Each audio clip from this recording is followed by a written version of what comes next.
Port City University's 3 campus beauties, all surrounding me right now. There's Xia Lunyu from the management department, with her waist-length glossy hair and an icy cold aura like a snow-capped mountain. Lu Na from the computer science department, with her stunning curves and those foxy, enticing eyes. And Song Ji from the music department, dressed in a crop top and tiny shorts, exuding a sweet yet mesmerizing presence. I stood frozen, staring blankly at this surreal scene, when suddenly, a chilling mechanical voice boomed in our heads. Survivor, island escape has begun. For people to a team.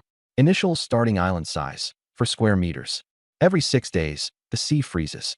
Every 7 days, natural disasters occur. Be wary of sea creatures.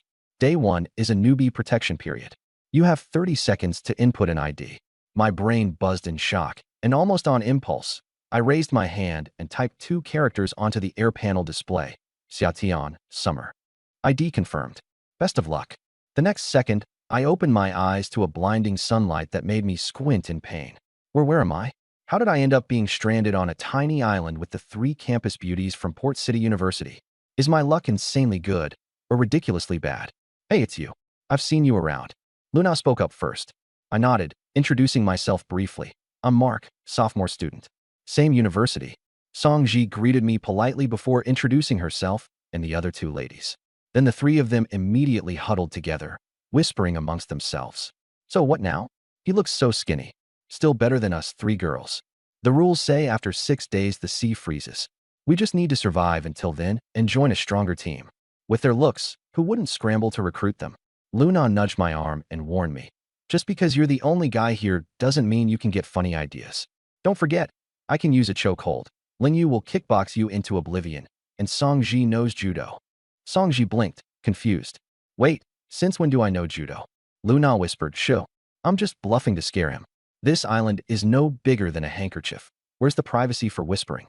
I heard everything, rolling my eyes internally. What kind of sketchy plans do they think I could even pull here? Peeing would probably end up splashing all over myself in this cramped place. So I coldly cut the banter short. If you girls plan to leave after 6 days, fine by me. Let's make it clear now. Until then, we rely on our own skills and mind our own business. Luna froze for a second, then quickly retorted, don't be mad. Be a good little junior, and Big Sis might just take you under her wing. I wasn't interested in playing along. Not worth the effort. Suddenly, the notification blared again. Talent Awakening feature enabled. Treasure chests can be obtained through fishing. Rated from level 1 to mythical level 8. Leaderboard, marketplace, and chat features activated. Talent Awakening. I immediately brought up my status panel. Mark Strength, 5 Agility, 5 Stamina. For talent, pending activation. Awaken talents. Boom. A golden ray of light burst down from the heavens. The sandy island shook violently beneath our feet. SSS rank universal talent unlocked. Save the goddesses. My eyes widened. To sum up the talent's effect in one sentence. For every goddess on my team with a personal rating of 90 or above, the worse their talent, the more resources I'll earn in return. B rank goddess, 2 resource points per second. C rank, 3 points. D rank, 5 points. E rank, directly absorb their properties. F rank, copy and combine their talents. Synergy perfected. A universal talent? That's absurd. Almost broke out laughing on the spot. I turned to the shell-shocked trio, still paralyzed from the golden light. Ladies, I beg you, be absolutely useless wherever possible. What was that just now? Even the cold, unflappable Xia Lungyu stared in shock, wide-eyed. Seconds later, Song Ji's own panel lit up, and she wailed. Why am I only B rank? Xia Lingyu frowned. What's your effect? Plant growth boost. But it's useless on a barren island like this. Useless? Useless. No. That's incredible, goddess. B rank means double resources. My heart was practically bursting into confetti behind my calm exterior. Luna suddenly grabbed my arm, shaking it anxiously. Junior, what's your awakening? SSS rank. Spill it. I brushed her off dismissively. Classified. Ugh, whatever. She pouted, finally letting go. I discreetly checked my panel again. Song Ji B rank generates 2 units of wood per second. Backpack. Plus 2 wood. Plus 2 wood. Plus 2 wood. Within seconds, I had over 20 wood. At this rate, that's 7,200 units of wood per hour. Who needs treasure chests when I could outright buy anything on offer? I'll give it a shot. Xia Lingyu spoke calmly, activating hers. Dear gods, please let her talent be mediocre. Xia Lingyu C rank generates 3 units of stone per second. Overall rating, 92. Success. Fighting back an urge to cheer, I almost jumped for joy. But Xia Lingyu just let out a self-deprecating laugh. Guess I'm not even as lucky as Songji. What's your ability, Lingyu? Luna asked impatiently. Xia Lingyu touched Luna's cheek lightly. I can summon icy coldness. A freezing sensation shot through Luna's skin, making her flinch. It was like being touched by a literal block of ice. Luna quickly peeled Xia's hand off her, now pale-faced. That's crazy. One of you's a plant fertilizer, and the other's practically a walking fridge. 6 days of this. Heck, 1 day sounds impossible. The sweltering sun was already sucking the moisture out of them. Thirst gnawed away at their energy, and in the suffocating heat, Luna buried herself into Xia's icy arms, muttering, "We're doomed." Songji patted her shoulder encouragingly. "Hey, you're our last hope. Maybe your talent will save us." Striking a dramatic pose with one hand pointed heavenward, she declared, "Oh, darkness and chaos, heed my call." Xia promptly brought her back to reality with a firm smack on the head. Seriously though, Songji switched tones with a playful cough. "Oh, great and merciful deities, bestow me the power to save these two." Luna awakens D-rank talent. Clay production, 5 units, /section. I nearly lost it. That's perfect. D-rank means 5 whole clay units per second. Meanwhile, Luna was on the verge of a breakdown. She angrily slammed her fists into the sand in frustration. Why D? And why clay of all things? What? Is the system calling me dumb? Big-chested and empty-headed, the 3 campus beauties exchanged uneasy glances, a rare moment where they looked genuinely unsure of themselves. Moments ago, they'd smugly declared their intention to ditch me after 6 days. Now they seemed unsure if they'd even survive till tomorrow. Suddenly, all eyes fixed on me at once. Oh, why do I feel a chill down my spine? But deep down, I was ecstatic. They're all useless, in the best and most resource-generating way possible. Stone production, 10,800 hourly. Clay production, 18,000 hourly. And along with Songji's 7,200 wood, that's an insane inventory boost. Luna cut the silence grumbling. Fine, forget him. Let's fish ourselves. The 4 of us scattered across the edges of the tiny sandy hill, casting our fishing lines. An hour later, 0 bites. Under the scorching sun with the salty breeze drying out even their determination, the trio's lipstick-coated lips began cracking. Songji whispered, "I'm going to ask Lin Feng's team for water." Luna admitted sheepishly, "Maybe I should call Hu Ming." Even Xia Lingyu hesitated to seek her boyfriend's help. "Let's wait a little longer. Just 1 more hour. Sis, I'm seriously dying of thirst."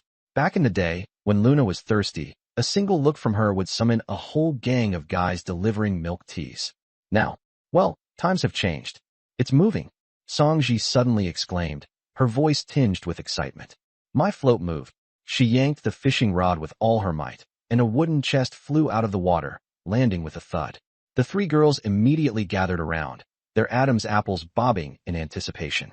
Songji pushed the chest toward Luna. "You open it. You've got the best luck."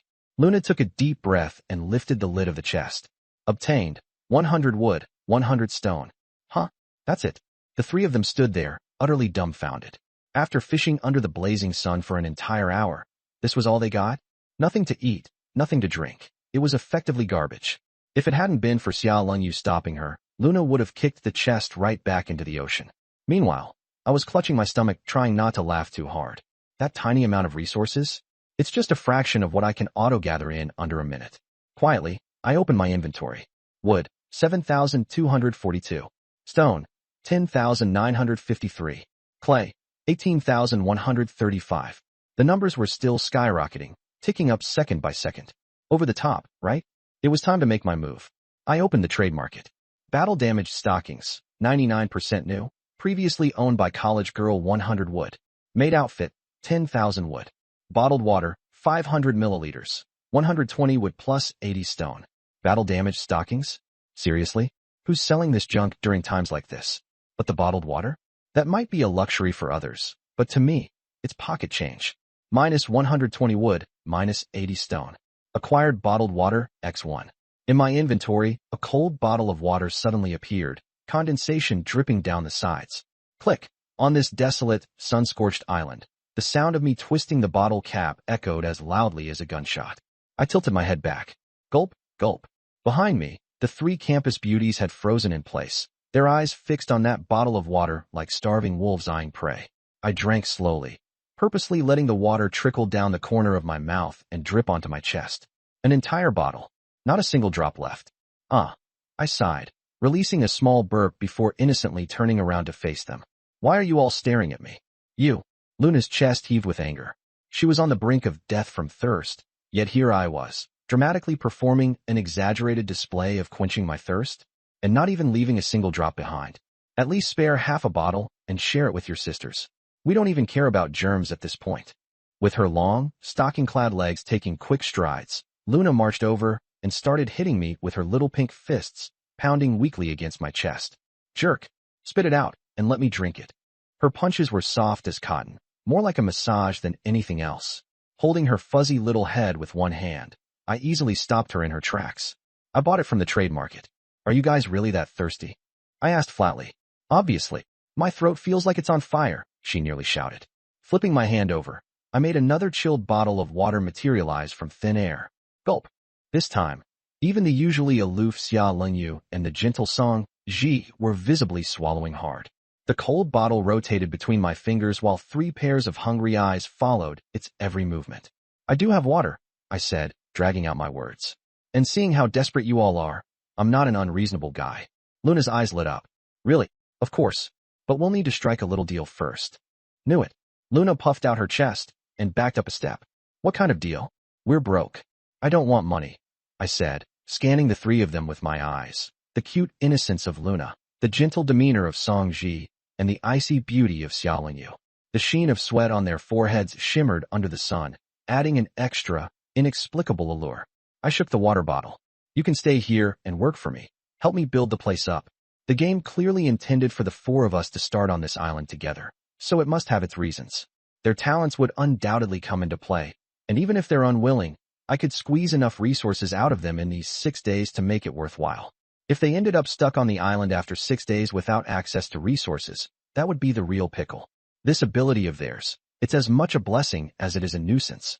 Not gonna lie, if it weren't for the rules of the game, I'd have built a basement, tied them all up, and locked them down there. Efficient. But I knew these 3 wouldn't agree to that. Not yet. So, I needed to leave the door open a bit, throw out an offer. When they'd had enough desperation and thought it through, they'd come knocking on their own. But as expected, their faces all changed when they heard my offer. Stay here? For how long? 6 days? 10 years. Sounds like forced captivity. If our boyfriends found out, wouldn't they come charging over here to kill him? More importantly, leaving 3 weak, helpless beauties alone on an island with a guy? What were his intentions? If he went full beast mode, the 3 of them combined wouldn't stand a chance against him. Biting her parched lips, Song Ji said nervously, Thanks, but we'll try our luck again. Luna drooped her head. Hey, could I just lick the bottle? I promise, just a lick. I won't drink a drop. The other 2 stared at her in shock. Blushing, Luna stammered. No, I mean I'll think about it, okay? I wasn't surprised. My gaze shifted to the icier, more composed Xia Lengyu, whose face betrayed just how much she was suffering. And you, Senior Lengyu? I heard. Things aren't that great between you and your boyfriend. She visibly stiffened. It was no secret around school about her and Xiao Shangnan's rocky relationship. But even so, she wasn't about to say yes to such a ridiculous condition just for a sip of water. Thanks. I need more time to think about it. Perfect. None of them accepted the offer. All right then, I said, the playful grin on my face gone as I turned around and walked back to my spot, opening the trade market. The trio stood frozen in place, watching me gulp down water while their throats dried up more by the second. Luna had half a mind to pick up the empty bottle I'd thrown away and lick it. Too bad for her. I didn't even leave the bottle behind. As for me, my mood had never been better. The priority now was expanding the island. First, I needed a shelter to block the sun. I searched the market for island expansion blueprints. Goods were all over the place, and prices varied wildly. Most offered in exchange for wood, my most depleted resource at the moment. Scrolling to the last page, I locked onto the priciest listing. Island expansion blueprint, 10 SQM. Price, 3,000 clay. 10 square meters? I sent the seller a direct message. Me, 2,000 clay, take it or leave it. Seller, Wu Yushan dude. 1 square meter is going for 1,000 right now. Mine's 10 meters. Me, 2,000 clay. Take it down for a private trade. The other side went silent for a while. Seller, you must have a ridiculous amount of clay, huh? Can you trade some extra? I'll sell the blueprint to you. Me how much? Seller, 1,000, 1-to-1 ratio. Me deal. Trade completed. An ancient-looking blueprint appeared in my inventory. It's time to start expanding. Expand island by 10 SQM. Requires 2,000 wood, 5,000 stone, 6,000 clay. Over 10,000 resources. No sane person would expand more than a square meter at a time. But me? My resources were auto-generating constantly. I didn't even blink. Expand. As soon as I spoke, the island beneath my feet trembled violently. The three girls screamed and fell to the ground, clinging to the hot sand. Facing the epic expansion unfolding in front of them, their shock was just beginning. Roaring, surging waters, boom.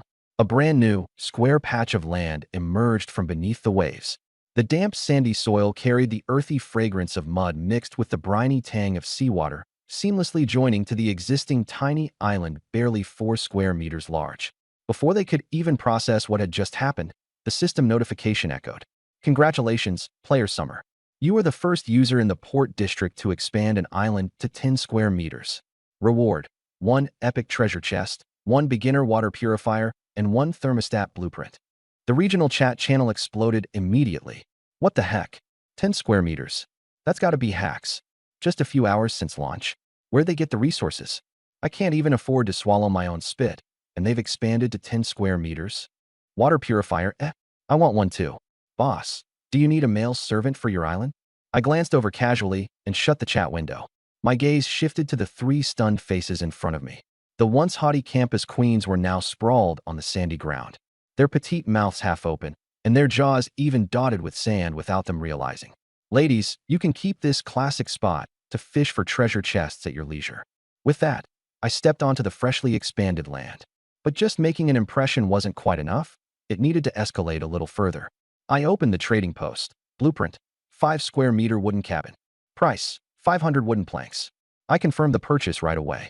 The trio's eyes were glued to the new blueprint appearing in my hand. They held their breath. They sensed it. Something big was coming. The next second, hundreds of thick wooden planks floated above the new island. Like flocks of birds, they darted back and forth, interlocking and forming into shape. Clack, clack, clack. Within minutes, a small but exquisite wooden cabin materialized in midair. With the aroma of fresh pine, it slowly descended onto the land. Congratulations, Player Summer. You are the first user in the port district to construct a building.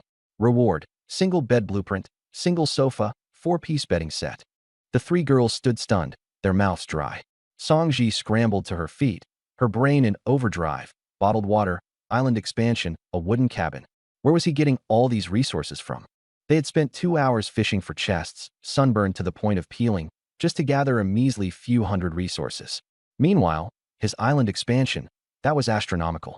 Freshman, where the heck do you get so many resources? Songji asked, her expression dubious. Luna couldn't hold back either. Seriously, how do you already have a house in this short time? I leaned back lazily against the wooden cabin door, offering a cryptic grin. Oh, must have been the wind that blew them in. Luna tilted her chin defiantly. Why don't you let that wind blow me some too? Songji hastily tugged at her, while Xia Lingyu shook her head silently. Those two understood perfectly. Crossing me right now was a dead end.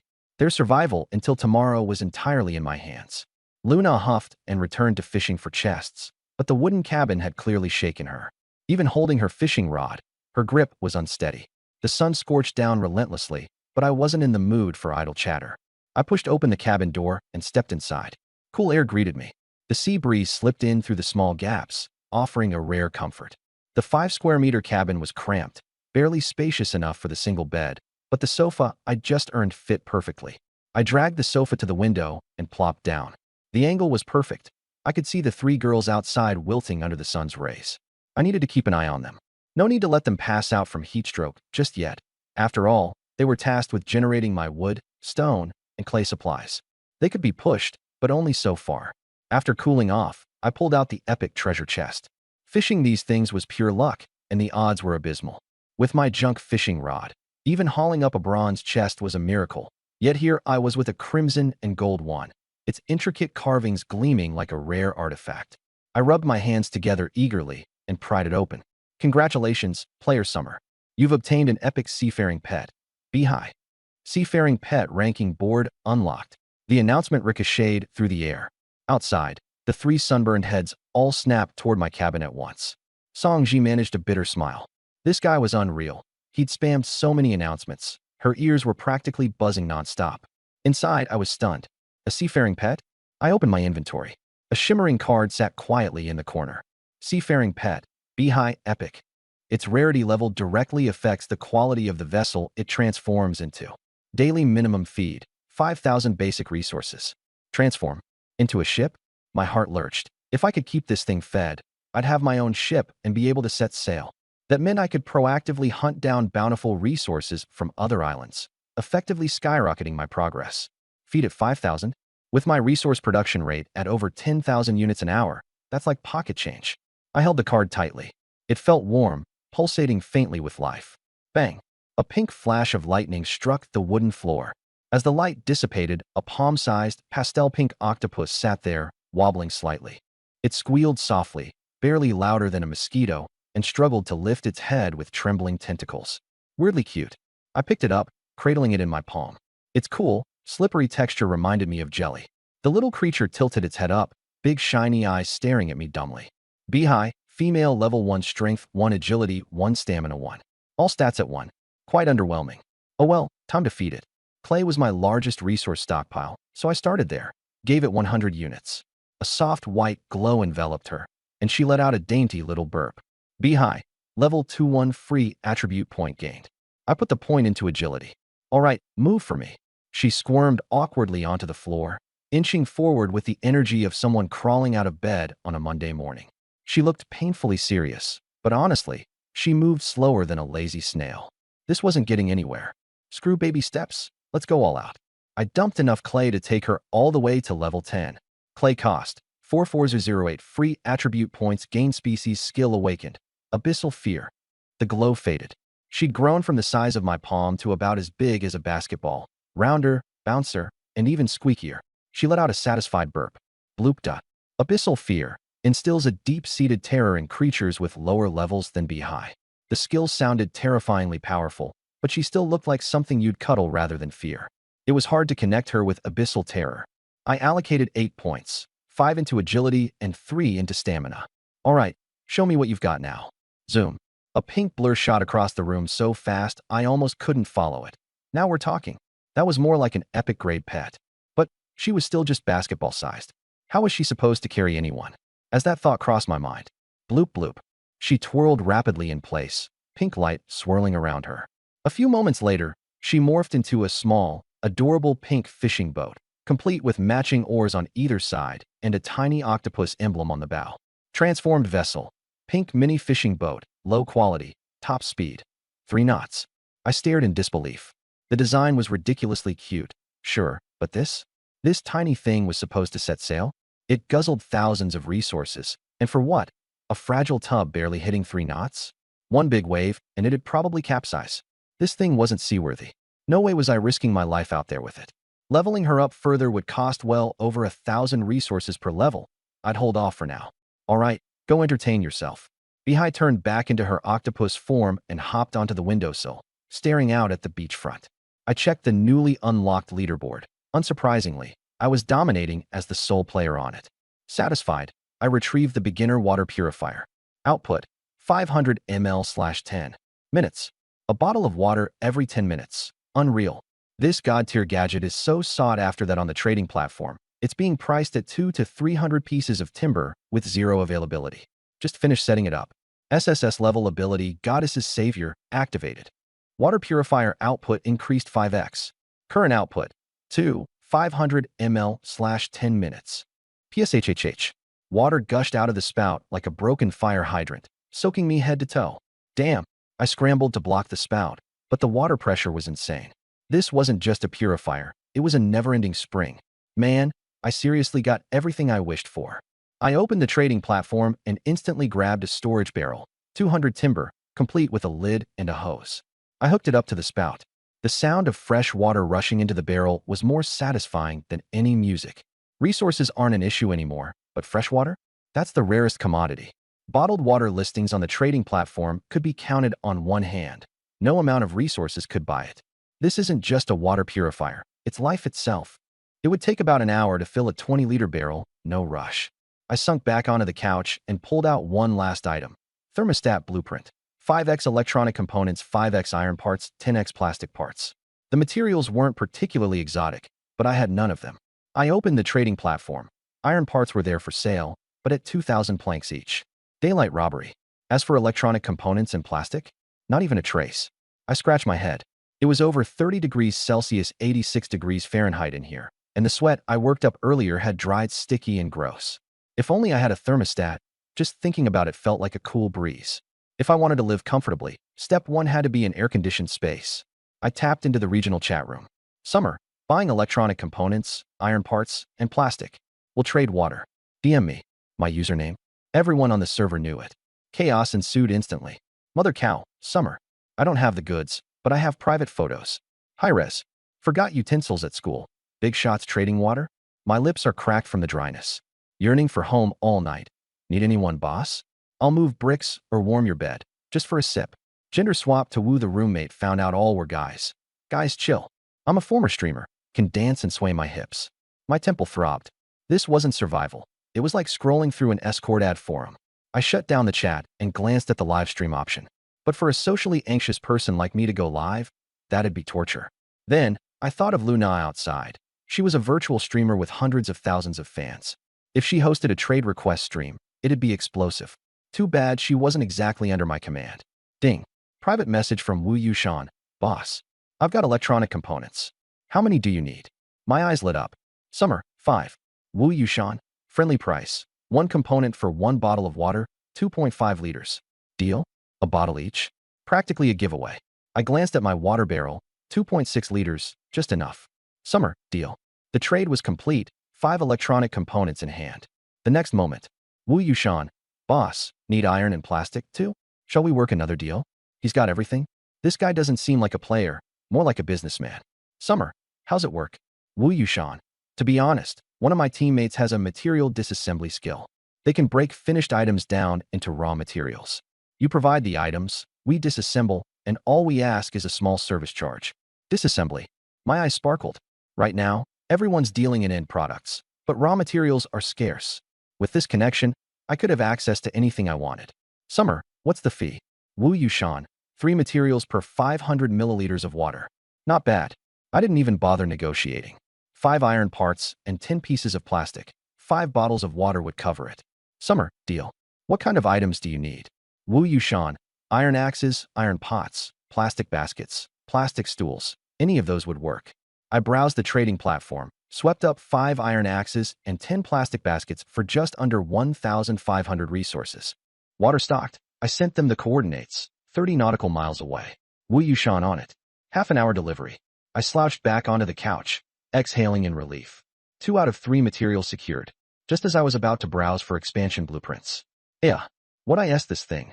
Outside the wooden cabin, Luna let out a shriek. I pushed open the door, bracing for the hot air.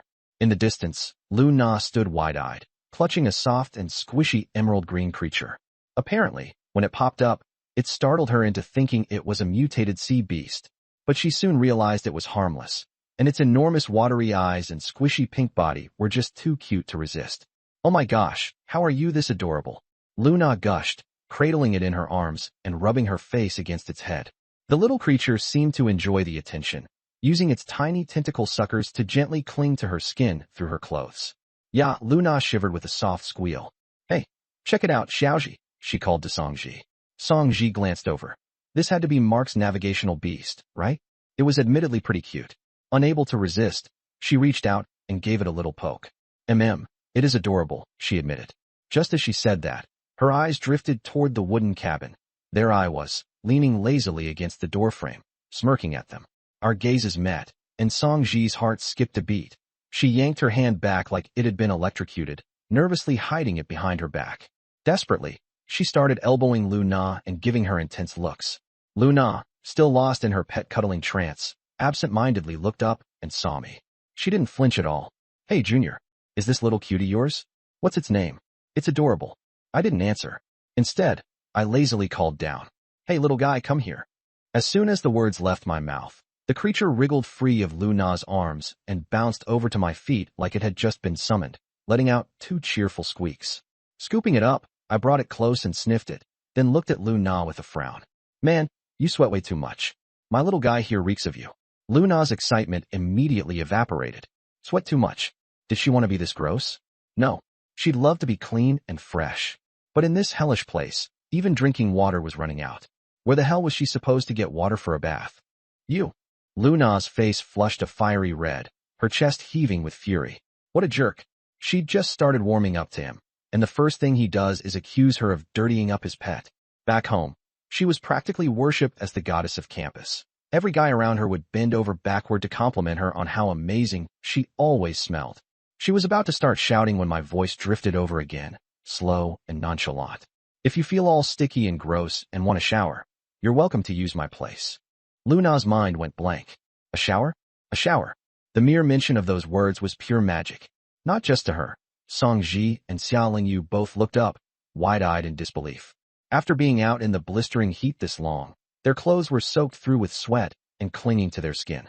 The salty, sticky feeling mixed with sea breezes made it feel like their entire bodies were crawling with bugs. A chance to rinse off? Lu Na gulped. This. The words stung harder than being tickled by a feather on the soles of her feet. Instinctively, she wanted to take a step forward, but rationality held her back. She stole a glance at Song Ji and Xia Lingyu. All three of their expressions were the same. Hesitant, torn, practically drooling with longing. Song Ji cautiously spoke up. Really, we can't? Leaning against the door frame, I chuckled softly. Of course, as long as you agree to my terms. I lazily added, oh, and it's not just taking a bath. After you bathe, you can change into clean clothes too. As expected, their faces lit up in shock. Those nasty, sticky, and smelly clothes they've been wearing. Bet they've been dying to tear them off. This temptation was at least 10 times stronger than being offered a sip of water. But the catch?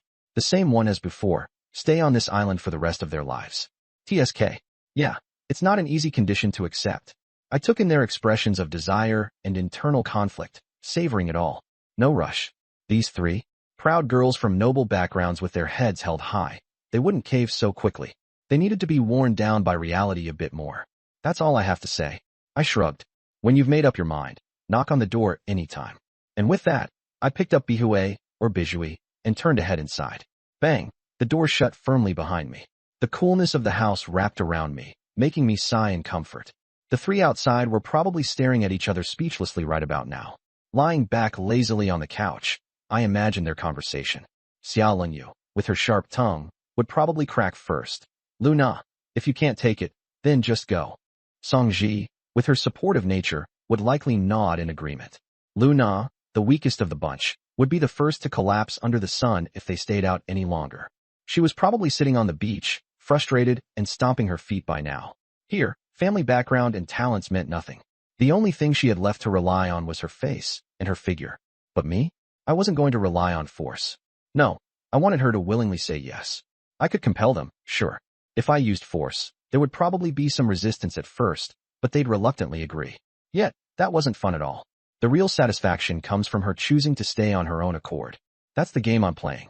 And right now, she's probably sending a message to that poor excuse of a boyfriend, Hu Ming. TSK, what use could that guy possibly be? Sure enough, not long after. Knock knock knock. Oh, here we go? I drawled casually. Which senior finally made up her mind? It's open, come on in. The door whipped open with a bang. A blast of cold air rushed out.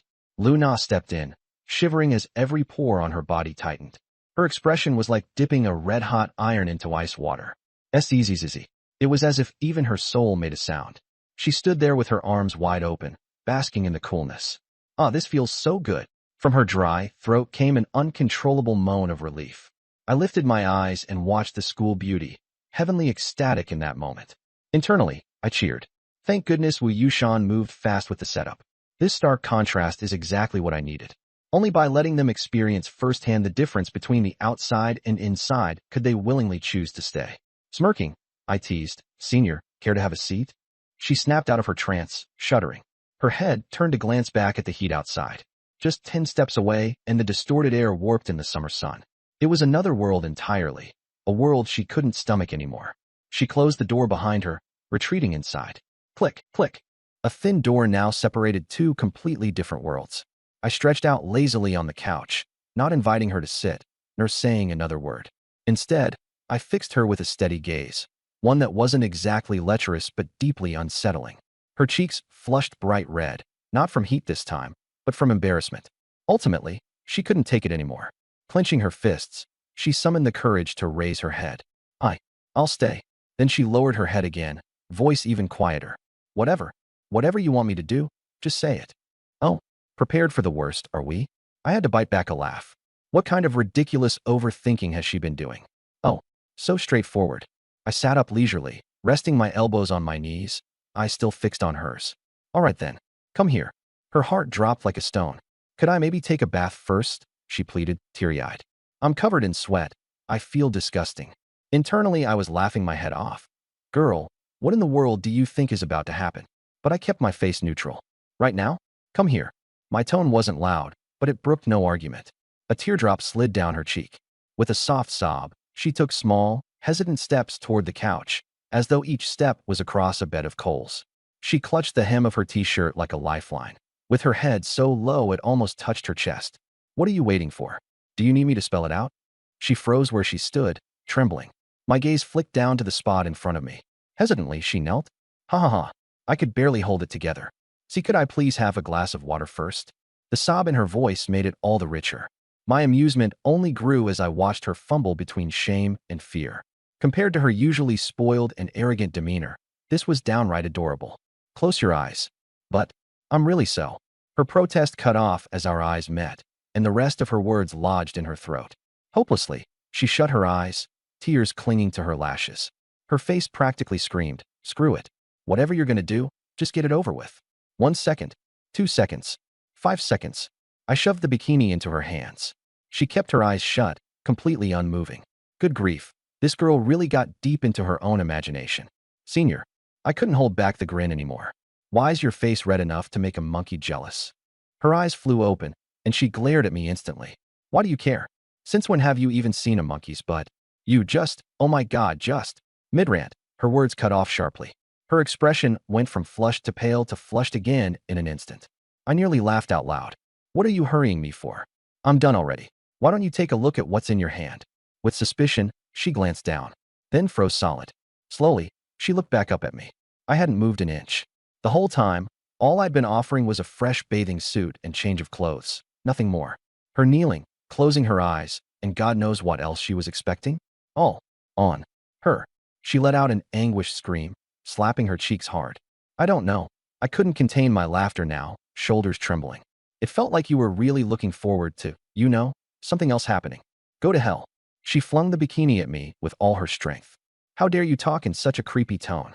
You totally misled me. Got it. Shouting that out loud, she instantly regretted it and quickly snatched the bikini back, clutching it tightly. She pouted and stole a quick glance at me. Hey, did it actually match her style? Her eyes narrowed accusingly, shooting a resentful look my way. Oh, I see. From that expression, she liked it for real. Do you have any water? I'm thirsty and kind of want to shower. I motioned toward the corner with a tilt of my head. She followed my gaze, and her eyes widened in complete disbelief.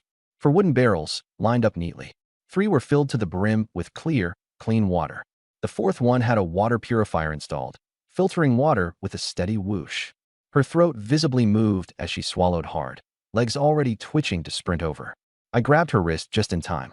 That water's fine for bathing, I said slowly, casually. But if you're looking for a drink, I waved my free hand in the air. From seemingly out of nowhere, an ice-cold bottle of iced tea appeared, condensation clinging to it. I tossed it to her nonchalantly. This'll work better. She scrambled to catch the bottle, her brain clearly struggling to process everything. Where did this even come from? Summer rain. Lounging lazily back into the couch, I chuckled. Choose, lady. Are you looking for an answer, or do you want a drink? Can't have both. Not even pausing to think, she let out a satisfying pop as she twisted the cap open and took 2 big gulps. The coolness almost made her moan from relief. Pouting slightly, she grumbled. Fine. Keep your secrets, stingy jerk. She snuck another glance my way. Still not mad. In fact, I was smiling. She sighed in relief and finished the rest of the bottle in one long chug. Burp. The soft sound snuck out, and she slapped a hand over her mouth, her cheeks going red. Going from near dehydration to chugging a whole bottle in minutes was enough to make her legs feel like noodles. But that level of thirst, that borderline desperation, she muttered silently to herself. Never again, not in this lifetime. I opened my mouth again. Still thirsty. And no, she stammered. I'm fine now. Good. Then, back to the unfinished business from earlier. She sucked in a deep breath, realizing there was no escape. Fine, fine. You just stay seated. I'll take care of it myself. 15 minutes later. Her face flushed, she muttered, can I take a shower now? I didn't even lift an eyelid. Need help scrubbing your back? On reflex, she shot back. No, but caught herself halfway through. Her face turned beet red. Who said I need you to help scrub? I want you to leave. Stamping her foot, she glared at me. It was amusing how her wit completely melted away in my presence. Stretching lazily, I raised an eyebrow. Senior, careful with your words. Misunderstandings happen. Her face somehow got even redder as if recalling the scene from earlier, and she spun around in frustration. I wasn't genuinely planning to stick around. When the time's right, these seniors will practically beg me to pay attention. With an easy wave toward the side of the couch, I called out, all right, little buddy, let's go. A small, round, pink fluff ball of pure cuteness hopped out, biscuit. The moment she saw it, Luna was instantly smitten. Bending down, she cooed. Can she stay? I'll even help bathe her. You said she got my scent on her, right? Perfect chance to clean her up. Biscuit and I shared a knowing glance, and the little fluff ball happily hopped into her hands. I slipped out of the room, greeted by an oppressive wave of heat. Luckily, I had quickly rigged up a temperature regulator, or I'd be roasted alive. Far off in the distance, two wavering silhouettes, Song-ji and Summer Rain, stood proudly, refusing to come inside. Stubborn and too proud to admit weakness. Fine by me, they can enjoy their heat stroke if they want. It builds character. Leaning against the doorframe, I listened to the sound of running water and Bishui's playful splashes from inside. Way more soothing than any music. Time for some real business. I opened my friend list. That iced tea from earlier? Ordered 4. It came from a goddess who had, quite literally, stolen my heart. She listed it on the trade portal for 10k wood boards. Instead, I negotiated directly to exchange 5 liters of fresh water for it. At first glance, a bad trade, but my real target was her, the seller, by Jinxie. Overall rating, 92. Summer, how'd the iced tea taste by sis? Instant reply, crying like Dodgy, amazing. Sell to you again next time. Summer, forget selling. Why not come over to my island and drink it in person? I'll even come pick you up. Crying like Dodgy, couldn't be me. My boyfriend's here on my island too. Oh, that's the confirmation I needed. Her talents wouldn't be S rank or higher if her boyfriend's unimpressed. Time to dig deeper. Summer, didn't he say he didn't like your talent? What's yours anyway? I'll trade intel for 1 liter of water.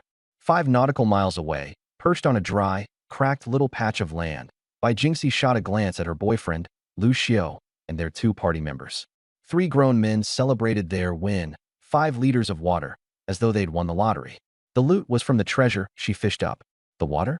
Thanks to her chatting up the top-ranked guy in the whole server. But nope. When it came to dividing resources, her input didn't matter. Guy with the highest talent kept 2.5 liters to himself. Lu Xiao and the other teammate each got 1 liter. And her? A measly 500 milliliters. Lu Xiao hadn't even objected, didn't seem to think there was anything wrong. She chuckled bitterly, sighing as her fingers tapped out a reply. Crying like Dodgy, sure. My talent's F tier. Not even worth mentioning unless you want to roast me. F tier. My heart practically skipped out of my chest. Jackpot. An F tier ability she's ashamed of? One she's willing to leave behind if I play my cards right? Goldmine. With my talent upgrade ability, even trash tier skills could become game changers. Forget subtly. I'd spring a boat rescue immediately if the system allowed force. Too bad it didn't. She had to willingly step onto my island. Summer. Sounds like you're running dry over there. Crying like Dodgy, bone dry. Barely got 500 milliliters. Ridiculous. Summer. Doesn't sound like a happy life. Isn't your boyfriend stepping up? Crying like Dodgy, please. He thinks my only use is trading water. That's it. Bend away. The more frustration, the better for my plan. Summer. Sounds rough. Come chill on my island, then. Good food, cold drinks, whatever you need. Crying like Dodgy, dream on. What would happen to my teammates? And as if Lu Xiao'd agree. Summer. If he hesitates, tell him I've got 3 beauties here already and offer him 30 liters of clean water. Bet he'll reconsider. Summer. Oh right. Forgot to mention, I've got central cooling, too. You wouldn't have to sweat even a little. Halfway across the sea, Bai Jingxi froze mid-scroll. 30 liters of water. Just how much did this guy actually have? It was tempting even to her little weasel of a boyfriend. The air conditioning comment hit even harder. She hated the sweltering sun, the unrelenting sweat, the sarcastic side eyes from her so-called teammates, and, Most of all, the indifference from Lucio. Just 6 days. Cold drinks, cool air. It'd feel like a vacation, right? She bit her lip. Would Lucio even agree? In truth, the idea of him agreeing scared her just as much as the thought of him refusing. Crying like Dodgy. I'll see what I can do, okay? Summer, deal. Now for the finishing move. Summer, someone's showering here right now. Once they're done, I'll send their bathwater over if you want. The text lingered on her screen. Showering. Bai Jingxi sank into silence, her skin sticky under layers of sweat. She could practically smell herself at this point. Tears fell as I read the message. Little bro, stop teasing me. You're gonna make me lose my mind. I smiled contentedly. This was exactly the reaction I wanted. At that moment, I heard Luna's voice from the room. Hey, freshman, I'm done with my shower. I glanced at the two figures outside the door, their expressions motionless, and pushed open the door. A trail of wet, tiny footprints led to Luna, now a completely different person. Freshly showered skin that almost glowed white, a black bikini, water droplets sliding down her curves. A childlike face coupled with a figure that should be illegal. Noticing my gaze, she squirmed uncomfortably, clutching a pink plush octopus to her chest. I opened the marketplace on my device. White stockings. Maintains 73 degrees Fahrenheit, 500 units of stone. Purchased it immediately, then tossed it to her. Put these on. The cool texture startled her into curiosity. When she finished wearing them, she stammered, can I bring some water to the others outside? Without water soon, those two would probably end up in serious trouble. I raised an eyebrow, surprised. Didn't realize you were so kind-hearted? She quickly found an excuse. Two gorgeous women out there. Don't tell me you're okay with letting them die of thirst. Sending her to deliver water would be an indirect way to flaunt how well off she was compared to them. More telling than any words I could say. However, I wasn't about to agree so easily. So considerate of me, huh? But no. But why? Didn't you say you wanted them to stay on the island? They're the ones unwilling, not me. If they wanted to stay, they'd have joined you in taking the drinks already. Luna was struck speechless. Harsh words, but they weren't wrong. She had prepped herself for the worst-case scenario upon entering the house. Yet the reality turned out much better than she could have hoped. Meanwhile, those two outside were still holding out like damsels waiting for Prince Charming. But what if they really die? Just a bit of water, please. Water doesn't just fall from the sky. I countered, then added, here's an idea. Why don't you host a live stream, giving away water for free? You used to be a virtual streamer, right? Manage this, and I'll help you build some clout. Luna froze in place. Free water distribution? To everyone except those two outside? A glimmer of hope crossed her mind.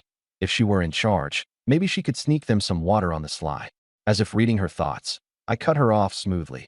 Excluding the two ladies outside, of course. Her fantasies shattered instantly. She clenched her fists. What exactly do you want from me in exchange for water? Just say it. Is that how you beg for help? Gritting her teeth, she forced herself to relent. Fine, consider this me begging you. I'll do whatever you want. Smile when you say that. Your expression is terrifying. Gives me the chills, I said mockingly. You, she exploded. You jerk. You're just messing with me for fun, huh? Instead of being mad, I chuckled. No wonder some folks enjoy seeing feisty little tsunderas. Tell you what, mop the floor. The bathroom floor's all wet since you came out. Wipe it dry, and then we'll talk. She couldn't believe what she was hearing. Just mop the floor? She had braced herself for something far worse. What kind of crazy demand would he make? Yet all he asked was this. She sighed in relief, but simultaneously harbored annoyance. Grabbing her recently changed clothes, she crouched on the floor, wiping it square inch by square inch. Make sure it's thorough. You'll be staying in here later, after all, I commented lightly. It took less than 5 minutes, and the floor was spotless. I took a glance around the room.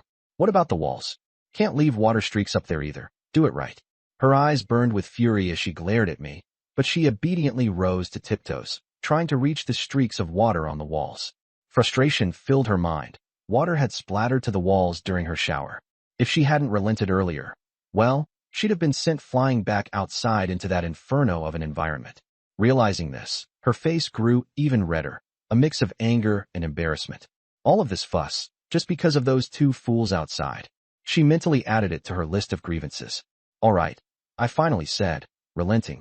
You get 1 cup for each of them. No extras. When she spotted the cups, she almost choked on her anger. They were so small, the size of teacups, barely enough for a sip. Why? Don't want them now. I reached out, as though to take them back. She fiercely snatched them away, glaring at me as though her eyes could pierce holes through me. Charging to the water bucket, she filled them to the brim, then sprinted outside without another word. The moment the door opened, the scorching heat slapped her in the face. She had forgotten, from being inside the temperature-regulated wooden house, what kind of hell it was outside. Her white-stockinged feet touched the burning sand, a sensation sharp enough to make her gasp out loud. The nearly full cups almost slipped from her hands. No, if she spilled a drop now, all the humiliation she suffered inside would have been for nothing. Biting her lip, she raced towards the two slouched, sun-dried shadows in the distance. Song Ji and Xia Lengyu leaned wearily against one another, looking like plants on the verge of dehydration. Hearing faint footsteps, Song Ji managed to weakly lift her head, her gaze landing on a clear silhouette growing nearer. The two were utterly stunned. How long had it been? In a shockingly short time, Luna had not only changed into a clean, sharp-looking bikini, but her skin glistened with moisture and vitality. Compared to their dusty, parched appearances, the difference resembled two different worlds. Luna shoved the tiny cups towards them. Here, got you some water, wet your throats at least. She was mad and heartbroken watching the once dazzling duo now sporting cracked lips, looking so defeated. Even now, their pride was annoyingly intact. Songji rasped hoarsely. Shaoli, Lin Feng contacted us just now. Gave us half a bottle of water. We've already had some. What? Luna's head buzzed as though struck. All that effort. Mopping floors, wiping walls, enduring his infuriating teasing. And for what? Her brows furrowed tightly. Then why didn't you say anything earlier? I went through all this, and... She couldn't bring herself to finish the sentence, her face erupting in a blush embarrassed beyond measure. No way. They had to drink this water. If not, wouldn't it all be for nothing? And worse, wouldn't that guy just get the last laugh? Drink it. Now, Luna pressed firmly. The two weary women exchanged a knowing glance, understanding everything from Luna's furious, flushed expression. Whatever small amount of water she brought took a toll on her pride. Clearly, the teasing inside managed to hit its mark. Neither wasted further words. Picking up the cups, they drained them in one go. Luna collected the empty cups, deciding to confront them head-on. So, what's your plan? Stick it out here 6 more days waiting for some night on a white horse. Songji nodded. Lin Feng's just 15 nautical miles away. He found a decent travel beast. He might even reach us in less than 6 days. Her tone turned cautious. If Mark gives you too hard of a time, come join us. Big deal, we leave together. Lin Feng's got an S-tier ability. Every day he can supply us with 2 bottles of water. Xia Lingyu clutched Luna's hand. Shaoli, don't suffer too much. 2 bottles of water? Luna laughed bitterly. In weather like this, that wouldn't even be enough to wet their whistles. Why were they suddenly so easily satisfied now? She gestured at her bikini. See this? He gave it to me. Then she grabbed Song Ji's hand, pressing it against her silky, white stocking-clad leg. Feel that? Cooling stockings. Just took a shower. Any idea how much water they used? What's the point of an S-tier ability? Could he give you these? Of course, Song Ji knew the answer. Lin Feng was already barely scraping by on his own. That half bottle of water cost him no small amount of sacrifice. Her face turned pale, but her words proved to sting even deeper. Even so, he's my boyfriend. I can't. Like you. Before she could finish her sentence, Xia Lingyu pinched her hard from behind. Luna froze and stared at her blankly, her barely recovered mood completely extinguished. Like me? She sneered. Are you saying I sold myself? And how about your ex-boyfriend of 2 years? Didn't you kick him to the curb because Lin Feng drives a Porsche? And now you're saying like me? You don't think that's hypocritical? Songji immediately realized she'd misspoken. Shaoli, I didn't mean it like that. Luna shook her head. To think I was still worrying about you two. Xia Lingyu tried to smooth things over. Shaoli, she just spoke without thinking. Luna scoffed. I don't have any hidden meanings here. I'm exactly what you think I am. But at least I own it. I admit it openly. What about you two? You really don't want to go into the cabin? Is it because you think Mark didn't bring a grand procession to invite you inside? It's laughable. With that, she slammed her cup down and walked away without looking back. When she reached the front of the cabin, she sat on the doorstep, red-eyed, dusting off the sand on her white stockings. Only when they were clean did she push the door open and step into my cool world. I was sprawled on the sofa teasing Bisui, the little octopus. When I noticed her dejected, beaten-down expression walk in, I raised an eyebrow and quipped, "What's this?" Failed to preach her sermon. She pouted, her eyes brimming with tears. Hugging her knees, she muttered sulkily, "I'm done dealing with their stupid drama. They didn't appreciate your concerns?" I asked. Fighting back her tears, she said, her boyfriend gave her half a bottle of water, and she had the nerve to accuse me of trading my body for dirty water. I couldn't help but laugh out loud. Those two, judging Luna? Nah. Ridiculous. Out of the three most stunning women at Hong Kong University, Luna's boyfriend had the most modest background. And the other two? All dating famous rich and powerful men. Xia Lingyu's boyfriend was even the child of a government official. I exchanged a glance with Bisui. The little octopus flopped beside Luna's legs and gently nuzzled with its tiny head. Feeling the soft sensation against her leg, Luna finally looked down, her tear-streaked lashes trembling. Seeing the adorable little creature, she scooped it into her arms, feeling slightly better. I frowned. So, are you saying they don't need water anymore? She raised her sweaty face in irritation. How could they not need water? They're just not dying of thirst, yet. Good. As long as they weren't dying, that was enough for me. I hadn't expected Luna to fix everything in one go. Although, the fact that Lin Feng had any water to spare caught me off guard. It's not that he couldn't have water. It's that he actually chose to share it with Song Ji. Seems like there's something deeper between them. Amusing. Do you know where Lin Feng got his water from? I asked. Still holding Bisui, she grumbled into its tentacles. No idea. She just said Lin Feng has an S-level talent. S-level, huh?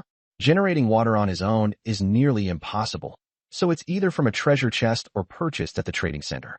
An idea struck me, and I immediately opened the trading center, switching to the freshwater section. 8 pages, 10 listings per page. 500 milliliters, 150 wood. Bought. 500 milliliters, 160 stone. Bought. With a calm expression, I began buying them all.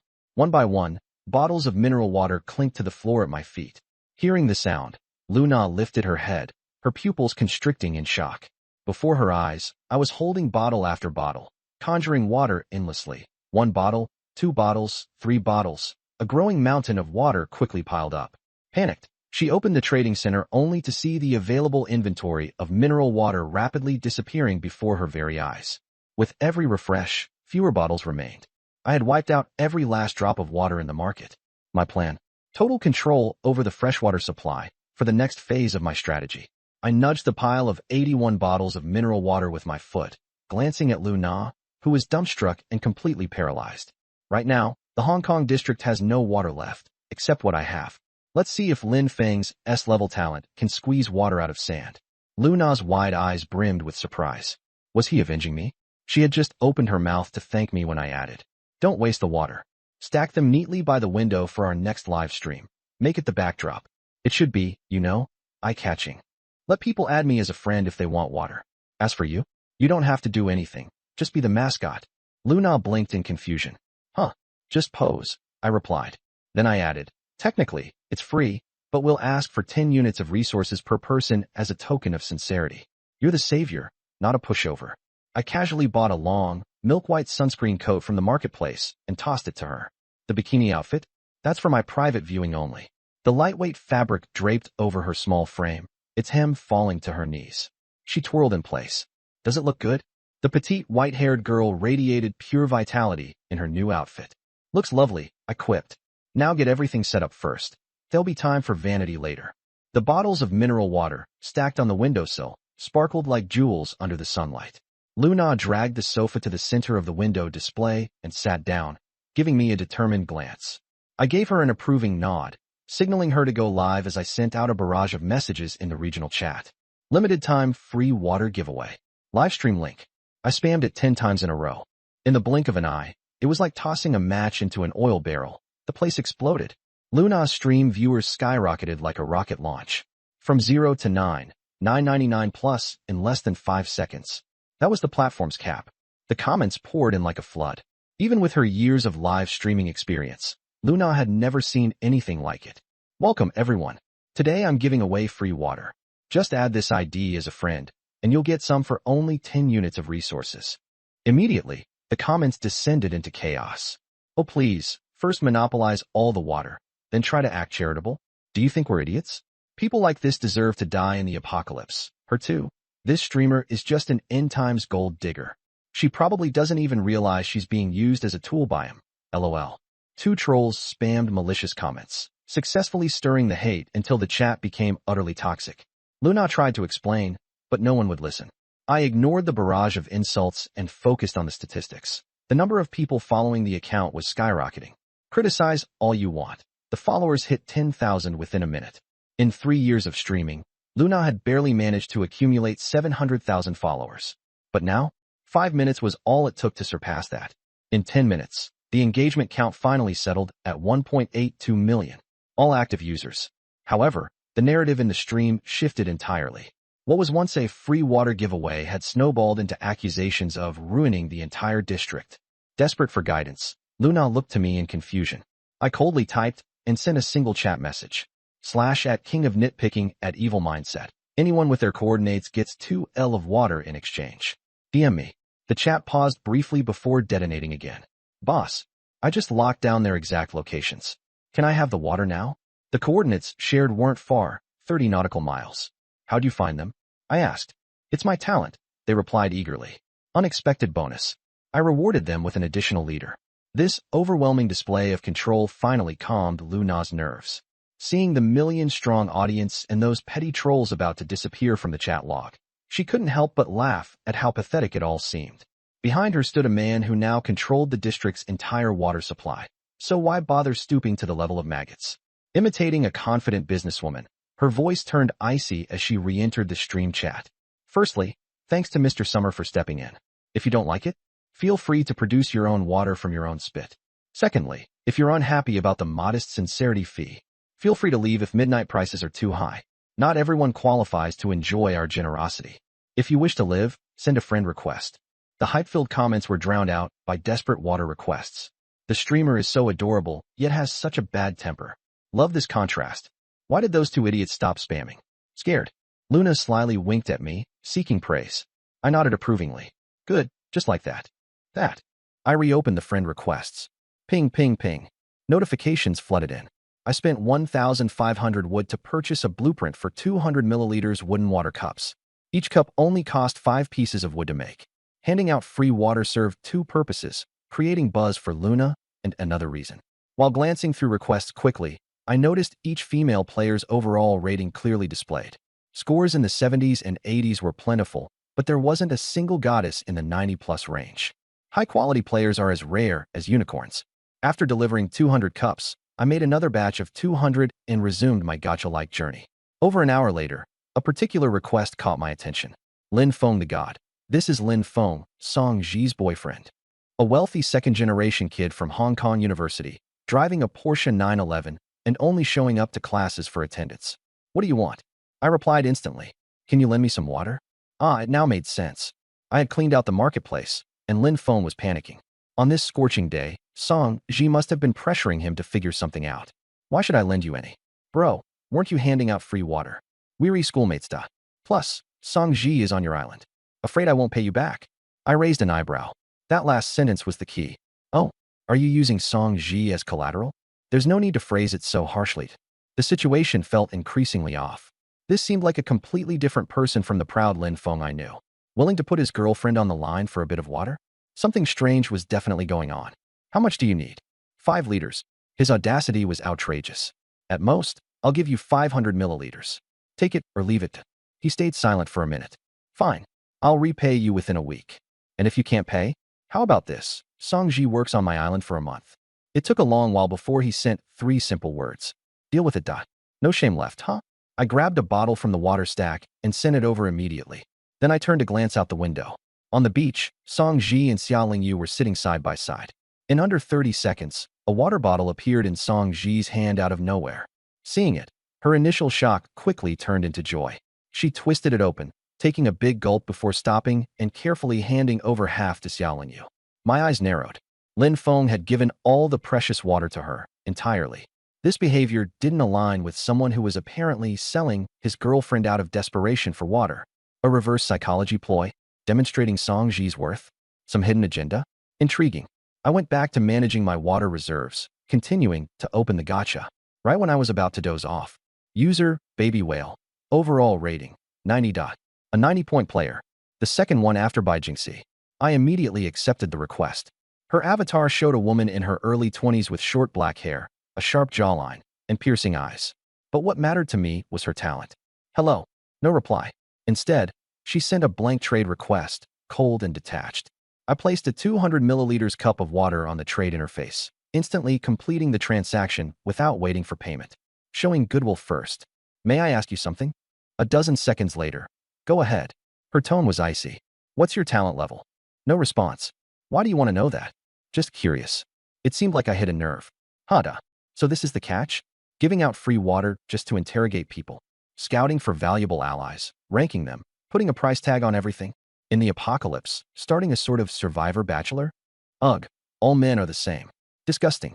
The user has removed you as a friend. I was baffled. What on earth?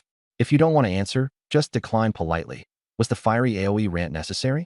She got free water and still lashed out. All right, fine. If you won't tell me, I'll come find out myself. I immediately messaged our tracker. Can you locate this person for me? Boss, talent detection has a cooldown period. The moment it's ready, inform me. Yikes. Is this a woman? She ticked you off. Not really. Just curious about where she is. Got it. Won't pry where I shouldn't. The evening sun was setting, painting the ocean in hues of orange. Our water purifier couldn't keep up with the demand anymore. No more 90-plus women appeared after Baby Whale, but I was content. If I hadn't started this journey with 3 senior sisters on my island, my supposedly SSS-ranked talent would have been useless so far. By the end of the afternoon, I had handed out nearly 2,000 portions of water, earning Luna over 2 million genuine followers. An incredible achievement. I gestured the universal sign for pause. Luna immediately wrapped up. That's it for today's stream. Sorry if you missed out on water, and thanks for your understanding. Got good blueprints or materials? DM me. Mr. Summer will hand out water occasionally, so stay tuned. As soon as the stream ended, she flopped onto the couch. Gosh, I'm dead tired. She stared at the fan count. 2,013,451. Her eyes widened as she pinched her thigh. Ow, it hurts. Not dreaming. For the first time, she felt that entering this water world might not have been so bad after all. Meeting me? That was pure luck. Her stomach growled loudly. So, I'm hungry. Mine grumbled as well. Hadn't eaten a thing all day. What do you want to eat?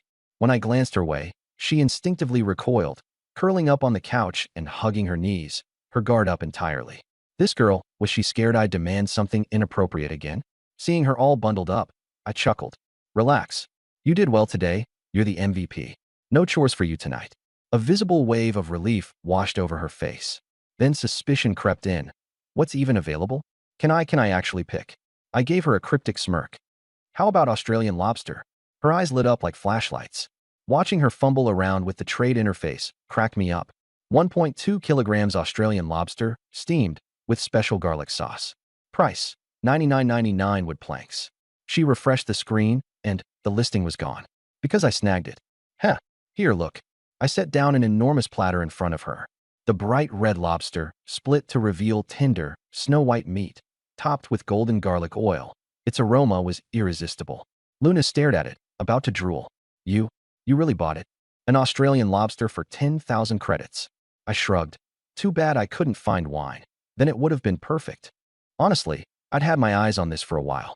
A legendary Aussie lobster, and I'd never even tried one before. Perfect opportunity to treat her and indulge myself. A win-win. Wait, hold up, freshman. I have to take a picture. She whipped out her phone, snapped a couple of shots, and posted it with the caption. First survival meal, guess we'll have to settle for this. With 2 million followers, her post blew up instantly. In less than a minute, she had over 10,000 likes, all full of envy and jealous comments. I glanced at her. She was basking in the attention. All right, done. Let's dig in. I pulled off one of the lobster claws and handed it to her, then grabbed one for myself. With a crack, the shell split open, revealing the snowy white meat inside. Swirling it in some garlic butter sauce, I took a bite. My eyes lit up. Expensive? Yes. Worth it? Absolutely. Meanwhile, over on the other side of the makeshift table, Luna had dropped her poised act completely. She struggled with the tough lobster claw, whining, "Help me, freshman." I took it from her, bit into it to crack the shell, then handed it back. She didn't hesitate at all and dove straight in. "This is so good," she mumbled, eyes narrowing with delight, her white-socked feet kicking happily. Her mouth was glossy from the butter, with a dab of garlic on the corner of her lips. Amused, I pointed. Right there. She instinctively licked at the spot. All good. I nodded and pulled some napkins from my bag, putting them in the center. She stared at me for a second. What's she gawking at? Never seen a handsome guy before. Then, just as quickly, she buried herself back into devouring the lobster. Before long, she leaned back, patting her stomach with a satisfied sigh and even letting out a little burp. This wasn't just survival. This was straight-up luxury. She got up to grab a water bottle when her phone buzzed with a private message. I peeked unintentionally. From Icy Rain hashtag person who can't move on, aka her ex. Luna's face darkened as she scrolled through their chat history, growing more and more tense. The guy, Hu Ming, had sent her alternate messages of insults and begging. 1 second calling her a B, the next pleading for her to spare him some water. I couldn't help but chuckle coldly. I'd come across people like him more times than I could count, and as it happened, he'd messaged me too. That guy, with the handle elbow open the door, is he your ex? Luna jumped. He was definitely not anymore. Why? What did he say to you? I raised an eyebrow, claimed I stole you from him, and demanded compensation. 100 liters of purified water for emotional damages. Are you serious? She burst out laughing. Talk about thick skin. What's wrong with him? As if on cue, Hu Ming messaged her again. Oh, so you want to play Saint now, huh? Fine. Today I'm gonna ruin you. A second later, the regional chat exploded. Her name got tagged repeatedly as insults flooded the channel. Some calling her a slut, others calling me a con artist, and a handful encouraging people to blacklist me for monopolizing water resources. The nastiest message came straight from Hu Ming. He publicly claimed, I'm Luna's boyfriend of 5 years. She dumped me for a few bottles of water, slept with Summer to rub salt in the wound, shot a smut scene with him. These two are absolute filth. Luna looked like she was about to lose it. 5 years? Smut scene? She repeated incredulously, grabbing a bottle of water and hurling it at the ground. It smashed on impact, sending water spraying everywhere. I straightened in my seat and scanned the channel. I initially wanted to toss a few supplies their way to calm things down, but by now, it was too far gone. Damage control wouldn't cut it anymore. Time to hit back. Hard. You know his coordinates? I asked. Luna nodded firmly. I motioned for Biscay, my tamed ocean beast, to come closer. Opening my backpack, I poured in 130,000 units of clay. Summoning my focus, I leveled her up, instantly maxing her out at level 40. Seconds later, 3 blaring golden announcements streaked across everyone's screens. Congratulations to player Summer for upgrading the legendary maritime mount Biscay to level 20, to level 30, to level 40. The chatroom went dead. A hush fell as messages froze mid-scroll. Atmosphere completely flipped. The people trashing Luna earlier? Silent. They all turned their attention to Hu Ming's squad, expecting an inevitable reckoning. Everyone pulled out popcorn to enjoy the drama as the sun set. Biscay gleamed as she dove into the water, transforming into a sleek pink yacht with a cruising speed of 35 knots. Meanwhile, Luna tried to clear her name in chat. Nothing happened between me and Summer. We're innocent. But Hu Ming's fragile composure finally shattered. Oh, innocent, huh? You're a damn liar. You threw yourself at him on day 1. And then he just poured it all out. I can't believe I was blind before. You were probably sleeping around back in school too. Summer, bring it on. I'm ready. Kill me if you want to, but it won't erase what you did. Homewrecker. Jaw clenched, I retreated into the yacht's cabin, gripping my freshly purchased crossbow. The nerve of this guy. Clearly, he had nothing to lose, and his only aim now was to sink Luna's reputation with his own. A quick death? Too merciful. Guys like him needed their egos obliterated. I glanced at Luna, lounging nearby in her bikini, and gestured for her to come over. The guy called us some nasty stuff, huh? Why not prove him right? Luna froze, her cheeks blazing red. You mean put on a show for him? I smirked. A show? Nah, no need to act. He already thinks nothing of you. Let's just make it real. Her lashes fluttered briefly. After a pause, her voice dropped to a sultry whisper as she responded. All right. Satisfied, I replied. When the time comes, don't hold back your voice. I scooped her petite frame off the floor and laid her down gently on the plush pink couch. Oh, and one more thing, I said before leaning down. Her eyes narrowed cautiously. What? I'm your fan. Wah. Currently. Impossible. Absolutely impossible. The always poised and pure Luna in front of him. How could she possibly make that kind of sound? She should be mine. Everything about her should belong to me. Jealousy burned away all reason. Ah! He roared into the voice channel like a madman. Slut. Whore. Luna, you cheap tramp. Xia Tian, screw your mother. I'll kill you both, you disgusting pair of cheaters. I took a deep breath as the string of curses rolled off me, unfazed. Letting out a small laugh, I said calmly. Hu Ming, isn't it? Not only will I kill you, but before you die, I'll send you a special gift. Listen closely. As soon as the words left my lips, Luna's sharp scream pierced through his soul. Nice sound, huh? You've never heard that before, have you? Click, the call ended. The yacht stood out against the setting sun. I gripped a crossbow, standing at the yacht's railing, looking down at the four miserable figures on the beach below. Where's that BTCH? Hu Ming's bloodshot eyes glared up at me. Make her come out here. I glanced back toward the cabin. Luna sat there, staring blankly at the ceiling, her body still faintly damp with sweat. She's tired, I said casually. She's resting. But Hu Ming's enraged shout pulled her violently back to reality. She slipped on a long coat, her bare legs wobbling as she walked unsteadily to the railing. The sea breeze lifted her damp hair, revealing a pale, yet oddly serene face. She looked at the man's distorted expression, a chilling smirk forming on her lips. Hu Ming's furious curses stopped abruptly, as if he no longer recognized her. Wait, don't be in such a hurry to die. Her smile was both otherworldly and devastatingly beautiful. I'll start a live stream. Let everyone see this for themselves. Luna went live in front of the entire port district. The viewership spiked instantly, 99.99 plus viewers in a flash. The chat exploded with comments. She raised a hand casually, as if greeting an old friend. Then she slowly turned the camera toward me. Let me introduce you all to this man, Xiaotian. The lens shifted back to her strikingly enchanting face. The regional channel was buzzing earlier. A lot of people were insulting me. She paused briefly. That man, Hu Ming, my ex-boyfriend. She emphasized the word ex with a deliberate force. He thinks I'm his property. I wouldn't share my water with him, so he went crazy, barking like a stray dog. A man who has to rely on a woman for basic necessities. How credible do you think his words are? She glanced at the scrolling chat. Should I kill him? Tilting her head, a strand of damp hair fell to the side. That depends on what Mr. Xia thinks. After all, I've already gotten my revenge. She pinned her loose hair behind her ear.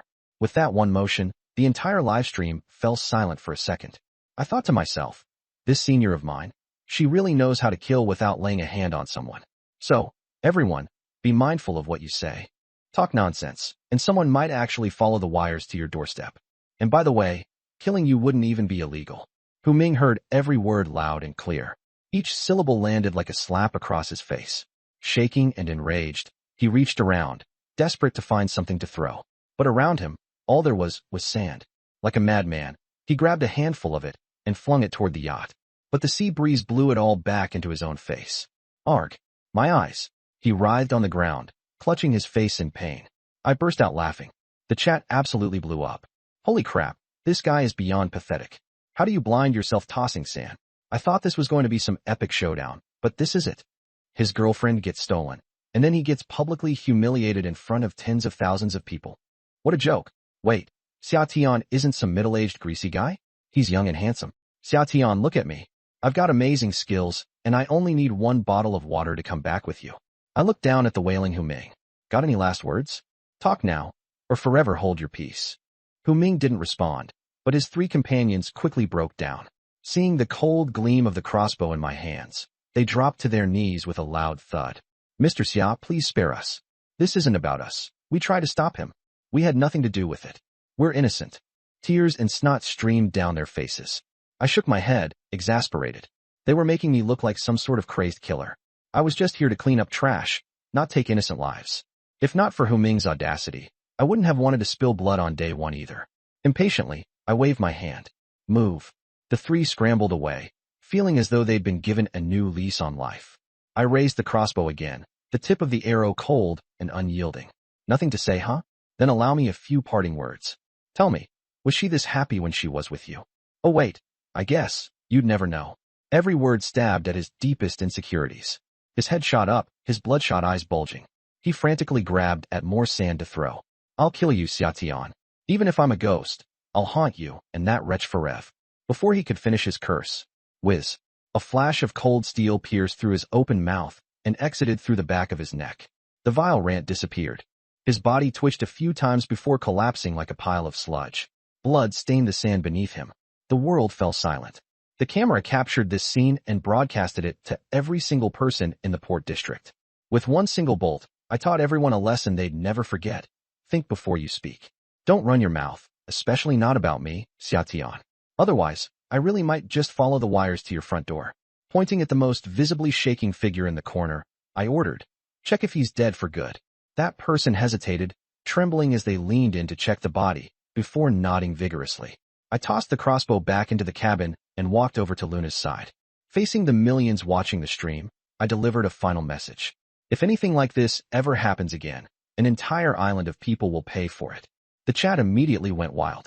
Some worshipped me, others raged against me. But one thing was clear, they were all terrified. On a small island, Song Ji and Xia Lengyu stared at the corpse, a bone-chilling cold rushing up their spines. It was brutal. This was the very first day, and he'd already taken a boat out to kill someone. If Hu Ming deserved death, who's to say Lin Feng and Xiao Shangnan wouldn't be next? And Xiao Li's reaction was strange too. Her ex-boyfriend had just died before her eyes, yet she smiled?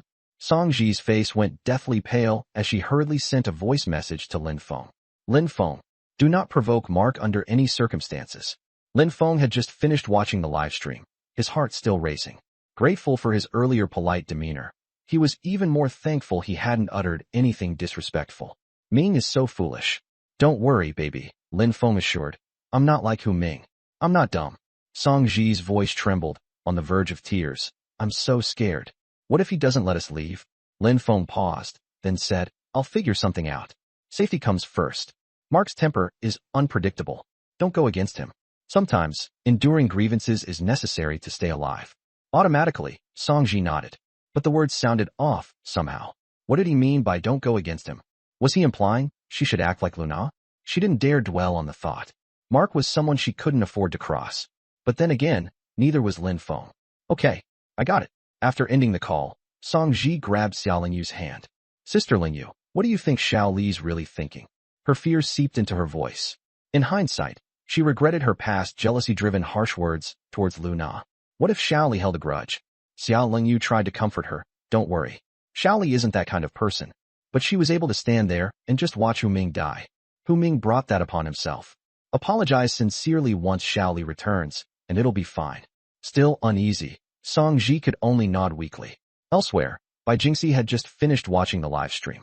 A pink yacht, Australian lobster, Luna's clean clothes. And that one line from me. Give your boyfriend 30 liters of water, and you can come spend 3 days on my island. The brutal tactics didn't scare her away. Instead, they fueled the fire inside her. She glanced back at her boyfriend, Lu Xiao, who was boasting animatedly to his teammates. Man, Summer is insane. He went straight for it. Su Kong scoffed. Reckless moves like that will only make enemies sooner or later. Zhou Lin nudged Lu Xiao. You admire him so much? Aren't you worried he might come for Jingxi one day? Lu Xiao dismissed it casually. That's impossible. With Jingxi's lack of talents, why would a big shot like Summer even look at her? Zhou Lin turned to Bai Jingxi. Be honest, Jingxi.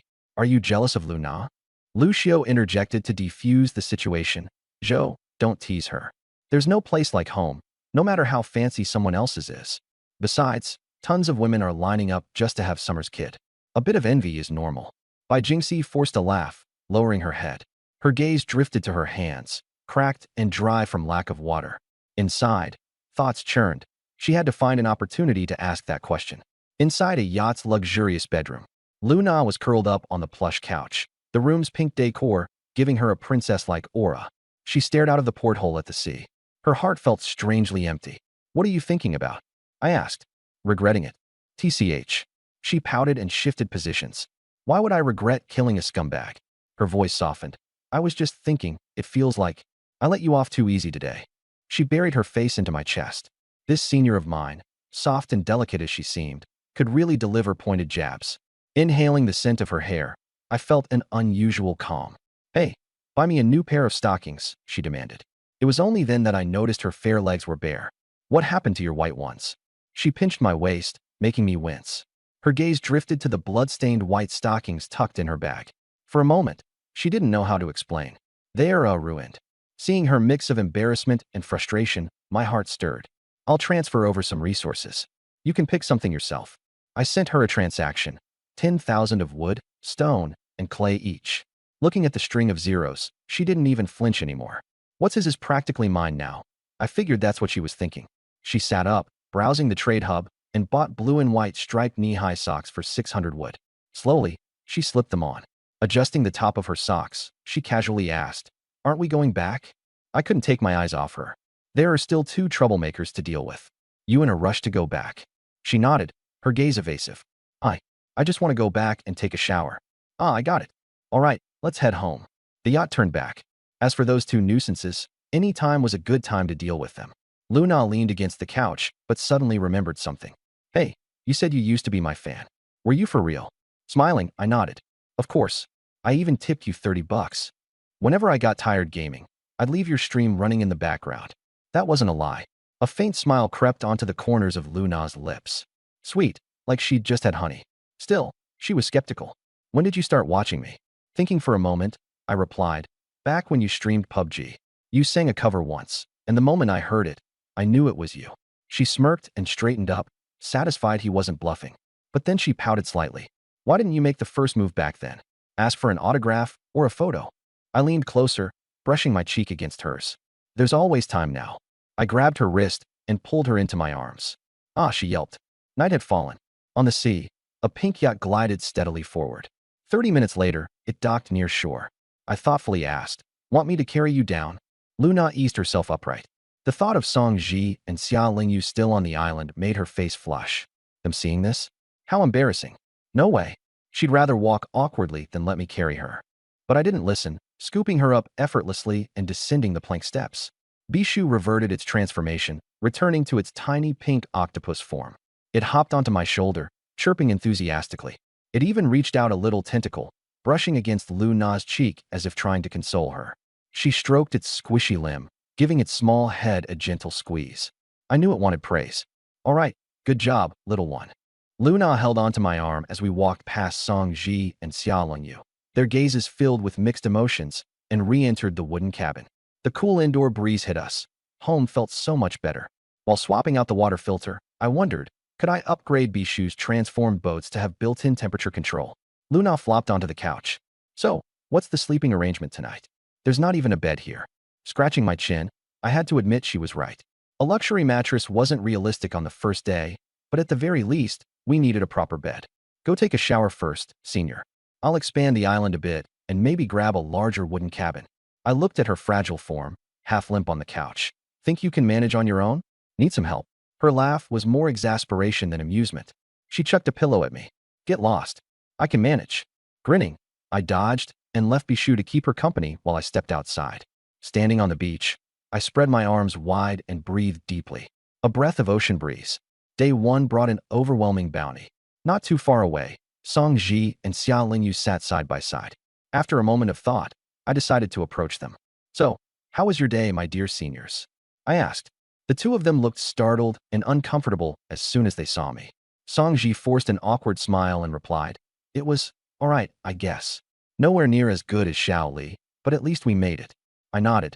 So, have you decided yet? Are you staying? Song Ji's eyes darted around evasively. We're still thinking about it. I answered simply, refraining from pressing further. Clearly, they're not feeling the heat yet.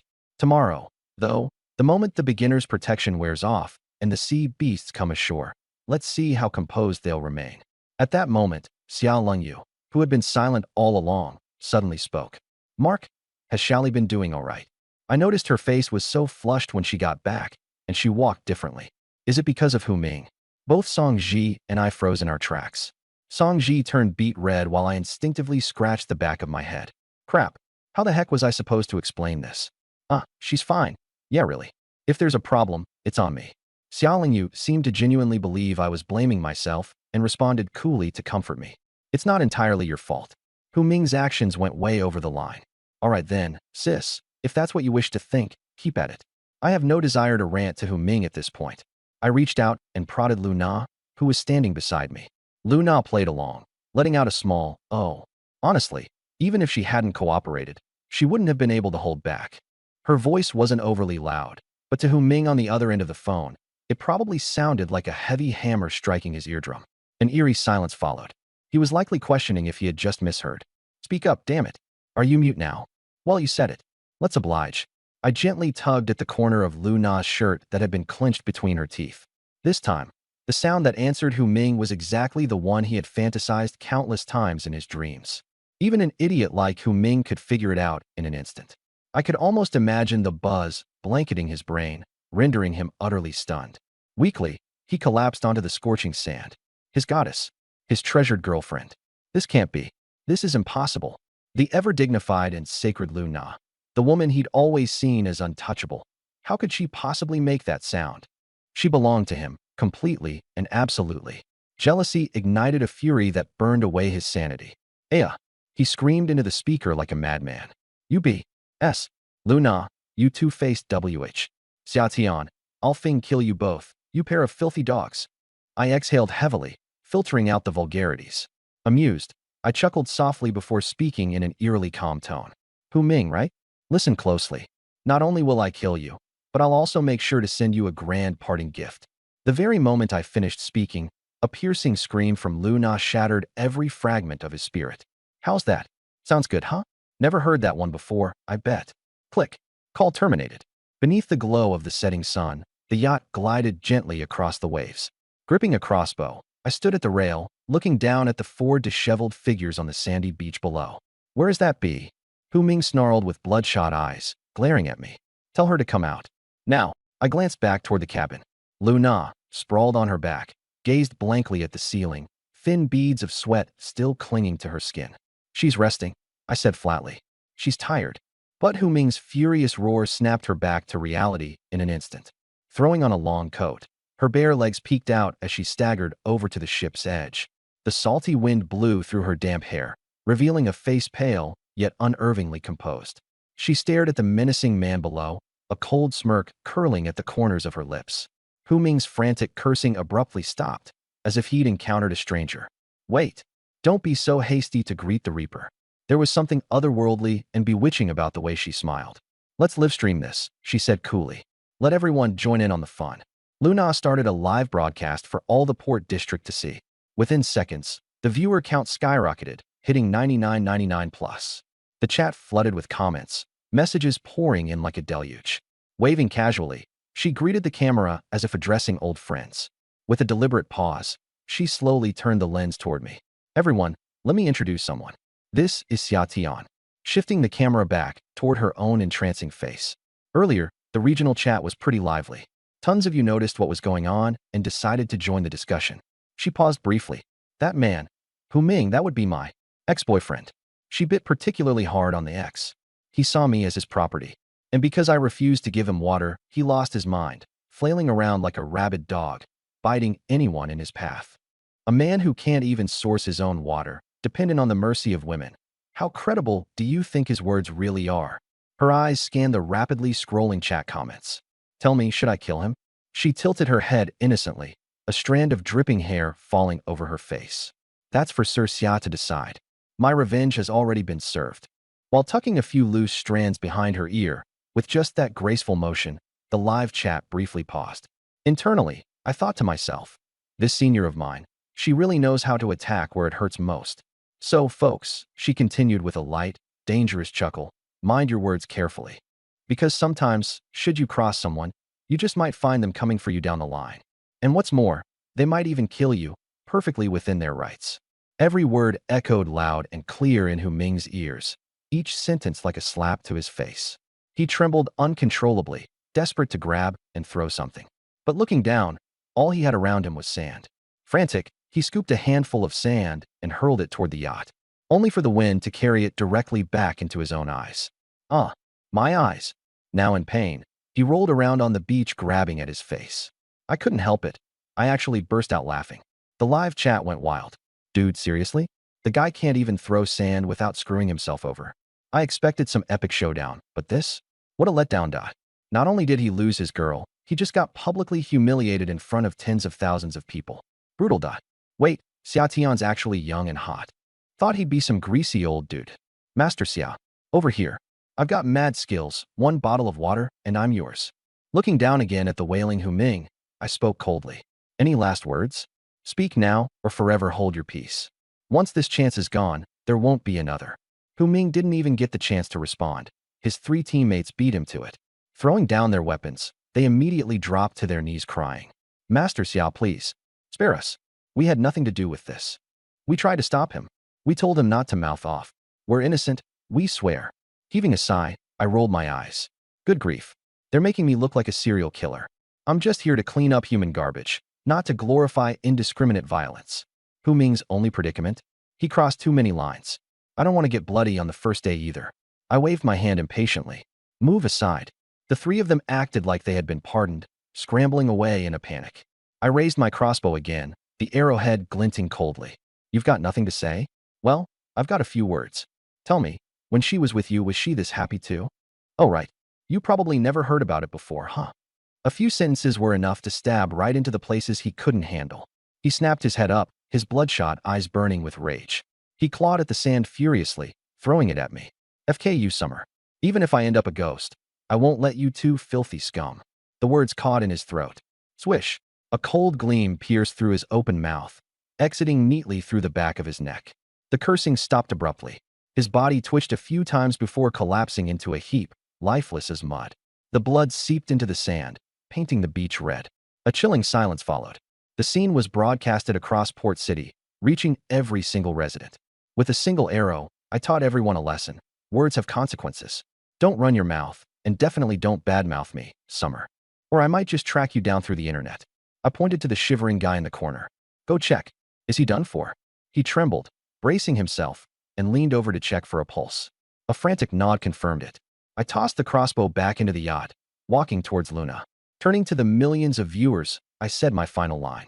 If there's any more of this nonsense, an entire island of people will pay for it together. The chat exploded instantly. Some worshipped me, some cursed me, but one thing was certain, everyone now feared me. On the island, Song Ji and Xia Lengyu stared at the corpse. The cold dread seeped from their feet all the way to their cores. It was too brutal. Day one, and someone was already dead on the beach after just one confrontation. If Summer could kill Hu Ming, would Lin Feng and Xiao Shangnan be safe? What was even more chilling was Li's reaction. Her ex-boyfriend had just died in front of her, and she was smiling. Song Ji's face went pale. She immediately sent Lin Feng a voice memo. Lin Feng, whatever you do, don't provoke Mark. Lin Feng had just finished watching the live stream, his heart still pounding out of his chest. Thank God he had been polite before. And thank God he wasn't as stupid as Hu Ming. Babe, don't worry. I'm not like Hu Ming. I'm not reckless. Tears almost filled Song Ji's voice. I'm scared.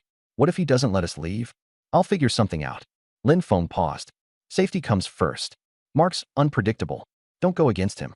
Sometimes, you might just have to swallow your pride to stay alive. Song Ji nodded subconsciously, though the words didn't sit well with her. Don't go against him. Was Lin Feng suggesting that she end up like Luna? She didn't want to think about it. Mark was out of their league. Lin Feng, she didn't dare to upset either. Okay, got it. Hanging up, she grabbed Xiaolin Yu's hand. What do you think Li is planning? She was terrified. Thinking back to all the nasty, jealous things she'd said about Luna, it was too much. What if Li remembered it all? Xiaolin Yu tried to comfort her. Don't worry. Li's not that kind of person. But she just watched Hu Ming die like it was nothing. He brought that onto himself. Look, when Li comes back, just apologize sincerely, and you'll be fine. Song Ji nodded weakly, her confidence frail. On a different part of the coast, Bai Jingxi had just finished watching the live stream too. Pink yacht, fresh Australian lobsters, and Luna's clean outfit. Oh, and that offer I had made earlier. 30 liters of water for your boyfriend, and you can come to my island for 3 days. The brutality hadn't scared her off. If anything, it had her itching to act. She glanced over at her boyfriend, Lu Xiao, who was boasting loudly with his crew. Damn, that Summer guy is insane. Just killed that guy without a second thought. Su Kong rolled his eyes. Too sloppy. He's bound to create more enemies. Zhou Lin nudged Lu Xiao. You admire a guy like that? What if he comes and steals Jingxi next? Lu Xiao laughed. No way. Jingxi's talent is way too average. Summer wouldn't be interested. Zhou Lin turned his attention to Bai Jingxi. So, Jingxi, be honest. Are you jealous of Luna? Before she could answer, Lu Xiao jumped in to shield her from the topic. Come on, Zhou, you're kidding, right? Home is where the heart is, no matter how golden someone else's cage might look. Besides, women swooning over Summer is nothing new. It's fine to admire him. Understandable, even. Bai Jingxi forced a tight-lipped smile, lowering her gaze. Her eyes landed on her own cracked, dry hands, a harsh reminder of reality. As the men continued their idle chatter, plans started forming in her mind. She had questions, and she would make sure they were answered. Meanwhile, back aboard the yacht, the luxurious bedroom was cloaked in a softer mood. Luna curled up on the plush pink couch, her surroundings making her resemble nothing short of a princess. She watched the ocean through the window, her mind somewhere else. A faint hollowness lingered in the air around her. Thinking about something, I broke the silence. Regrets? Pushed. She scoffed, repositioning herself. It's just one dead jerk. Nothing to regret there. Her voice softened. I was just thinking, maybe I let you off too easy today. Then, she suddenly leaned into me, resting her face against my chest. This senior of mine sure had a sharp tongue, all while looking so delicate. I breathed in the scent of her hair, feeling a calm unlike any other. "Hey, buy me some new stockings," she mumbled. I finally noticed her long, striking legs were bare. "What happened to that pair of white stockings you had?" She pinched my side, making me wince. Her eyes flitted towards the bloodied stockings stuffed in her bag. She hesitated, struggling for an explanation. Long story short, they're ruined. The mixture of embarrassment and frustration on her face lit something in me. "Fine, I'll send you some resources. Pick your own." I transferred over wood, stone, and clay, 10,000 units each. She stared at the sheer amount on the screen, her expression unfazed. By now, it didn't even surprise her anymore. After all, what's mine is hers too. That's probably what she was thinking. Nonchalantly, she began browsing the trading platform. Eventually, she selected a pair of blue and white striped thigh-high stockings, spending 600 wood on them. She adjusted the snug fit of the stockings, her tone casual, but her question intentional. "We're not heading back yet?" My gaze lingered on her for a moment too long. "There are still 2 troublemakers to deal with. You in a hurry to go back?" She hesitated, nodding lightly while avoiding my eyes. "I just want to go back and take a shower." "Ah, I got it. All right, let's go home." The yacht turned around. Those 2 clowns could wait. Luna relaxed back into the couch. Something else came to her mind suddenly. "Hey," she began. "You said you used to be my fan. Were you serious about that?" I grinned, nodding. "Of course. I even tipped you $30 once. After gaming for hours, I'd just hang out in your live stream." It wasn't a lie. Luna's lips curled into a smile so sweet it could melt ice, though she tried to mask her delight. "When did you start watching?" I thought for a moment and said, "Back when you were streaming PUBG, you covered a song. The moment I heard it, I knew it was you." She tilted her head with a smirk and sat upright, clearly pleased. "Looks like that junior wasn't lying after all." Then she pouted, half annoyed. "Why didn't you approach me before? Ask for an autograph or a photo?" I leaned closer, pressing my cheek against hers. "It's not too late now," I said as I grabbed her wrist, pulling her into my arms. Night fell. Out on the sea, a pink yacht moved gently through the waves. 30 minutes later, it docked at the shore. I asked considerately, "Want me to carry you off the yacht?" Luna tried sitting up, her face turning crimson as she remembered that Song Ji and Xia Lingyu were still on the island. If they saw this, she'd never live it down. "No way," she protested. She'd rather walk awkwardly than let me carry her.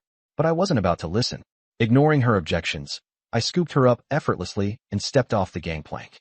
The pink little octopus, Bibbo, released its transformed yacht form, hopped onto my shoulder, and let out a cheerful chirp-chirp sound. It even stretched a tiny tentacle to poke at Luna's cheek, as though trying to comfort her.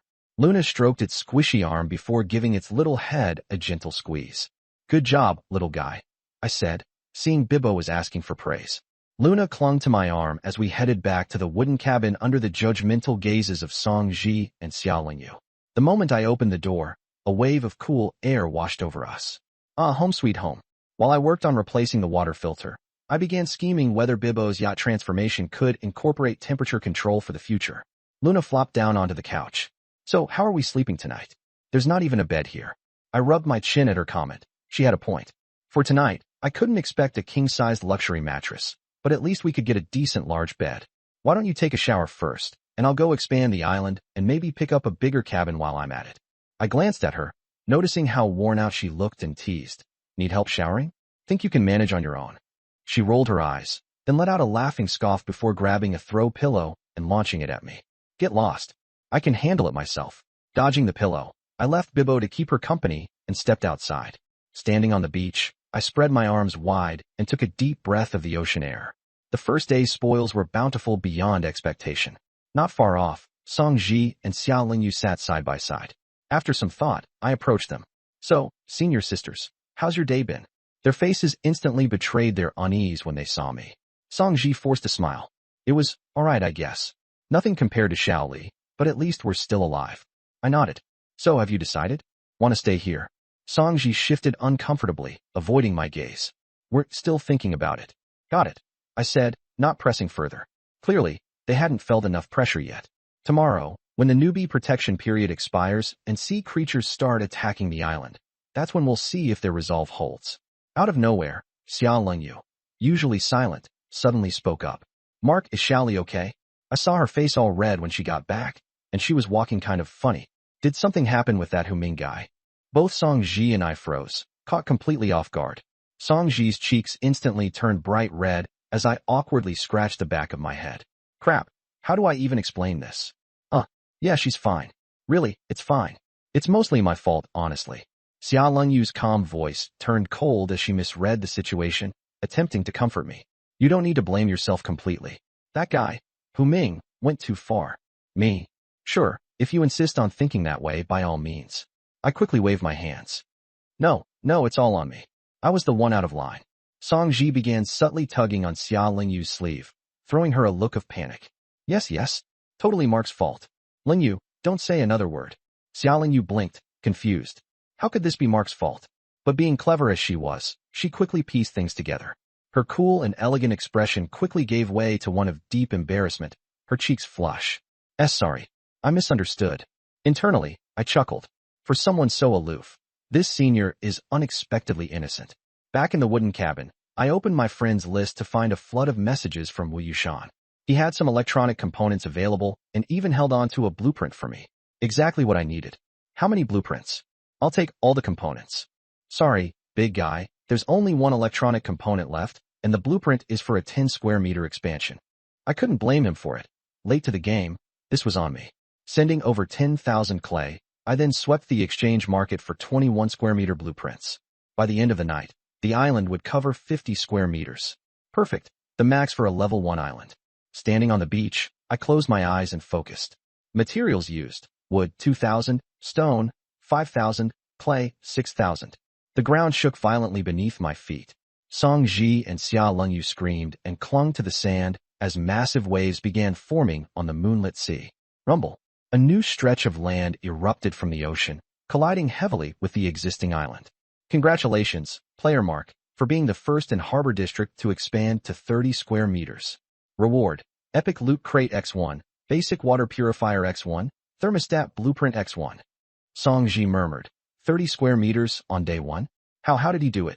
Xia Lingyu's expression was one of pure shock, her mind racing with a singular thought. Where did he get all the resources? He didn't even spend all day fishing treasure crates. Just then, the wooden cabin door creaked open. Luna, fresh from her shower and wearing a new pair of black silk stockings, walked out. Her cheeks were flushed, and her eyes sparkled with excitement. Wow, it's huge. You could even do shuttle runs on this. I chuckled. You like things on the bigger side, huh? Without thinking, Luna responded, Of course. This is practically half a badminton court already. I teased back. So you like big things? I can go even bigger. Realizing the double entendre, she sputtered indignantly and scolded me. Pfft. I was talking about the island, you pervert. Grinning, I said nothing and pulled out another stack of 1 square meter blueprints. Materials used: wood 4,000, stone 10,000, clay 12,000. If the first expansion shook the ground, the second was earth-shattering.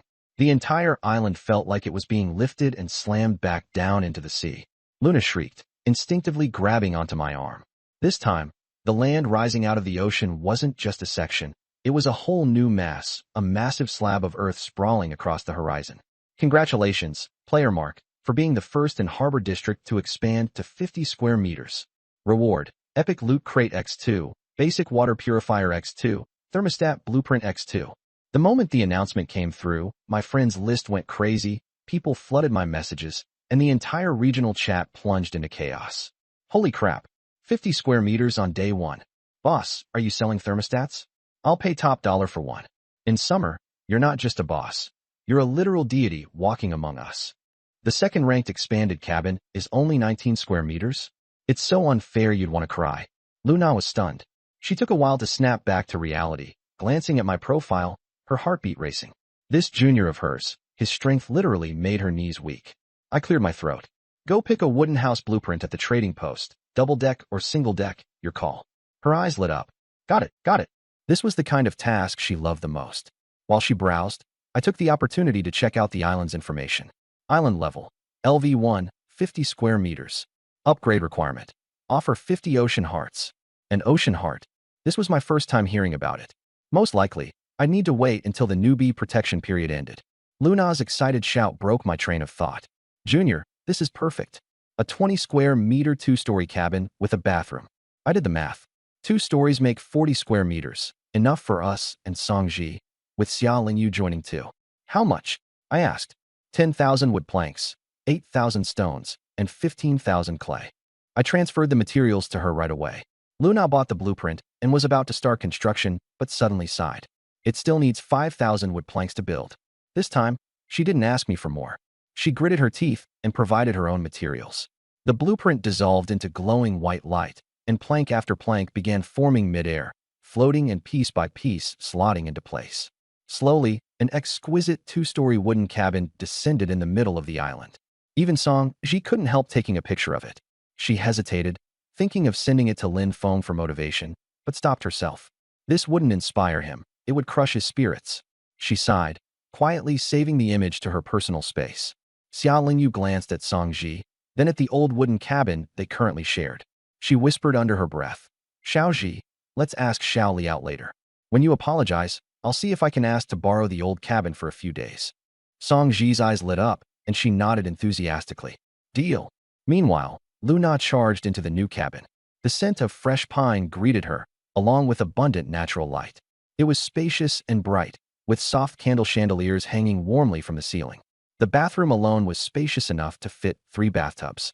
She ran up the stairs in excitement and collapsed onto the second-floor wooden floor, arms and legs spread out like a starfish, her mind blank. In this dangerous survival world where death could come anytime, she'd somehow managed to build a true home. Sure, the resources weren't hers, but she'd done the actual building with her own hands. I began hauling the couch and water purifier from the old cabin into the new one, while Luna bought a bunch of new furniture blueprints. The sofa needs to go next to the window. It's got a perfect view of the ocean. The table? Right in the center. Move the vanity set upstairs. Once everything was set, the two of us collapsed onto the couch, exhausted. The warm light bathed the room, highlighting every corner of the cabin that showcased her detailed touch. "Well," she said, grinning. "Not bad taste, huh?" I took a slow look around, and I had to admit, not bad. Feels like a real home now. I laid out 3 glowing purple epic treasure chests on the floor in a neat row. Ready to try your luck opening a few? Luna's heart raced. 3 epic treasure chests. She could fish for a lifetime and still not see even one in person. She snuck a glance at me. "You really want me to open them? I'm notoriously unlucky. Don't come crying if I jinx it." I nodded. Deep down, I was genuinely curious just how disastrous her luck could be. Go for it. My first epic chest gave me nothing special either. Luna rubbed her palms together and approached the first chest, drawing imaginary circles in the air with her fingers. "Heaven above, grant me a massage chair or something. Please." She yanked open the chest. "Congratulations. You've obtained luxury pool blueprint, 20 square meters." Her expression froze for a moment, and she kicked the chest out of sheer frustration. Okay, it wasn't entirely bad. A pool was definitely a luxury add-on for the island. But compared to the epic seafaring beast I had pulled before, this felt lame. She refused to give up and eyed the second chest, though her confidence was shaken. I couldn't help teasing her. "First one's always a warm-up. Maybe the second will surprise you." She gave me a suspicious look. "If I pull more junk, are you going to use this as an excuse to bury me? Do I really even need an excuse?" I shot back with a grin. She nodded as if that made perfect sense. "Fair enough. Fine, I'll give it another go." Luna steadied herself and placed her hands on the top of the second chest. "This time, I'm betting a super soft bed, okay? I'll even gamble away Xiao Ji's next life of romantic luck for this one. Let's do this. Open. Congratulations. You've obtained greenery material package, 10 plant species." I couldn't help but chuckle this time. A pool blueprint and now a greenery package. She truly had unique luck. Clearly, next time, I wasn't letting her anywhere near the chests. Fuming, Luna stomped her foot. This was nothing like the golden jackpot she'd imagined. I laughed until my sides hurt, then walked over and squeezed her shoulder. "All right, leave this to me. From now on, you can just lay back and enjoy the spoils." Her face turned red, and she swatted me with a fist. "Ugh, you're such a jerk." Ignoring her, I stepped towards the final chest, grasping the lid with both hands. Turning back, I raised an eyebrow at her, a smirk playing on my lips. Under her curious gaze, I slowly lifted the chest lid just a crack. Bzzzt. A blinding gold light flashed, bathing the entire cabin in shimmering brilliance. I slammed the lid shut before we could fully peek inside, and the golden glow instantly disappeared. Luna, on edge, grabbed my arm and shook it. "Hurry up and open it already. Is it a seafaring beast? I want a pet too." My curiosity skyrocketed as well. I threw the lid open with a dramatic yell. The gold radiance filled the room again, so dazzling it made us squint. Congratulations, player. You've obtained Defense Robot Epic Blueprint. As the light subsided, I picked up a sturdy, dark red blueprint from inside the chest. My eyes scanned the requirements, and my jaw dropped. Materials needed: iron parts 10 350, electronic components X 130, plastic X 400, rubber X 200, intelligent core X 10, silicone X 100. This list was intimidating. What the heck was an intelligent core? I'd never even heard of it before. But if I could build this robot, sea monsters would be a worry of the past. Luna peeked over my shoulder at the blueprint and wore an odd expression. Why does it need silicone? Is this robot entirely appropriate? Her cheeks flushed at the implications. I laughed. Appropriate or not, it might come with bonus features. Hey, robot girlfriends are a thing, you know. Her eyes narrowed suspiciously. Oh, so that's your type, huh? Nah, robots won't beat the real deal, I said confidently. I still prefer my senior.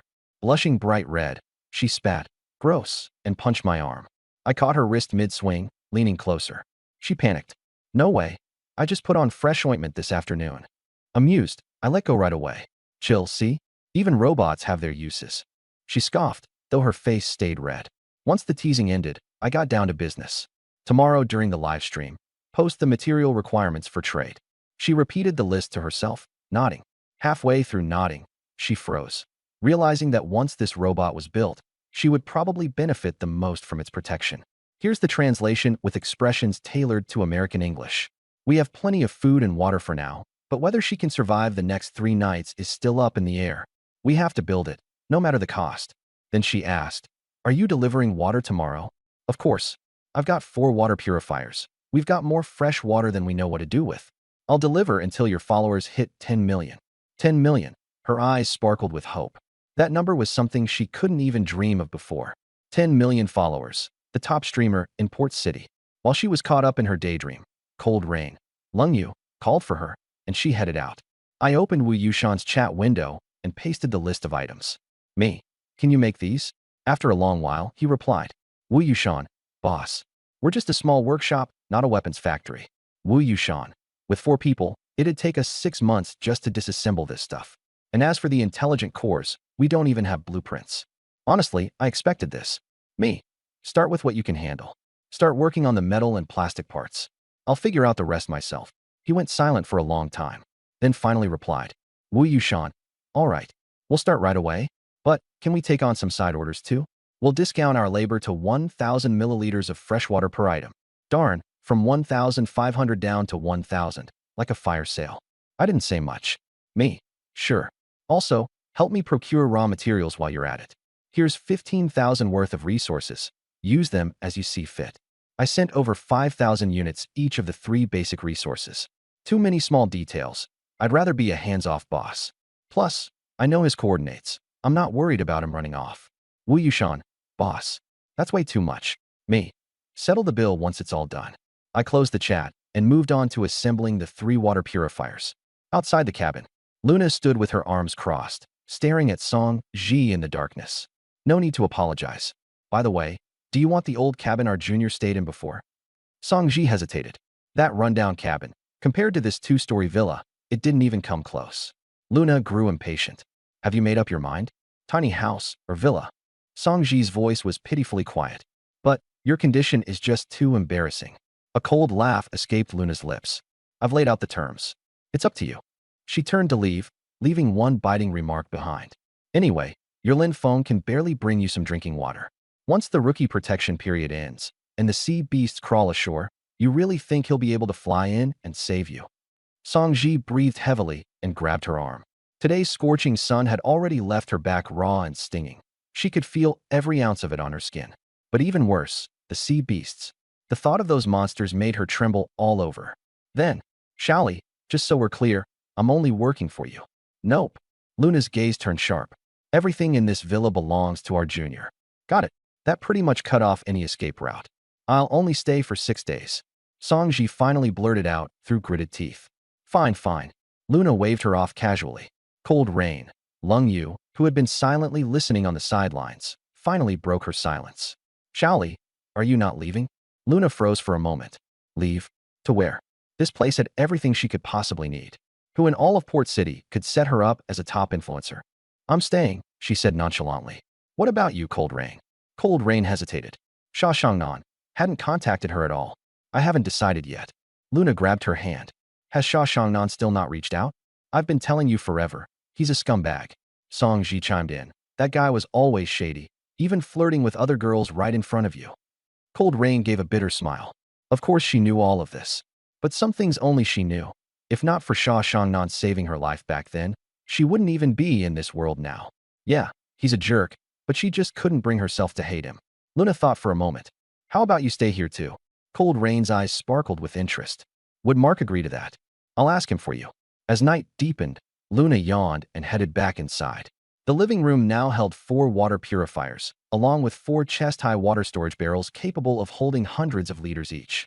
I had just gotten out of the shower and was lounging on the sofa in shorts and a t-shirt when I heard footsteps. I didn't even look up. Done talking.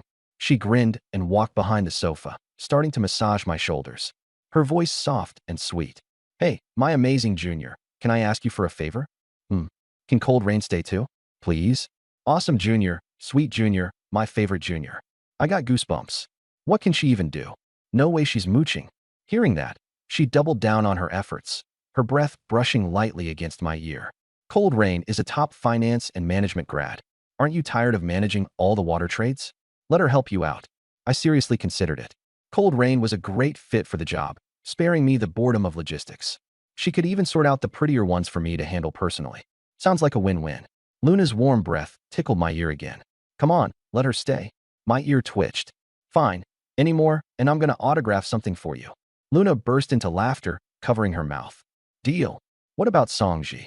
Oh, her. A mischievous glint flashed in her eyes. You'll find out tomorrow. When I turned to look at her, her expression looked more devious than mine ever could. We headed upstairs one after the other. From my storage space, I pulled out a system-rewarded double bed and matching red 4-piece sheet set. The room instantly had that honeymoon suite vibe. Luna's heart raced. Crap, are we really going to? Morning sunlight streamed through the window, covering the double bed. I stirred awake, my palm resting on silky smooth skin. Opening my eyes, I saw her still sound asleep. Her long lashes fluttered lightly under my touch. This was the first time in 2 lives I had woken up next to such a stunning girl. If it was my old life, a girl like this would have never even glanced at me. Funny, isn't it? We've only been in this world for a day, and we've already done everything. I checked the time, still before 8. College habits really stick. After a quick wash, I headed downstairs. But just as I reached the landing, I heard faint rustling noises coming from the living room below. Immediately, every muscle tensed. The rookie protection period ended at midnight. Sea beasts could attack at any moment. I pulled out the crossbow I used on Hu Ming, knocking an arrow, and crept downstairs silently. As I rounded the stairs, I caught sight of something black and white moving stealthily near the table. My finger tightened on the trigger. Pulled the trigger. Ah! A sharp scream pierced through the morning calm. This voice. Songji. I frowned and rushed downstairs. Songji. Seeing her in front of me, even someone as composed as me couldn't help but freeze for a moment. She was wearing a maid outfit, and with a black choker on her neck. Her entire face flushed red as she tightly covered her mouth with one hand, pointing at me with the other, eyes wide open. You. I sighed in resignation, shaking the crossbow in my hand. What are you scared of? I already put the weapon down. The scream was so piercing that it woke up Lu Na as well. She came down the stairs rubbing her sleepy eyes. What's with all the yelling so early in the morning? But as I turned around, she also let out a scream. Mark, you pervert. Only then did I realize and look down at myself. All right. Who would have thought there'd be someone in the living room first thing in the morning? Minutes later, Lu Na and Songji stood side by side, heads bowed, looking like 2 school kids caught misbehaving. Lu Na was holding back laughter, while Songji looked ready to bury her face into her chest out of embarrassment. Dressed now, I sat on the sofa, arms crossed, and asked, so this is the you'll find out tomorrow surprise you mentioned yesterday? Puffed. Lu Na broke into laughter but quickly straightened her face. Who the hell casually strolls around in just their boxers early in the morning? And you still have the nerve to blame us. I laughed in disbelief at her pushing the blame onto me. This is my house. How is wearing boxers a problem? Fair enough. Lu Na, quick to redirect the heat, turned on her partner in crime. Then it's your fault. What kind of maid starts cleaning without waking up the master first? She mimicked my tone mockingly. Punishment for you. Hand scrub the entire first floor floors. Song Ji froze in place, completely stunned. Turns out, the outfit was Luna's idea. She made Song Ji wear it to surprise me. Well, the surprise didn't happen as planned, but the fright definitely did. Earlier, what startled her wasn't the crossbow but, well, let's just say it was the tent I was pitching. Movies didn't show this part. They made it seem way more subtle. Song Ji shot Luna a resentful glare. But, standing under someone's roof, she had no choice but to endure. Fine, fine. Luna then gave her a sneaky pinch on the waist. Why are you still standing there? Call him master already. Song Ji's eyes widened. Huh? You didn't say I had to call him that. She definitely wasn't told about this part. But the outfit was already on. Leaving now would just make all the previous humiliation pointless. Luna whispered mockingly in her ear. Think about the scorching sun outside. Think about the sea beasts. Those words were a bucket of cold water splashed onto Song Ji. Call him master? It's not like she'd lose a piece of herself doing that. Song Ji took a deep breath and turned to Luna, shouting, Master, good morning. Luna facepalmed. That wasn't what she meant. Why are you calling me? Call him. Song Ji awkwardly shifted her gaze to the ground, refusing to look at me directly. Emma, Master, Ji, good morning.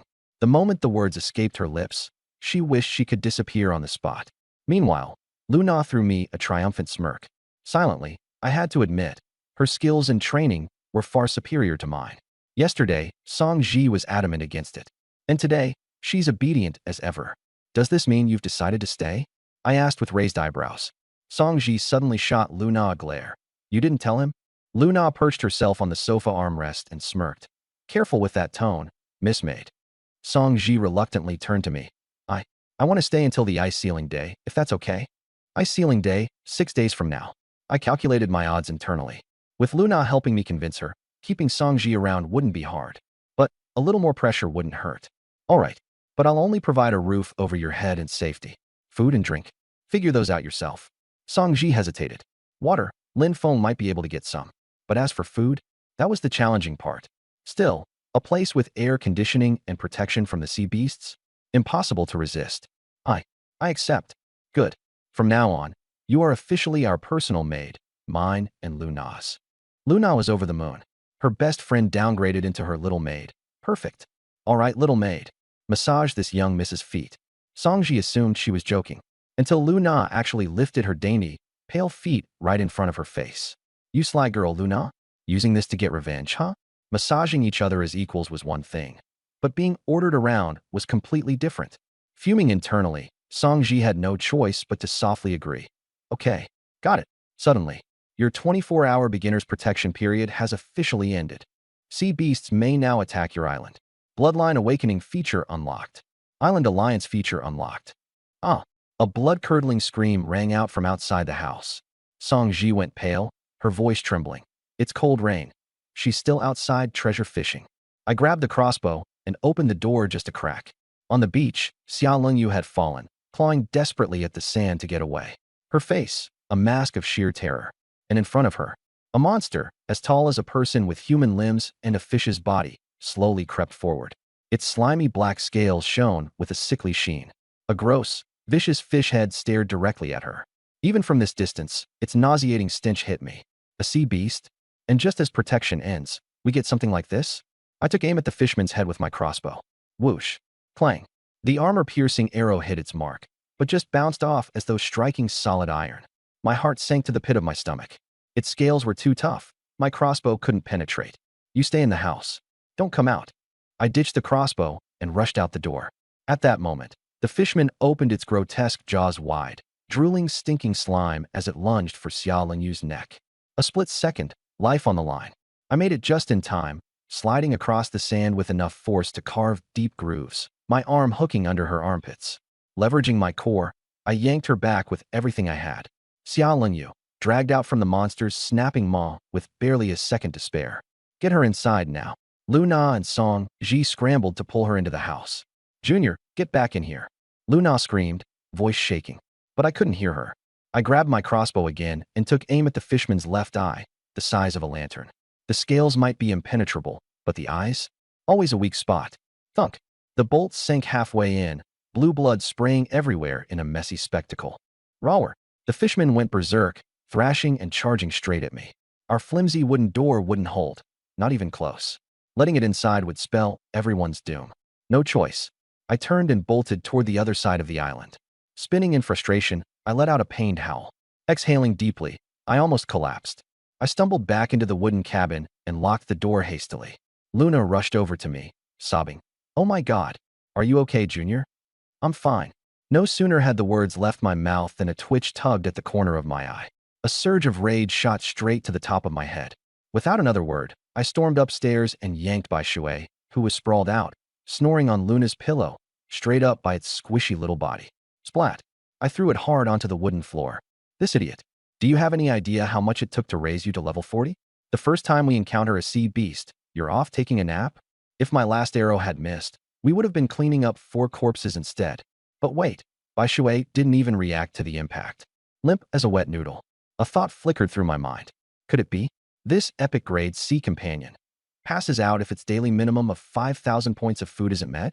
Clutching my head, I scrambled to feed it 5,000 clay resources. A flash of white light later, Bai Shui opened its eyes, looking totally dazed. It looked up, straight into the face of its irate owner. Its little pink body gave a nervous shudder. No words spoken, I hoisted it up and carried it downstairs.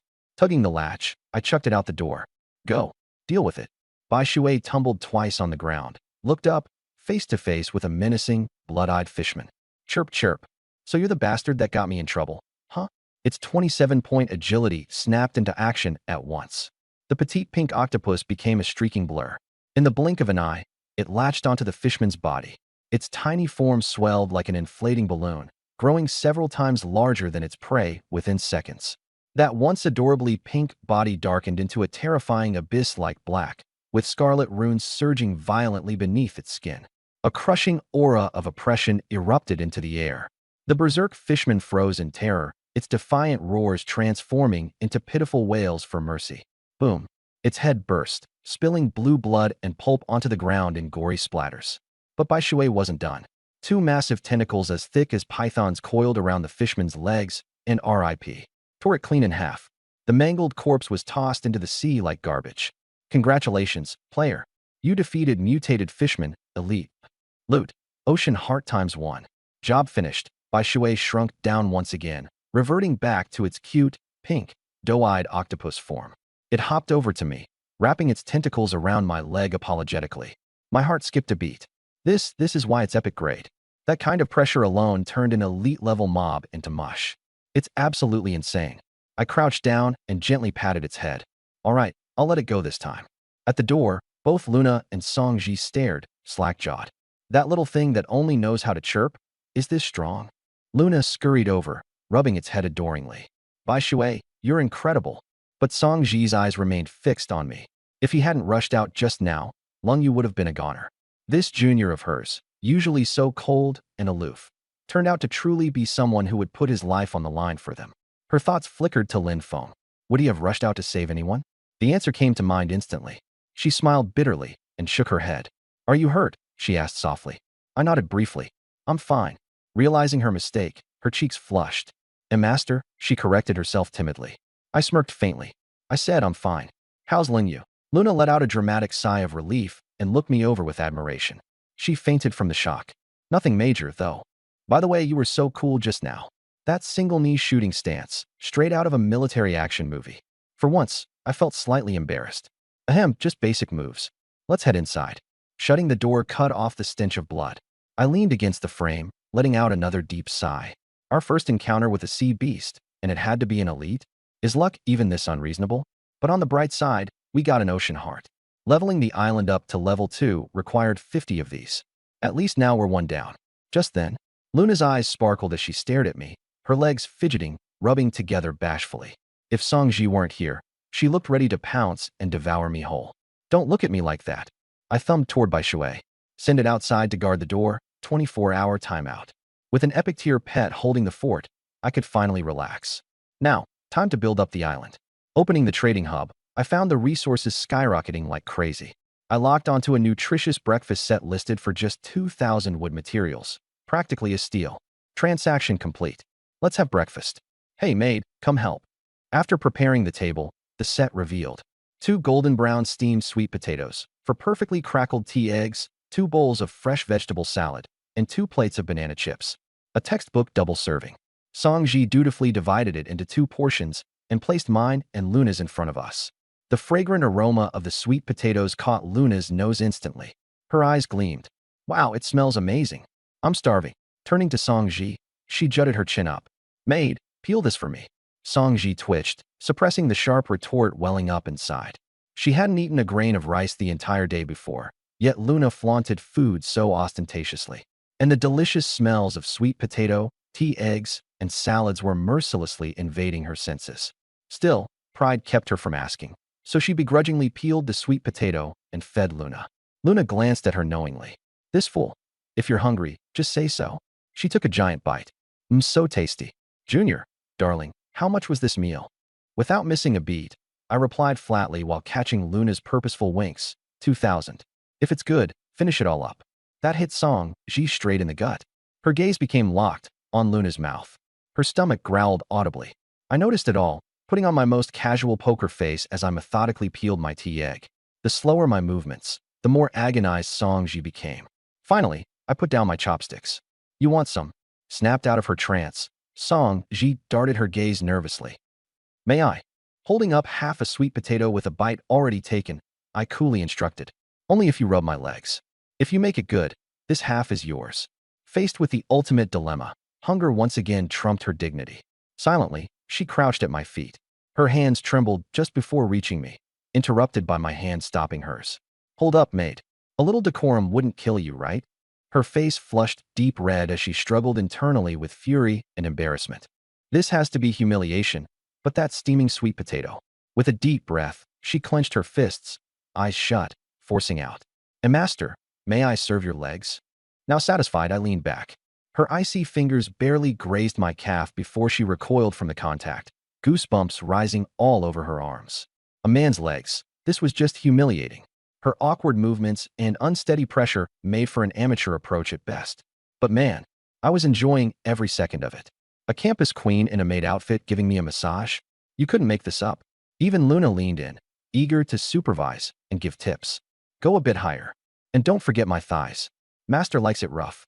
Song Ji lifted her head and shot her a fierce glare. Luna, knowing better, quickly headed upstairs to start her livestream.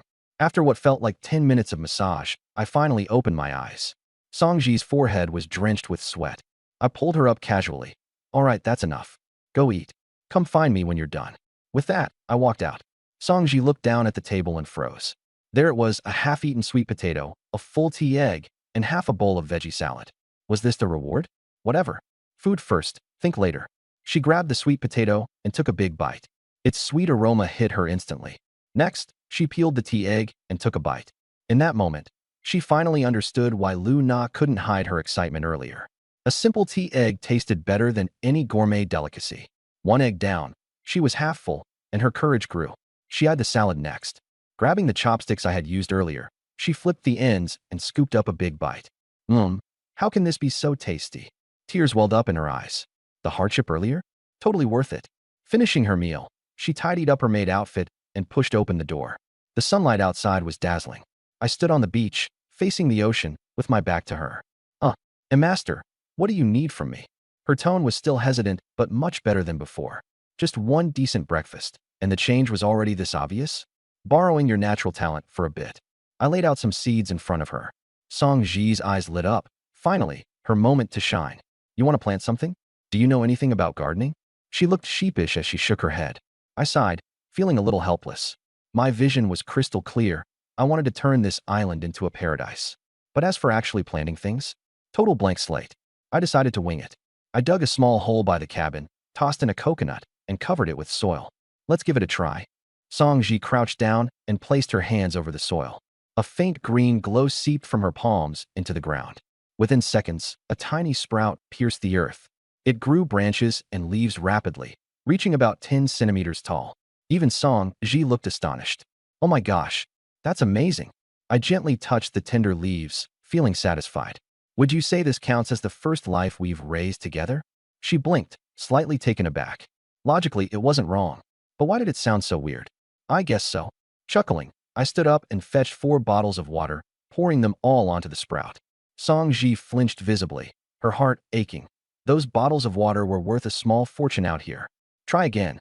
She activated her power once more, but the sapling didn't budge. This plant has already been cultivated for the day. Looks like it's a once-a-day thing. Planting trees takes time. There's no rushing it. Together, we planted a coconut tree at each corner around the cabin.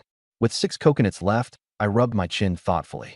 Close your eyes, walk around the island, and plant wherever you feel like stopping. Songji quickly caught on. Master wants the trees to grow in a natural, scattered way, right? I nodded. As she wandered to do her part, I kept myself busy. I rummaged through the landscaping kit, finding bougainvillea and roses, perfect for climbing and covering the cabin. Just after finishing watering the last bit, I straightened up, ready to call Songji. Before I could, I saw her blindly step onto a pile of sand I had just built up. Whoa! Her footing slipped, and she toppled forward. Luckily, she didn't face-plant into the sand. She landed squarely in my arms. The world spun momentarily. When she regained her senses, she realized she wasn't lying on sand. She was lying on me. Good thing it was sandy and not concrete. That type of fall could have cracked my skull. Panicking, Songji scrambled to her feet, frantically apologizing. I didn't mean to. I'm so sorry. I sighed. I know. Just, can you help me up first? Flustered, she grabbed my hand and pulled me up. For a first day as a maid, this was a colossal screw-up. What if I held a grudge? With big puppy eyes, she hesitantly asked, how about I give you a massage later to make up for it? Seeing her regretful expression, I decided to let it slide. All right, fine. She exhaled in relief, even impressed at her quick thinking. If she hadn't volunteered for the massage, who knows what kind of punishment might have awaited her. Finally, each of us carried a bag of grass seeds, scattering them around the cabin. Songji triggered her gift again, and countless tiny sprouts burst through the sand, spreading a lush green carpet across the island.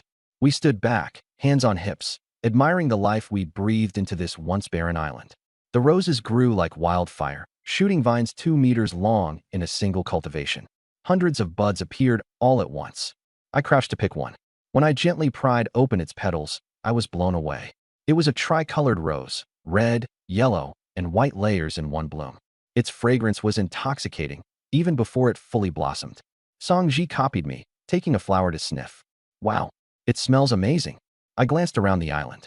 Once the coconut trees, grass, and flowers fully matured, this place would be breathtaking. Laying on the grass, surrounded by blooms, listening to the waves, absolute paradise. Too bad the others wouldn't get to enjoy it. Lin Feng's raggedy island couldn't hold a candle to this. Back at the cabin, Xia Lingyu was still passed out cold on the couch. I sat down on a chair, and Songji promptly resumed her role as a proper maid, standing dutifully behind me. She peeked at the table and softly admitted, Master, I ate your leftovers. I took a sip of water. I left them there for you. A smile crept onto her face, a warm fuzziness flooding her heart. He's more thoughtful than I imagined. Master, lay down. I'll give you that massage. I waved her off. No rush. Take a shower first.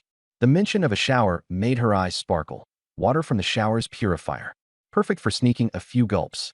She dashed toward the bathroom, already undoing buttons before even reaching the door. Smiling to myself, I was about to head upstairs to check in with the other senior, when a notification from a friend popped up. The one Dodger made cry. Baby bro, are you safe over there? By Jinxie, did she finally come around? Summer, safe and sound. You? On her side, By Jinxie sat on a beach, nerves wound tighter than a violin string. As soon as the protection phase ended, the regional channel blew up with cries for help. It terrified her. The one Dodger made cry. I'm scared sea monsters will come to the island. Summer, my travel beast this morning scared an elite fishman so badly its head exploded. She hesitated for a moment, but then realized, why would someone ranked top 3 on the leaderboards need to lie? Summer, if you want to survive, it's simple. Did you tell your boyfriend yet? The one Dodger made cry. Not yet. I don't know how to bring it up. Summer, isn't survival the goal? I gave you the chance because I think we're fated. If you don't want to live, even the gods can't help you. Bai Jingxi finally understood. This man was dead set on having her. She'd always been confident about her looks. Growing up, she'd been spoiled with compliments, and even a simple social media post about catching a cold would have someone delivering medicine to her door. But now, even if she screamed for help, no one would answer. Her beauty, instead of a blessing, had turned into a curse. On the island, as long as Lu Xiao was around, those 2 other men wouldn't dare touch her. But what if someone stronger came along? Someone who wiped out Lu Xiao and the rest? What would her end be? Kept captive? Used up and then tossed into the sea like trash?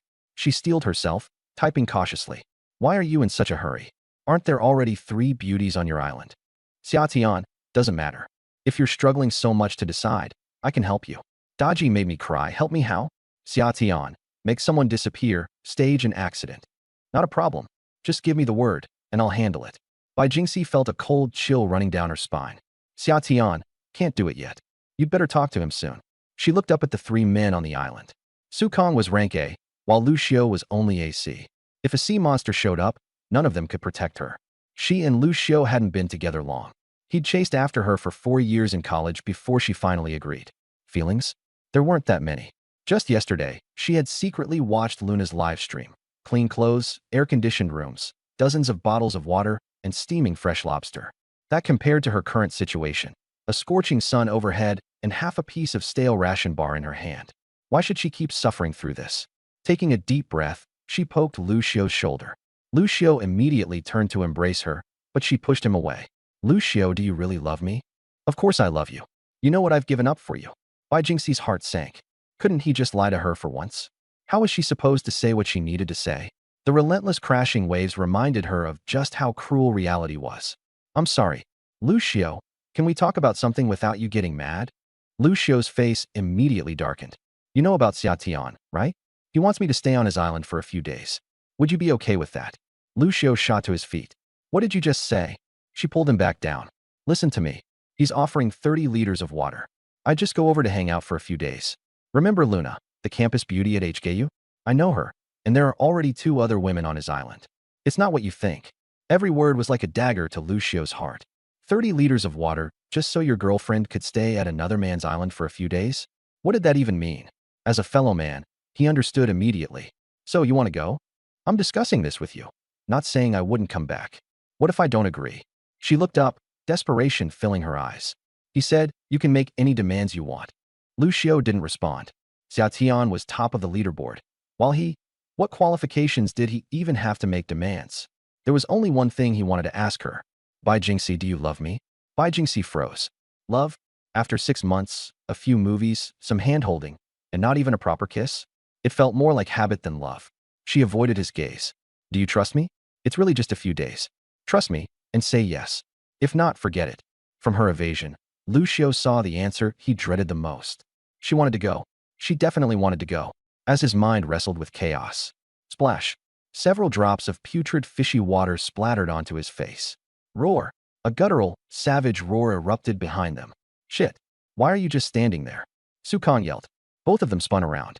A massive, pitch-black, scaly humanoid monster was crawling out of the ocean onto their sandy shore. Every step it took sent tremors coursing through the ground, the stench of decay assaulting their senses. A sea monster had come ashore. Bai Jingxi's legs gave out, and she collapsed. Lu Xiu yanked her behind him, wielding his stone spear. Stay back. Su Kong and Zhou Lin quickly flanked his sides, forming a triangle to shield Bai Jingxi. This island's too small to hide. Quick and deadly is our only chance. The 3 of them charged as one. Thud, thud, thud. 3 stone spears plunged toward the monstrosity. Clang. Sparks flew. It was like stabbing iron. They couldn't even penetrate its hide. Damn, its skin's like armor. The creature bellowed in rage, rising to its full, terrifying height. Over 2 meters tall, with a massive fish-like head, glowing green lantern eyes, and a gaping maw lined with razor-sharp teeth that churned like a meat grinder. Zhou Lin gritted his teeth, seizing the opportunity to jab his spear into its open mouth. Snap. The creature bit clean through the spear like it was nothing. Shit. Su Kong and Lu Xiu both remembered. Regional alerts had mentioned that its weakness was its eyes. They attacked at the same time, their spears aiming straight for its glowing green orbs. And that's when the gulf in natural talent became glaringly clear. Su Kong, with his rank A strength, slammed his spear clean through the sea monster's left eye, rupturing it in a grotesque explosion. But Lu Xiu, with all his might, his spear barely pierced a few centimeters before getting stuck in its tough eye socket. He couldn't drive it in any further. How? How can this happen? Lu Xiu's eyes widened in disbelief. He couldn't even pierce the sea monster's weakest point? Roar! Blinded in one eye, the sea monster entered a berserk frenzy. It swung its massive head, flinging Su Kang's spear away. Stumbling backward, Lu Xiu looked down at his trembling hands. Why couldn't he even stab through its weakest spot? Behind him, Bai Jingxi's face turned deathly pale, her mind still ringing with the echo of her own words. Do you trust me? Humiliation and failure crashed over Lu Xiao like a tidal wave. His eyes burned red with rage. Damn you! Like a madman, he charged. Lu Xiao, stop! His spear struck the creature's remaining eye with precision. But no matter how hard he pushed, it still wouldn't break through. Too late. The sea monster's claws were already descending, aiming to cleave his head in two. In the blink of an eye, Zhou Lin, unarmed and desperate, darted forward, grabbing the back of Lu Xiao's shirt and yanking him away. Slash! The beast's claws raked across Lu Xiao's chest, shredding flesh to the bone. Blood sprayed everywhere as he collapsed, vomiting crimson mist. Zhou Lin rolled with him to the ground, shoving him aside. But in doing so, he sealed his own fate. The sea monster closed the gap in a single leap, clamping its jaws around Zhou Lin's left leg. Crack! The sound of bone shattering was sickeningly clear. Ah, my leg! His screams echoed across the small island. Su Kang's eyes turned bloodshot with fury. In a flash, he dashed to Lu Xiao's fallen form, snatched his spear, and roared, channeling every bit of his strength into one final strike. Squelch! The spear drove through the creature's remaining eye, pulverizing its brain, and exited out the back of its skull. The monstrous figure collapsed with a thunderous crash. Congratulations, player. You have defeated a fishman, common. Loot acquired. Iron Sword X1. It was dead. Bai Jingxi seemed to snap out of a nightmare, stumbling and crawling toward Lu Xiao. His chest was shredded with 3 deep, bone-deep gashes, horrifying to look at. Lu Xiao, wake up! Please. Trembling, she checked his breath. Thankfully, he still had a faint pulse. Come help me. Su Kang roared. Gripping his belt, he worked quickly to tie a tourniquet around Zhou Lin's mangled thigh, doing whatever he could to staunch the bleeding. Stop the bleeding. If the two of them had stabbed the sea beast's eyes at the same time earlier, the fight would have ended already. Zhou Lin wouldn't have lost a leg. Bai Jingxi stumbled as she ran over. Zhou Lin's leg below the knee was nothing but a mangled mess of flesh, bones, and muscles mixed together in blood. Her stomach churned, but she had no time to hesitate. She tore off part of her skirt and pressed it tightly against the wound. Her heart was pounding.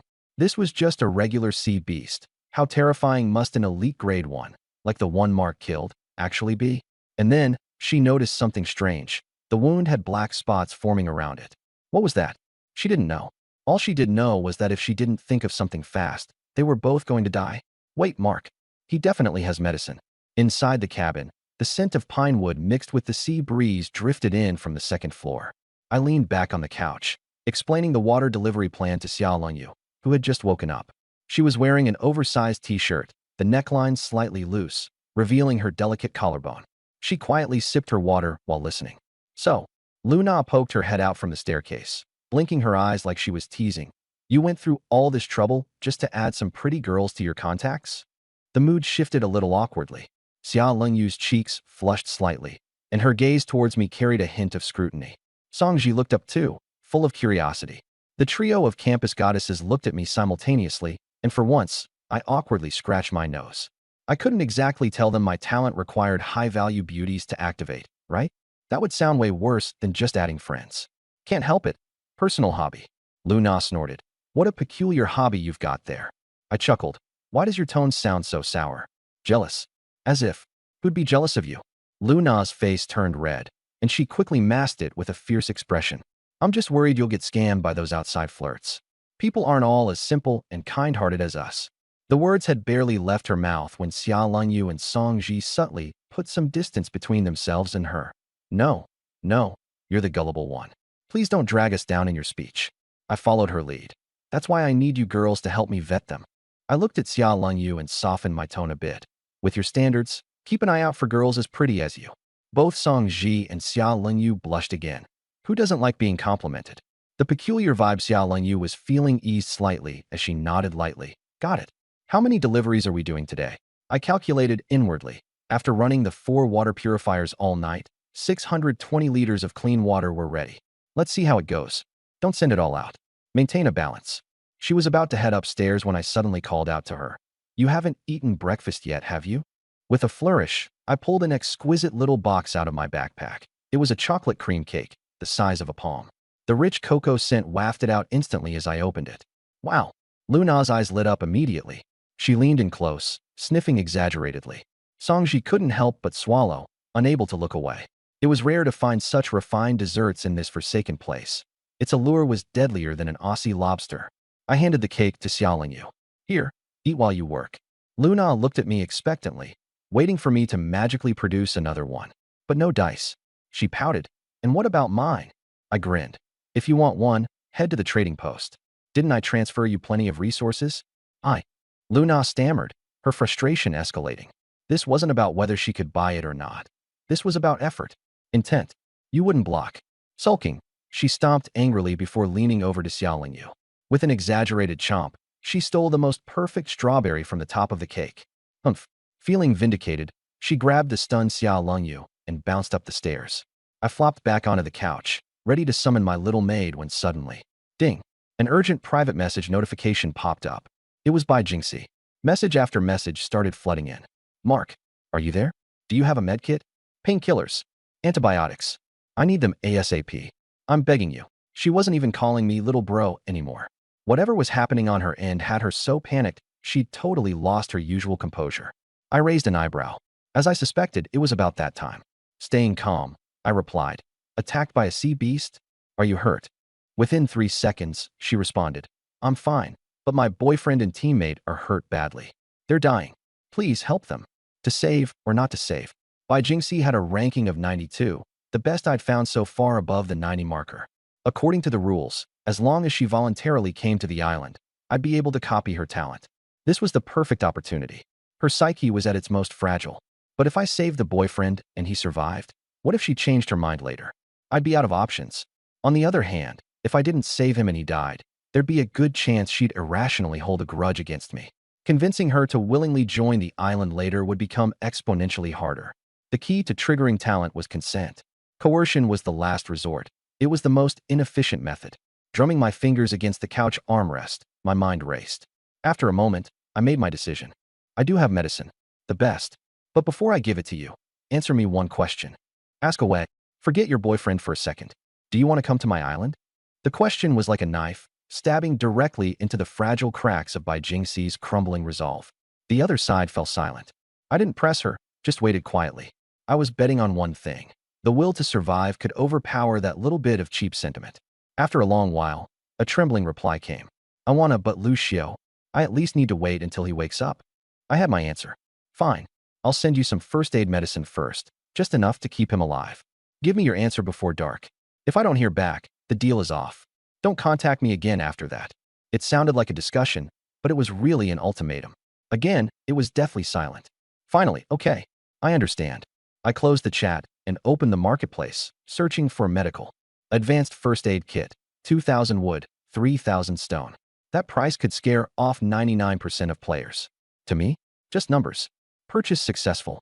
I picked up some styptic powder, antibiotics, painkillers, and bandages. Enough to keep him alive for a day, but not enough to truly heal him. Packed it up and sent it over. I got it. I'll never forget this kindness for the rest of my life. Next came the waiting. If there's no response, then it's time to cut losses. Forcing things isn't really my style. What I am interested in, though, is this maid senpai right by my side. Senpai. I lazily spoke up. Massage start. Songji flinched, adjusted the cushion, and knelt beside the sofa. I shut my eyes. 10 slender fingers, cool to the touch, pressed gently against me. They were soon replaced by the warmth of her palms. It felt so much better than the morning. Just the right amount of pressure. But not even 10 minutes passed before her hands went limp, and the corners of her mouth drooped. Why is it that Lu Na's just delivering water and Xia Lingyu's off streaming like they're on vacation? The sight of Lu Na snatching the strawberries, the way Xia Lingyu cradled that cake. Frustration and bitterness flooded her chest. She was doing the toughest work and couldn't even have a bite of cake. Her hands stopped. Master, I've got no strength left in my hands. Cue the sulking mode. Another 10 minutes, and I'll treat you to cake. Songji swallowed back the words she was about to complain with. What in the world? How did he know exactly what she was thinking? But there's cake. All right, you better keep your word. I nodded, burying my face into the cushion. She came back over and kneaded more vigorously this time. Not bad. A smile tugged at the corners of Songji's lips. Playing pitiful really worked. Work on my neck too. Her tone carried a bit more confidence. I gave her an okay sign. Just then, a private message came in. It wasn't by Jingxi, but Lin Feng. Bro, busy. I sneered inwardly. Busy? I was enjoying myself. Got something? I'm enjoying myself right now. Lin Feng froze for a moment. I wanted to ask, do you want to join the Sea Island Alliance? Now this was interesting. You founded it. How could I possibly be that capable? It's Tang Xiangyang, from the HKU Department of Business Administration. Tang Xiangyang.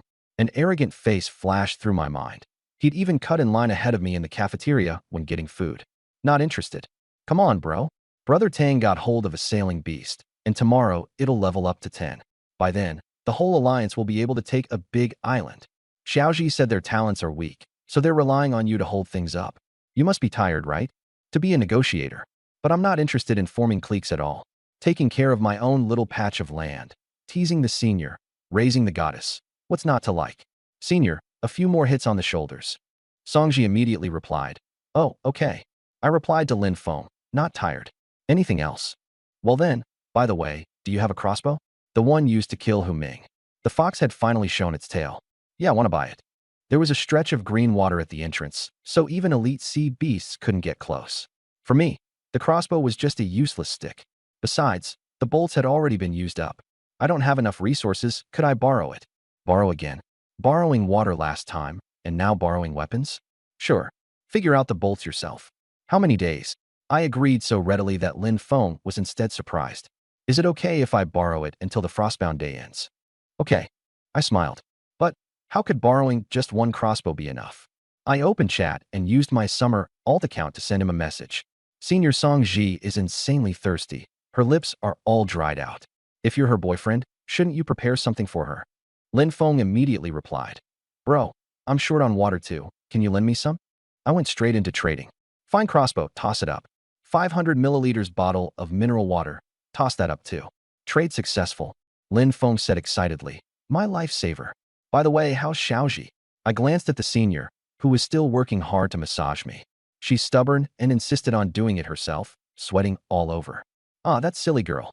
I already said I wouldn't mind her accepting your help. So stubborn. I turned off the chat and sneered. That kid's little scheme was crystal clear, but I'd still have to wait a few more days to verify it. Songji's wrists were sore from kneading. I rolled my neck and said, all right, senior. She felt as if she'd been granted amnesty, glancing at the time.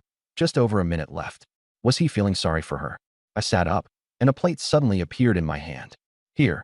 It wasn't chocolate cake. It was durian milk crepe. Its overbearing aroma rushed straight into her nose, instantly washing away her fatigue. Her eyes lit up, and saliva began to flood her mouth. But she still had to act reserved. Thank you, master.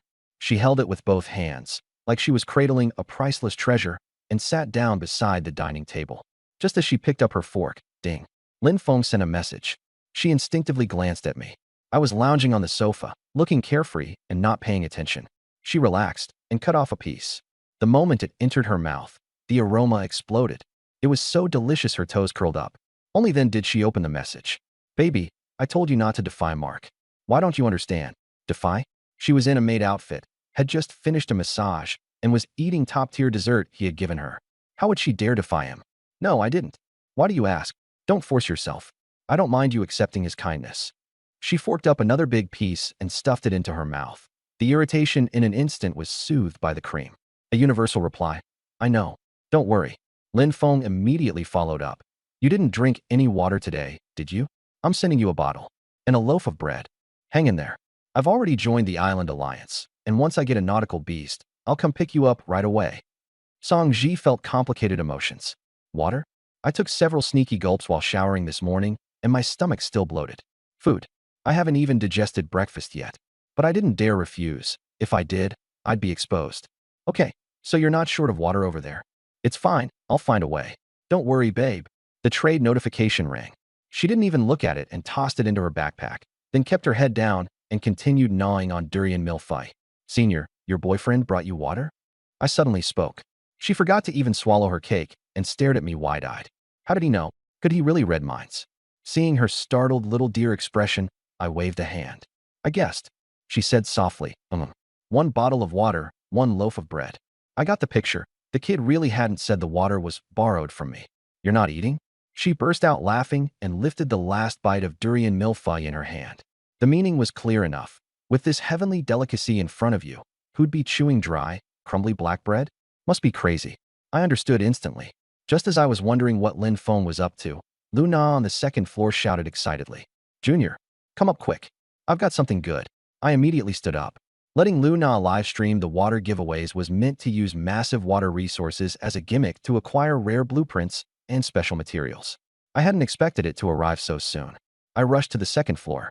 Luna was sitting cross-legged on the bed, her face flushed red as she waved frantically.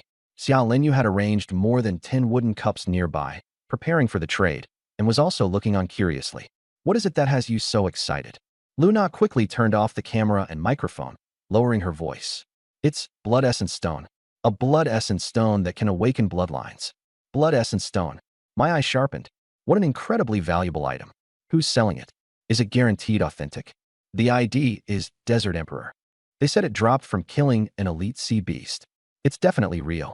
I'll send you the friend request. That person was spamming Luna's livestream chat, specifically asking to trade with me. I added them as a friend and got straight to the point. How much for the Blood Essence Stone? The other side said nothing and directly sent a trade request. I clicked approve. A strange stone the size of a fist appeared, completely blood red, with liquid flowing inside it. Blood Essence Stone can awaken a survivor's bloodline and can also increase bloodline purity. Real. The next second, the other party canceled the trade. I can guarantee this is the first one in the port district, maybe even the first one in the world. Name your price. He was putting on quite an act. No one knows what good a bloodline awakening really has at this stage.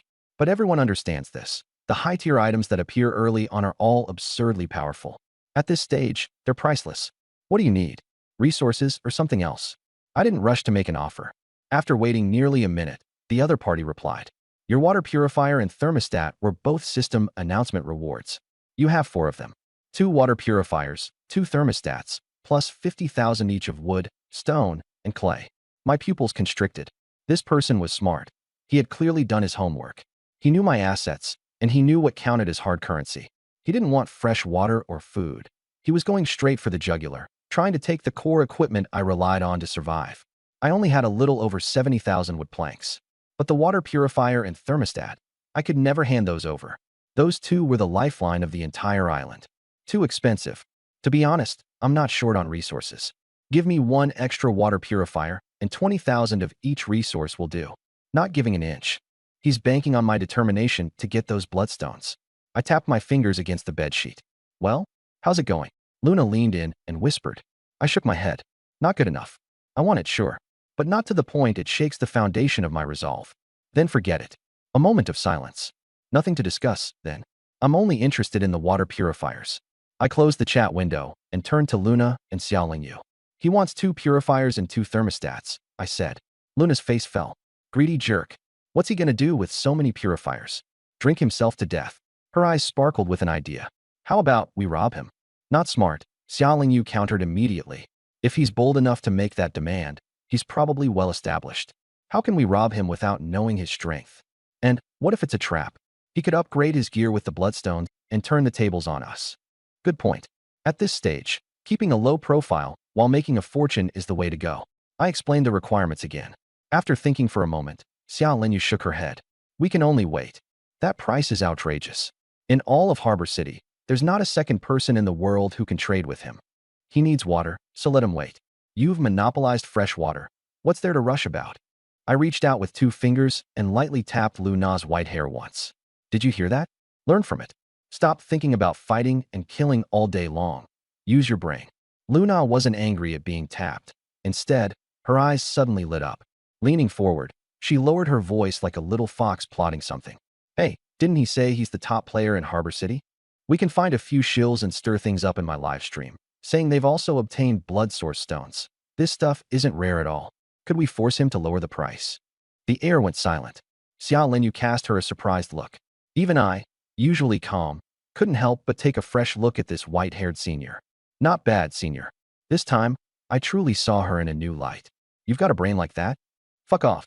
Luna rolled her eyes at me and puffed out her small chest. Don't forget I'm a veteran streamer. Stirring up the crowd and muddying the waters. I know better than you. Xia Linyu nodded. That method could work. No need for there to actually be a second one. We just need to create the pressure that one might exist.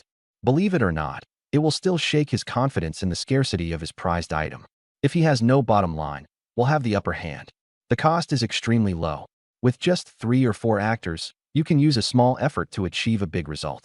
As long as we prove that his stone isn't unique, and he urgently needs supplies, he'll inevitably cave. As for who to choose, two names immediately popped into my mind. The two people who had been stirring things up in Luna's livestream yesterday. Originally, we were supposed to deal with them yesterday, but it got delayed because Luna came back to take a shower. Later, the two of them kept apologizing in the regional channel, and I ignored them. I'd seen their top-notch incitement skills with my own eyes. Remember the two who were jumping around yesterday? I said, we can't be the ones to come forward on this. Contact them and have them find someone trustworthy to play the part. They can't show their faces. Luna gave me a look that said, you think I don't know that? What, do I look stupid? If they personally step in, isn't that basically telling everyone we're behind this? I was worried you hadn't thought it through. I smiled. Tell them this. If they handle it well, yesterday's matter will be forgiven and forgotten. Luna rubbed her hands together eagerly. Got it, threats and bribery, right? Seeing how excited she was, I added one more reminder. Don't rush. Do it slowly. If everything comes out at once, it'll look fake. Let the news leak out bit by bit and keep 'em on edge. Got it. Luna waved her hand impatiently. Don't treat me like a 3-year-old. I glanced at her livestream. 2.4 million followers. Hitting 3 million today was practically a foregone conclusion. She changed the subject abruptly. There's something else. How's the defensive robot material I told you to collect coming along? Luna's excited expression froze instantly, and her eyes darted around as she coughed twice.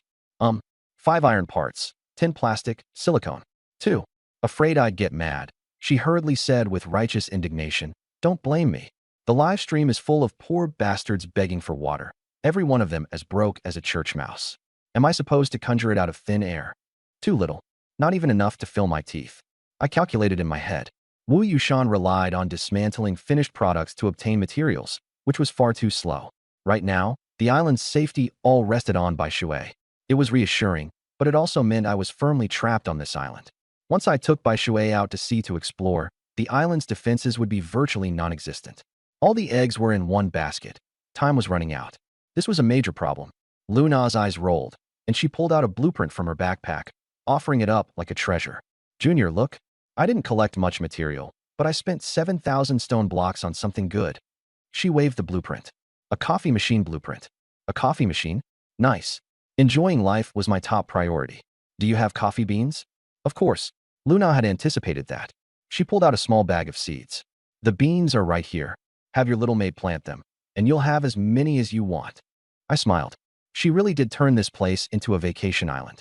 To be fair, it was my own fault. I'd agreed to let her live even more comfortably than at school. Just drinking coffee wasn't enough.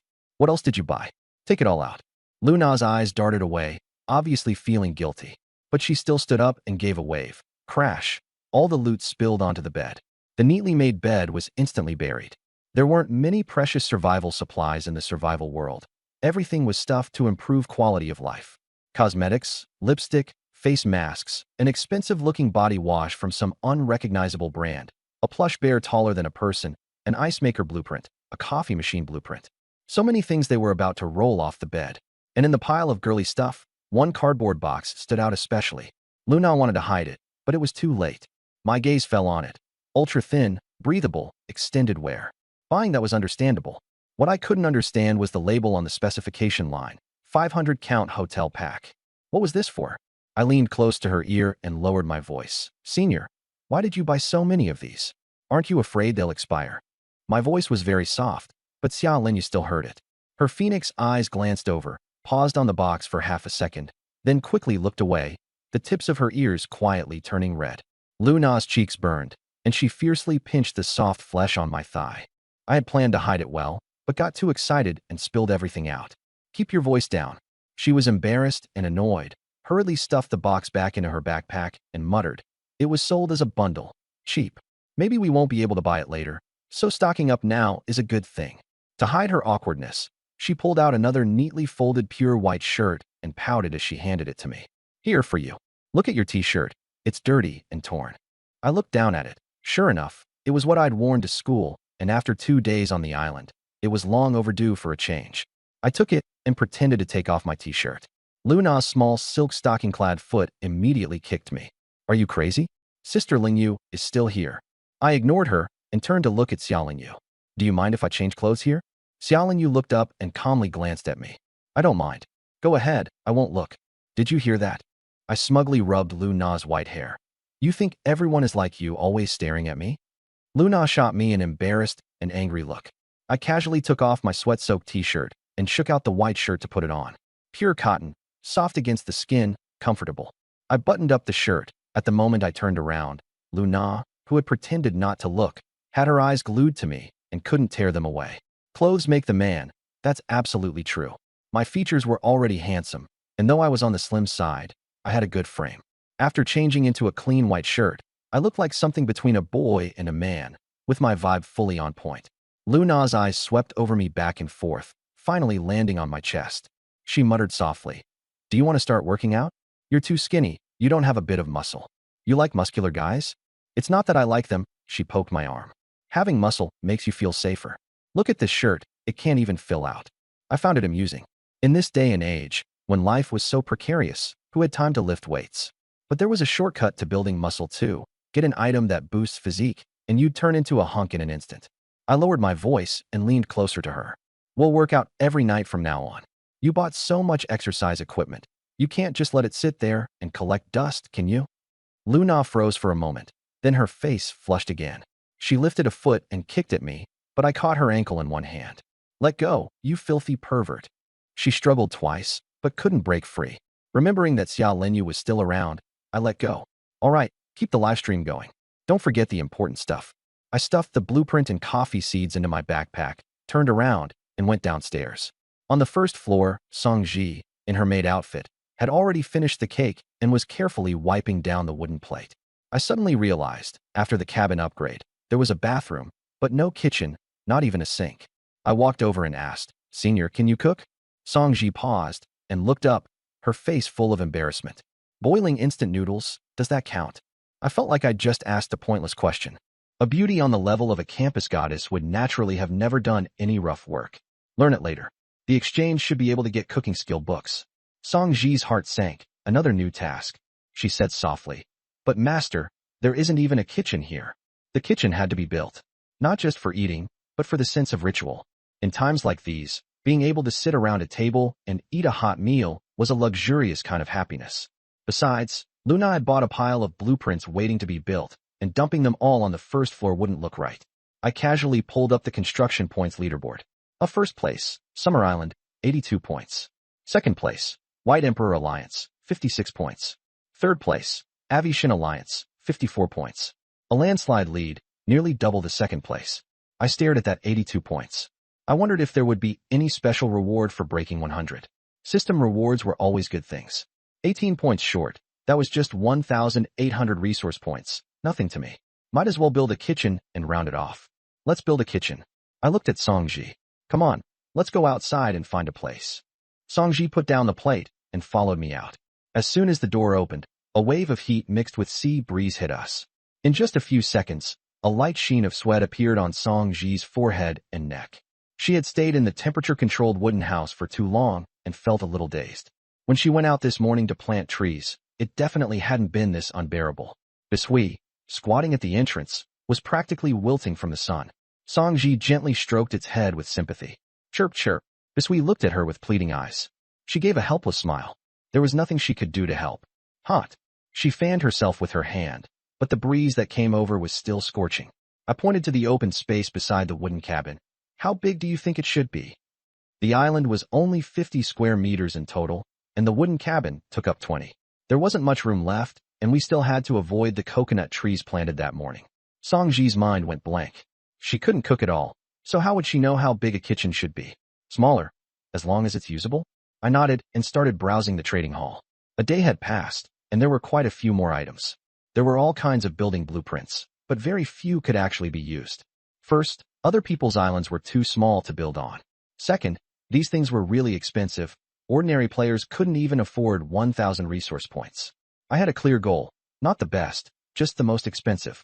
Soon, a blueprint for an L-shaped kitchen dining room combination caught my eye. L-shaped warm G kitchen, 15 square m. Construction cost, wood asterisk 2,000. Price, 2,500 wood, 1,000 stone. Exactly 2,000 resources, 20 points. I sent the link to Songji. "Senior, take a look. How about this one?"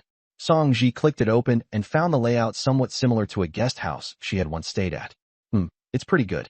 The kitchen and dining area are separated, so the fumes won't drift into the dining room. Then we'll go with this? My tone was casual, as if I were asking what to have for dinner. Song-ji, however, froze. He was asking for my opinion? I'll stay until Ice Peak Day ends. No need to ask me. Ask Luna and Sister Longyu. I didn't respond to that. Stop overthinking it. Just tell me whether you like this layout. Song-ji looked it over again, even more seriously. I quite like it. Okay. I made up my mind and directly took it with 2,000 wood. A scroll glowing with a faint cyan light appeared in my hand. I glanced over at the island. Figuring out how to place it was a problem too. If it was arranged carelessly, it wouldn't look good, and there would be more buildings to add later, making it even harder to plan. Seeing me holding the blueprint without moving, Song-ji probably guessed what I was thinking. At the center of the open space, Song-ji gestured as she came up with ideas. The kitchen door should face the wooden cabin door, and a flower corridor made of roses and bougainvillea can connect them in the middle. An L-shaped layout with the wooden cabin, enclosed on 3 sides like a U, and you can still barbecue and watch the sea in the middle. My eyes lit up. This girl really had some talent. Wood minus 2,000.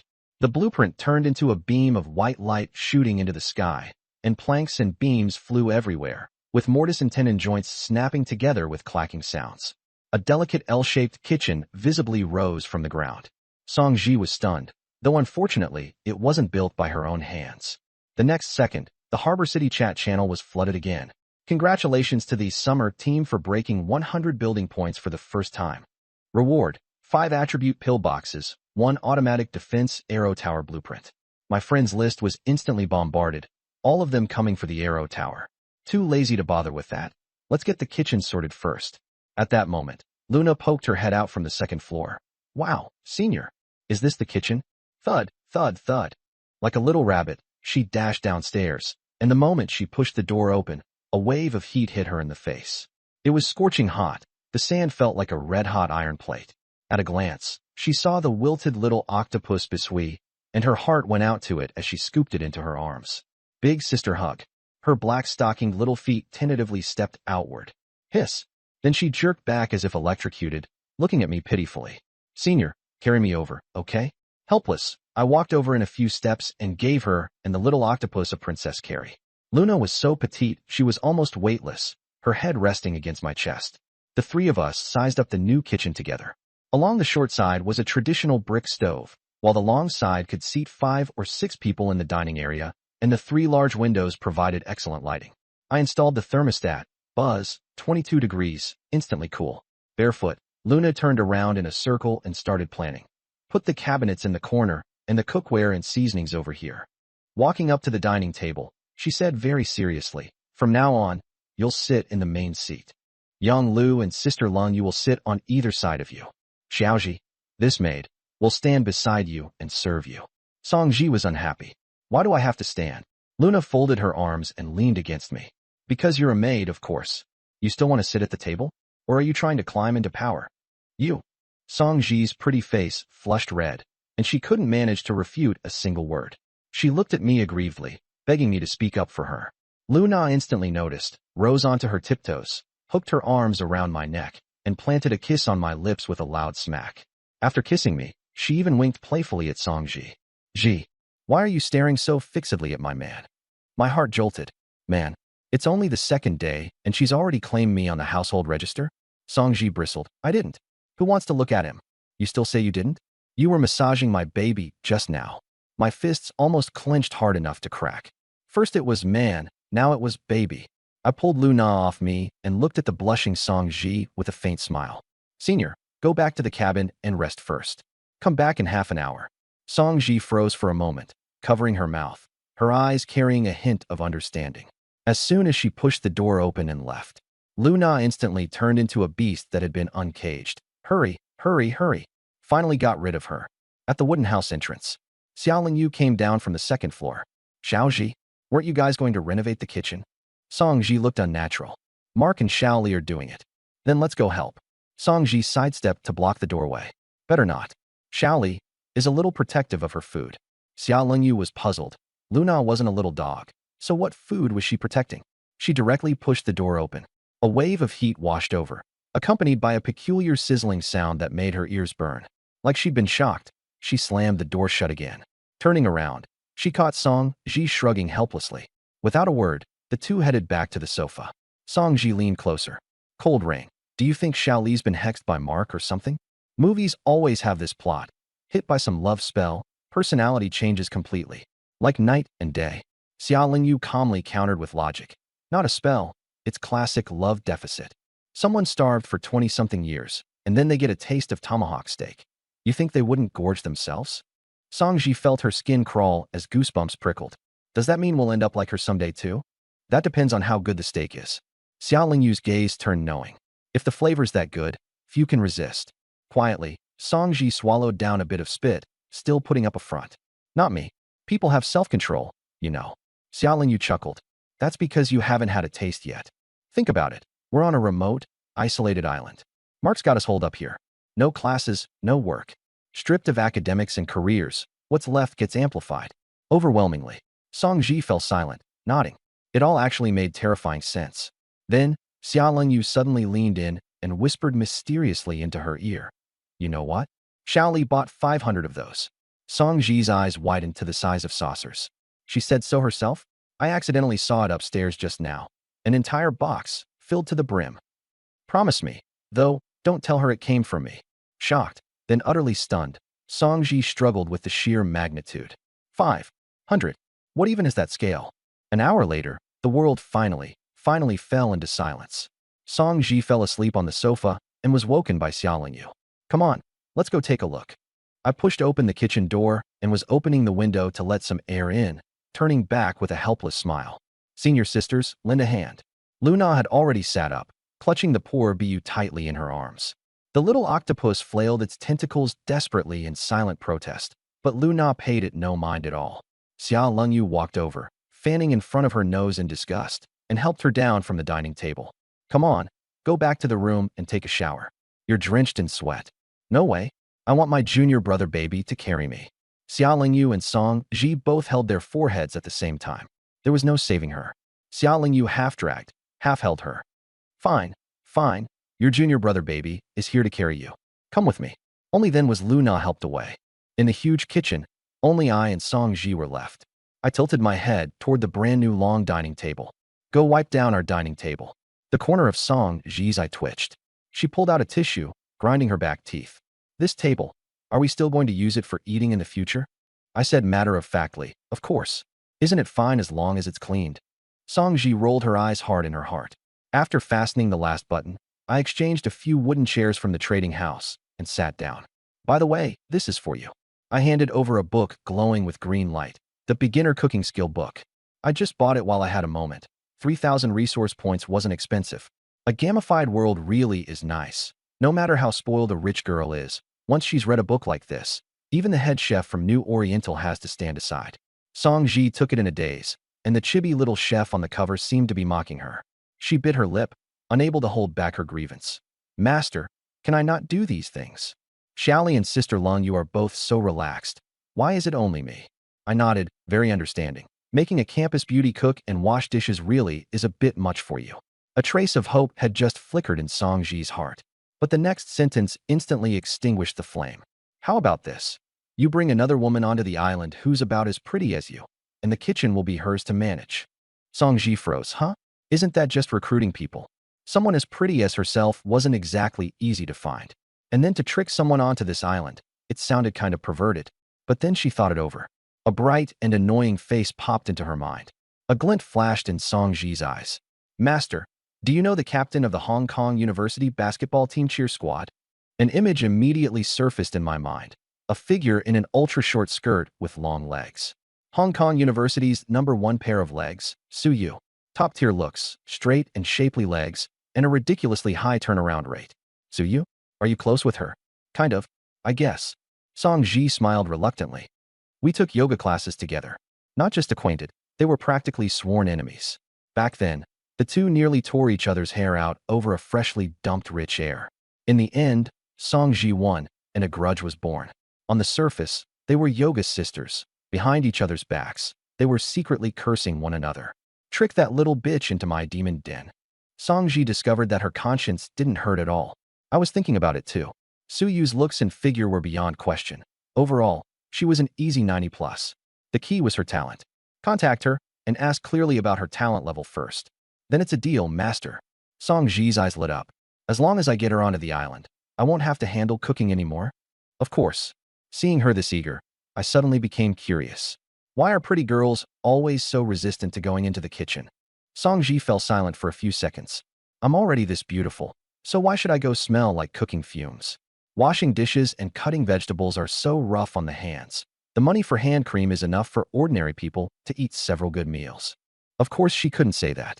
There are lots of reasons, really. I just happen not to be the type who cooks.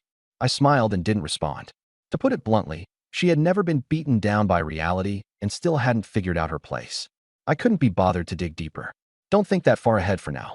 Before the substitute arrives, these days you have to take care of it. Song Ji pouted, clearly unwilling. But the situation was stronger than her. She obediently picked up the skill book. A white glow sank into the center of her brows. A massive flood of information rushed into her brain. Stir-frying, sautéing, steaming, boiling, braising, stewing. The impact was so intense that her vision went black, and she nearly sat down on the floor. When she came to, a new line had appeared on the panel. Cooking skill, beginner. Song Ji sighed.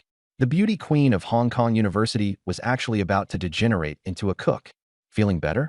I opened the trading interface. First, transfer some resources and get the kitchen fully equipped. Summer has traded you 5,000 wood, 5,000 stone, 5,000 clay. Song Ji stared at the 15,000 that had suddenly appeared in her account, completely stunned. She knew I had a lot of resources, but she never expected me to be this generous. 15,000. That carried even more weight to her than the 1,500,000 she had once imagined. This is way too much, isn't it? Buy whatever you want. You can get yourself something too. My tone was flat, as if I were saying, here's $5, go buy a bottle of water. I glanced at her maid outfit, which barely had any fabric to speak of. Buy a long-sleeved maid outfit too. Otherwise, after cooking one meal, your stomach will have the Big Dipper burned onto it. Song Ji lowered her head and looked. Sure enough, apart from the key areas, most of her skin was exposed. Spinning around the stove all day, getting burned into a pockmarked face would count as lucky. She looked up at me and, by some strange twist of fate, asked, Master, you trust me that much? You're giving me all these resources. Enough. I smiled calmly. Stop thinking about all that useless stuff. Song Ji laughed along too, her expression complicated. Then, thank you, Master. I'll give you back whatever is left after I finish buying. She said that out loud, but inside, she was already overjoyed. Finally, she could buy a few things she actually wanted. Those skincare products and face masks she had been thinking about. After 2 days in this damned world, her face was already starting to dry and peel. She took a deep breath and opened the trading hall for the first time. The dazzling array of goods almost blinded her. She secretly glanced at me. I said it, buy whatever you want. Why be polite? From now on, just count this as her salary for being a cook and a maid. Song Ji immediately felt at ease. She clicked into the women's clothing section, her eyes shining, and began her first island shopping spree. In this world, clothes all came with attributes, like Luna's pair of white stockings that could lower the temperature. Catgirl outfit, with cat ears and cat paws. So cute, except for this tail. She muttered softly, her cheeks slightly red, and quickly added the 1,500-point outfit to her cart. If it doesn't suit her, she can recommend it to Luna. Oh my god.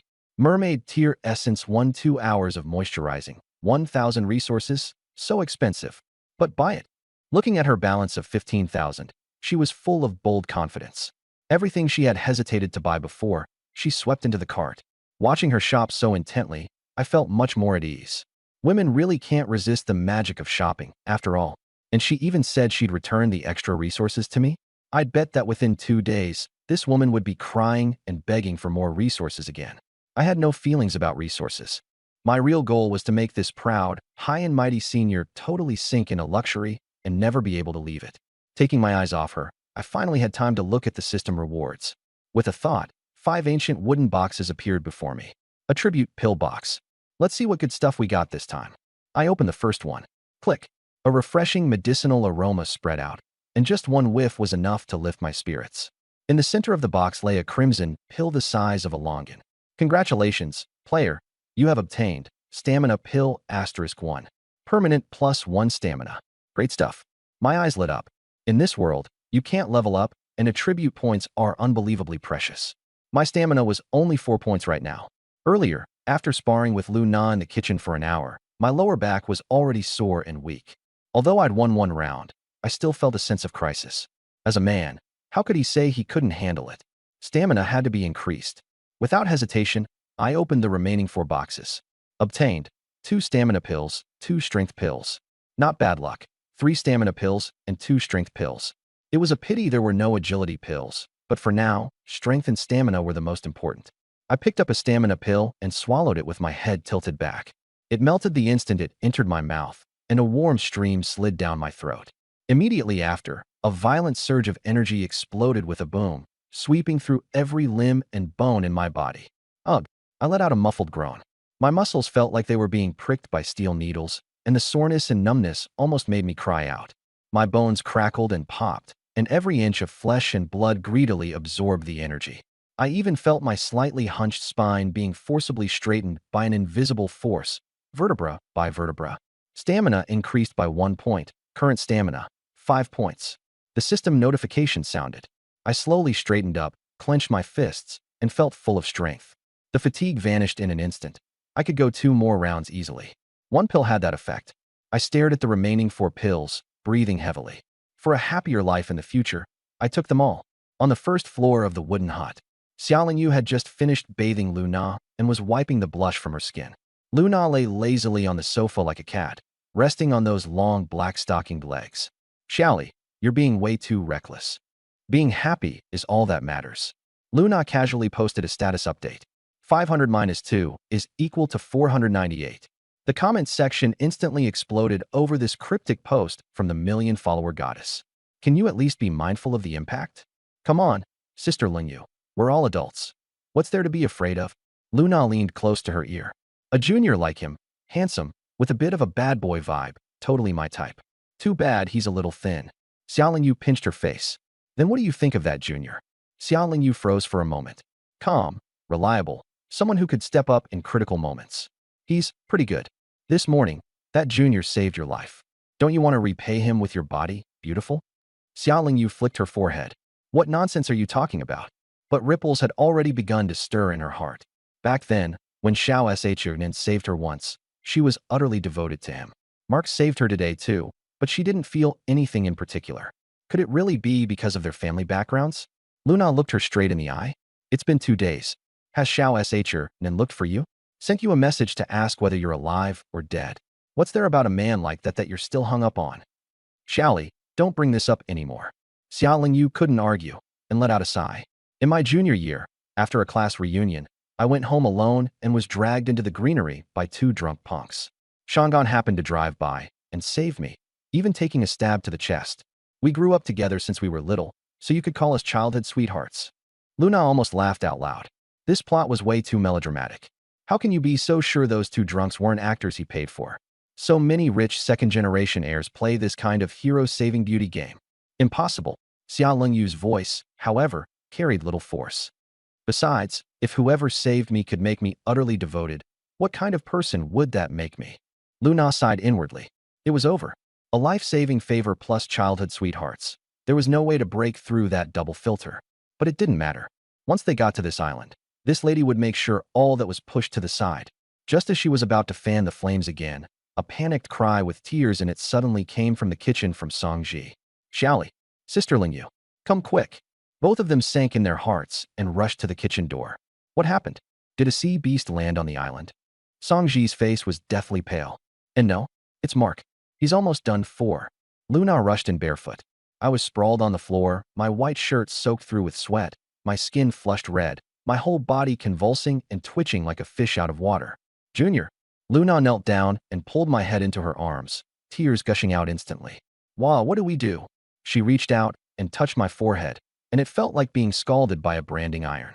So hot. Xiaolingyu, however, was much calmer.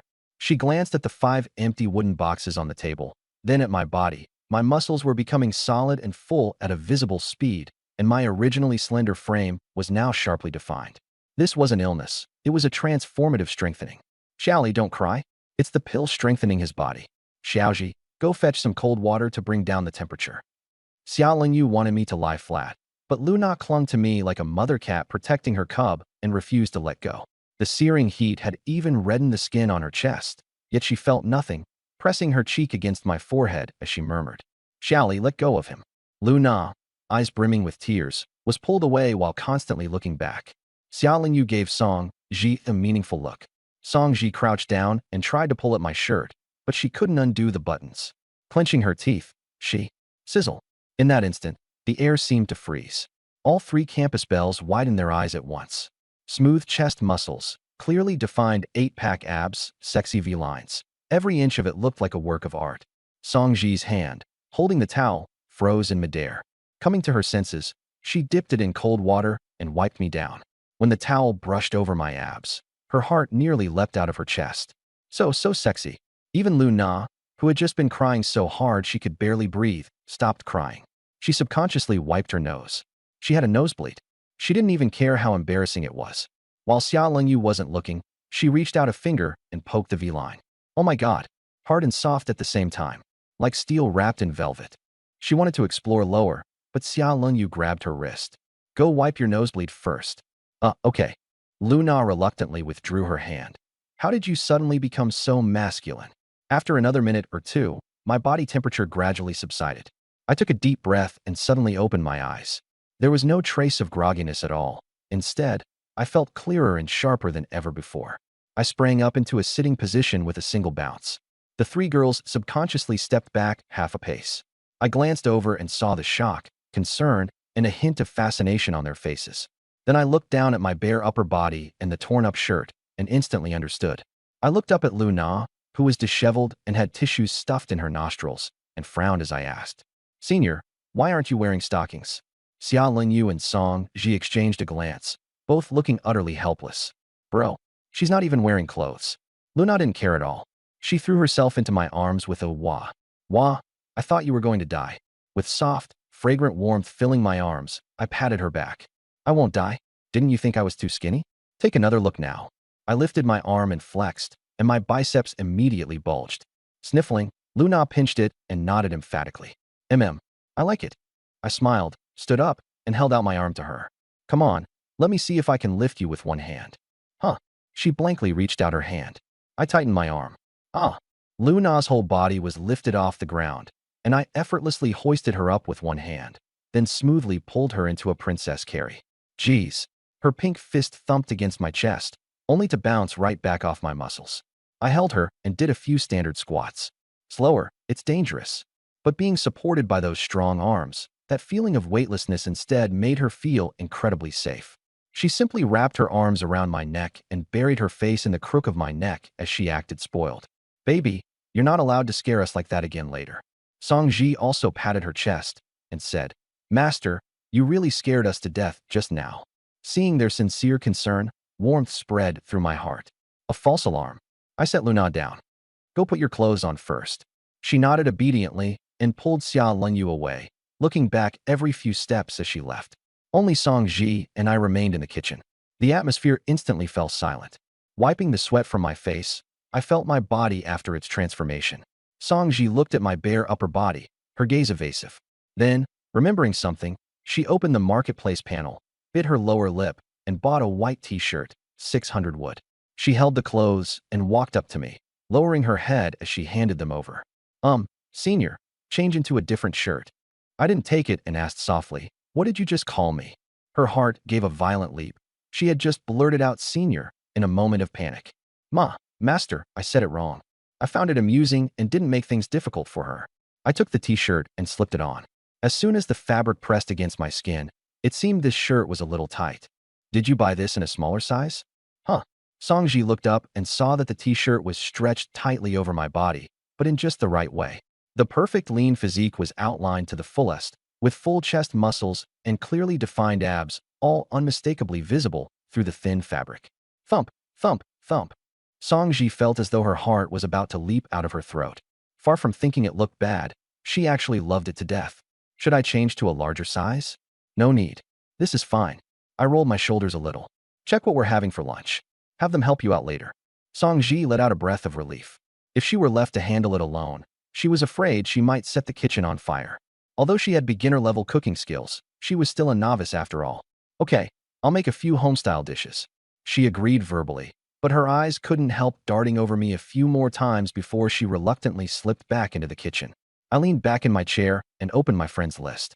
As soon as the interface popped up, countless messages flooded the screen. The several thousand friends added yesterday when the flood hit were all frantically spamming me over that defensive Arrow Tower blueprint. Strawberry lemon big shot. Sell me the blueprint. I'll work like a slave for you. Brown sugar soy milk big shot. Give me the blueprint, and I'll dance for you. The black stockings kind. I directly enabled message blocking, leaving only a few key contacts. The interface instantly became clean, with only 3 unread messages left. Wu Yushan, Lin Feng, Desert Emperor. All of them were after the automatic defense Arrow Tower blueprint. The strategic value of this thing goes without saying. As for the Desert Emperor, Luna was carrying out the plan on that end, so there was no rush. Wu Yushan was currently the most stable supplier of high-end materials, so the relationship had to be maintained. I opened the blueprint details: 75 iron parts, 15 electronic components, 50 rubber.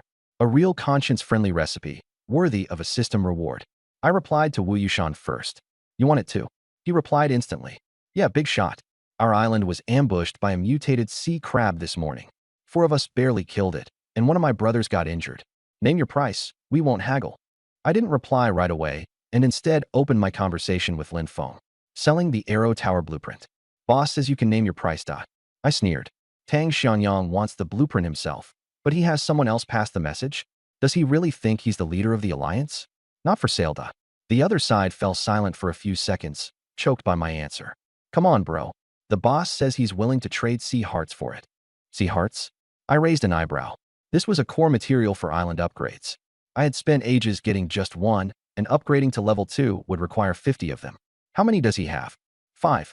That was a little tempting. I'll think about it. I directly closed the chat window and turned to ask Wu Yushan. What are you offering? Refined materials. Cuts the time in half, and the labor fee is 50% off. That deal sounded good too. My warehouse was still missing materials for that defensive robot blueprint. But the problem was, I'd still need 10 smart cores, and I had no way to get them right now. I sighed. No matter which one I chose, it wouldn't be a qualitative breakthrough. Besides, the island really did need fixed defenses. Only with Arrow Towers could I feel safe going out to sea. Just as I was about to turn them all down one by one. Ding dong. A special follow notification sound. Can you give me that blueprint? In exchange, I'm willing to go to your island.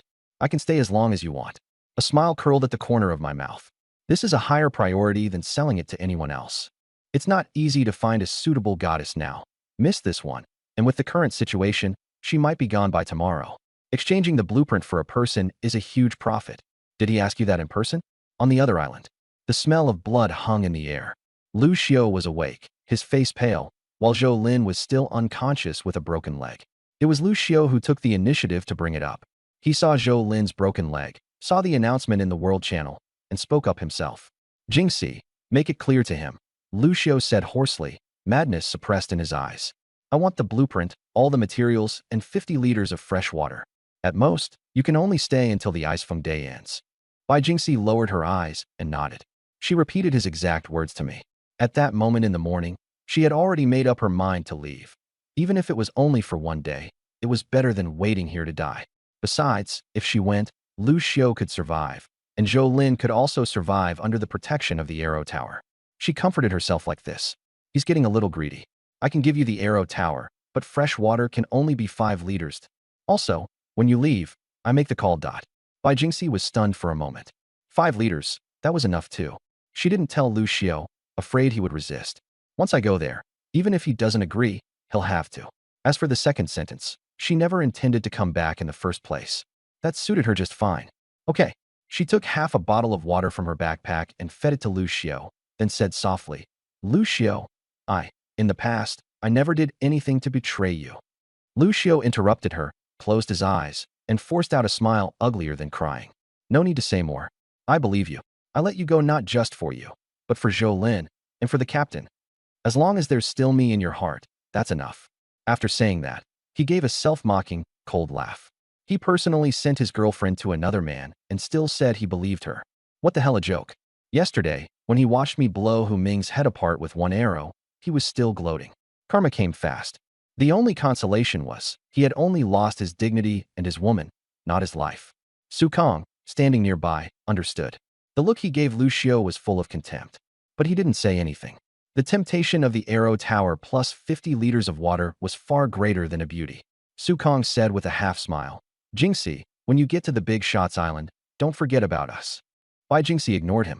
She had never liked this man. Last time, she had used ice red tea to exchange with me for 5 liters of water, and as the captain, he only gave her 500 milliliters. Clenching her teeth, she moved closer to Lu Xiao and lowered her voice. Su Kong, should we still keep him? Lu Xiao understood immediately. After a moment of silence, he shook his head. Don't let Mark kill him. We'll still need more hands later. I stared at the blueprint, the corners of my mouth lifting. Only the last materials were missing. I opened Wu Yushan directly. No more selling the blueprint. I need 75 iron parts, 15 electronic components, and 50 rubber. Do you have them in stock? A silence stretched for more than 10 seconds. Sigh. I was hoping to buy your blueprint too. Electronic components are scarce, and I don't have much inventory. Name your price. It's not about money. I'll gather them for you, but next time you come across a defensive blueprint, please give me priority. Deal. Although Wu Yushan didn't know who the blueprint was for, the fact that someone turned down such a high price made it clear that person had terrifyingly significant influence. He was tactful and didn't press the matter. A trade request popped up. All the materials were delivered, and I confirmed it right away. I froze. Boss, use the materials first. We can settle the payment later. I smiled. Wu Yushan really was a slick operator. At a critical moment, he didn't raise the price, but instead chose to ingratiate himself. I'll remember this favor. System prompt. Obtained auto defense arrow tower, finished product. A metal arrow tower model appeared in my palm, heavy and solid. I sneered. With just this little thing, a man could even send his girlfriend over. How strange. At that moment, the kitchen door was pushed open, and Lu Na and Xia Lingyu came out chatting and laughing. Lu Na had changed into new clothes, a black crop t-shirt, her flat midriff exposed, a white sun-protective jacket worn open, frayed denim shorts, black silk-clad long legs paired with black leather shoes. Sexy and playful. My gaze stuck to her. She shot me a flirtatious glance and smiled smugly. How much fresh water do we have left? I cleared my throat and looked at Xia Lingyu. Half of what we gave away is gone. There are still over 300 liters left. Enough. I called toward the kitchen. Songji, we'll make lunch after we get back. We're going out to pick someone up. Luna narrowed her peach blossom eyes and walked over with cat-like steps. Pick someone up? Male or female? Female. Jealousy flashed across Luna's face. Who is it? From our school? Tell me now. Bai Jingxi. The three of them froze in unison. In perfect unison. What? Senior Bai? Luna rushed up to me in one step, grabbed my arm, and shook it wildly. How did you get in touch with Senior Bai? Songji's voice went higher, too. Senior Bai is the #1 goddess at HKU. A single rose outshines 100 flowers. Don't you know that? Xia Lingyu's eyes sparkled. She and Bai Jingxi were in the same department, and she had once used Bai Jingxi's thesis as a model for study. I can't believe we'd run into each other here. I smiled. You all know her. The three of them shook their heads. Luna explained. We were freshmen when she was a senior. We only met a few times. As she spoke, she slapped my back and hung herself off my arm. You brat. Even the legendary Senior Bai got tricked onto the island by you. Songji was excited in a different way. Since Senior Bai was here, did that mean she no longer had to be the cook? She had only just started learning to cook and hadn't even properly made a single meal before being set free? Senior Bai, you're my god. Her heart was wild with joy, and the corners of her mouth couldn't help but curl up. Xia Lingyu was simply curious.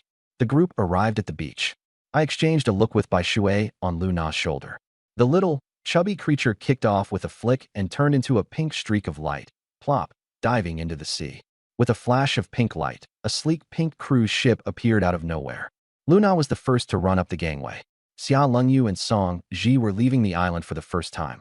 Carefully stepping onto the deck, they felt as if they were walking on clouds and couldn't help exclaiming. I boarded last, gave Bai Shui the coordinates, and sank into the sofa. Bai Jingxi's island was 35 nautical miles away. Bai Shui could get there in an hour. The yacht started smoothly. Song Ji and Xia Lingyu leaned over the rail to look out. I smiled. Want to see someone else's island? The two of them nodded awkwardly. I spent 500 units of wood to buy a military high-powered telescope and tossed it over. Look for yourself. Thank you, master. Luna came sticking close to me again, pressing against me. Junior, what did you say to Senior Bai? I briefly explained the deal I made with the iced tea, the blueprint for water, and the rest as bargaining chips. I really didn't know at first that she was from our school too. Luna suddenly understood. Oh, so the bottle of iced tea I drank was the one she sold. Fate really is that coincidental. Bah, what fate? She poked my waist. You're just a little bad boy, tricking Senior by into your hands with one blueprint and 50 liters of water. But I like it. She quickly kissed my cheek. Then she sat back down, her expression turning serious. Listen, Senior Bai must be feeling terribly guilty right now. Give her something to do and keep her busy. Otherwise, if she keeps overthinking all day, it'll torment her to death. I understood. People with a strong sense of morality fear idleness the most. The island happened to be short of a gardener, so I could hand all those flowers and plants over to her. Luna's gaze fell on my tight t-shirt, outlining my abs clearly. She patted her black stocking thigh. Baby, come here, let your senior give you a lap pillow. I didn't hold back either. I lay down with my head on her lap, and her fragrance filled my nose. Her hands were up to no good, taking the chance to feel my abs. Wow, amazing. I let her fool around. Baby, you're 100 times sexier than before. This muscle is just right like this. If you get any bulkier, it won't look good. Luna stroked my abs and praised me, saying I was even more handsome than a celebrity. I felt pretty pleased inside, but I didn't believe her on the surface. Is it really that exaggerated? Of course. Lie still, I'll massage your head. Fine. Enjoying it was all that mattered. I closed my eyes, so comfortable I was almost asleep. Suddenly, it went quiet over by the ship's rail. Songji drew in a sharp breath. I didn't open my eyes, but I could tell something was wrong.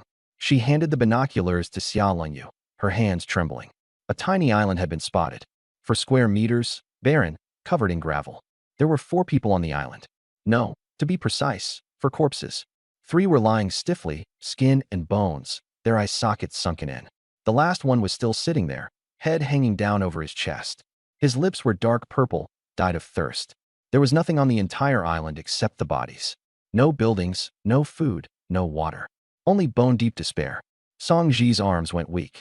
So this was what the world was really like. Their idyllic little island was the odd one out. Before Song Ji could recover, a message popped up. Lin Feng is God. Baby misses you. Thirsty? I'll give you another bottle of water. She stole a glance at me. I was lying with my head on Luna's lap, squinting with not a muscle moving. She replied softly. I'm spacing out. Instant reply. Baby, are you thirsty? Songji didn't know whether to laugh or cry. She had so much water in her bag she could never use it all, so she'd already traded it for skincare products. But this was Lin Feng's heartfelt gesture, so she accepted it. With a hint of guilt, she still hadn't dared tell him about becoming a maid. She cautiously asked, wasn't the water at the trading post monopolized by Mark? Where did you get it? The other side fell silent for more than 10 seconds. Yes, I just got lucky. Heh, trying to fool a ghost. Song Ji's heart sank. She thought of that death island from earlier. How lucky could Lin Feng possibly get, really? Take a photo and show me. The picture was sent instantly. A gray, overcast sky, bare sand. Lin Feng stood in the center of the island flashing a peace sign, making the best of a bad situation. Behind him was a shabby shed pieced together from wooden boards. It was less a wooden house than a hut. Songji stared at the photo, stunned. Then think about my island. A 2-story wooden house with a balcony, a fully equipped kitchen, and a lawn sprouting tender green shoots. One was a refugee camp, the other a resort. The gap was so huge it felt unreal. Lin Feng. Tomorrow, team up with Tang Xiangyang on the island. The alliance will pool resources, and it'll be fast. Maybe it could be even better than Mark's. Better than mine. Heh, keep bragging. Songji was too lazy to say any sarcastic remarks. Sure enough, after going all the way around, Lin Feng was finally getting to the point. How is Mark thinking about that defensive arrow tower blueprint? Here it comes. Delivering water, showing concern, all just set up. All just to get her to act as a messenger. After struggling for a long time, Songji clenched her fists and took a deep breath. She straightened the hem of her maid dress and crouched down by my feet. Master, Lin Feng wants the arrow tower blueprint. I didn't even lift my eyelids. Luna laughed first. Too late. The blueprint has already been arranged for by your master. She deliberately paused, savoring the shocked look on Song Ji's face. The blueprint is going to Senior by Jingxi's boyfriend. Song Ji was completely stunned on the spot. Huh, Senior by has a boyfriend? So her boyfriend let his girlfriend come to my island for a blueprint? Song Ji looked at her in disbelief. Senior by has a boyfriend? Then she's still. Lu Na smiled even brighter. Pretty weird, right? Isn't the world just like this now? Maybe one day someone finds Lin Feng a better blueprint, and he'll let you stay on my island forever too. Songji rolled her eyes at her. Lin Feng isn't that kind of person. But as soon as she said that, even she wavered first. One blueprint might not. What about 10? What about 100? Or something that could decide life and death? She didn't dare think any further. Then Luna gently asked me, "Baby, what did Lin Feng use to exchange for it?" I replied lazily, "5 ocean hearts." After a pause, "But forget it, 5 can't upgrade the island. Useless." This time it was Luna's turn to scream. She grabbed my face and pressed it against her lower abdomen. "He actually has 5? I was just live streaming deliveries, and someone opened with asking for tens of thousands of resources. I thought they were crazy and blacklisted them right away. Baby, 5 is worth over 100,000 resources. What a huge loss. Resources? The thing I'm worried about most right now is not being able to spend the resources." My lips pressed against her lower abdomen. "Not a loss. The heart of the ocean is expensive now, but it'll drop in price later." Okay. Luna still felt pained. Songji was in turmoil. According to Luna, 70 to 800,000 resources? An astronomical figure. I had actually turned it down. I looked up at her. "You don't need to make things difficult for yourself. Just tell him I used the blueprint to trade for another girlfriend to come to the island." After saying that, I buried my head back in Luna's embrace. "Yes, master." Songji lowered her eyes, concealing the ripples in them. Seeing how determined I was, she had already taken by Jingxi as a sure thing. But those words, tell Lin Feng exactly as they were, that the blueprint was exchanged for someone else's girlfriend? What was this implying? A terrifying thought surfaced in her mind. Could I be wanting to use the same method to make a deal with Lin Feng too? She gritted her teeth and sent the message. A few seconds later, Lin Feng replied, "Heh, I admire him for not caring about anything just for a woman." The message was dripping with jealousy. "It's okay, baby. If you're thirsty, come find me. I'm busy now." On Lin Feng's side, he closed the chat window. I let out a long sigh. He understood what Songji meant by that, but he didn't want to think too deeply about it. Songji was his girlfriend, and he would never let her go. "Bro Feng, did you get the blueprint?" A teammate squeezed over. Lin Feng shook his head irritably. That kid traded the blueprint for a woman. Traded it for a woman? He really knows how to enjoy life. 3 school beauties on the island still aren't enough. And he wants more women? What a beast. They cursed out loud, but their eyes were full of envy. Who wouldn't want to live that kind of godlike life? And then look at themselves.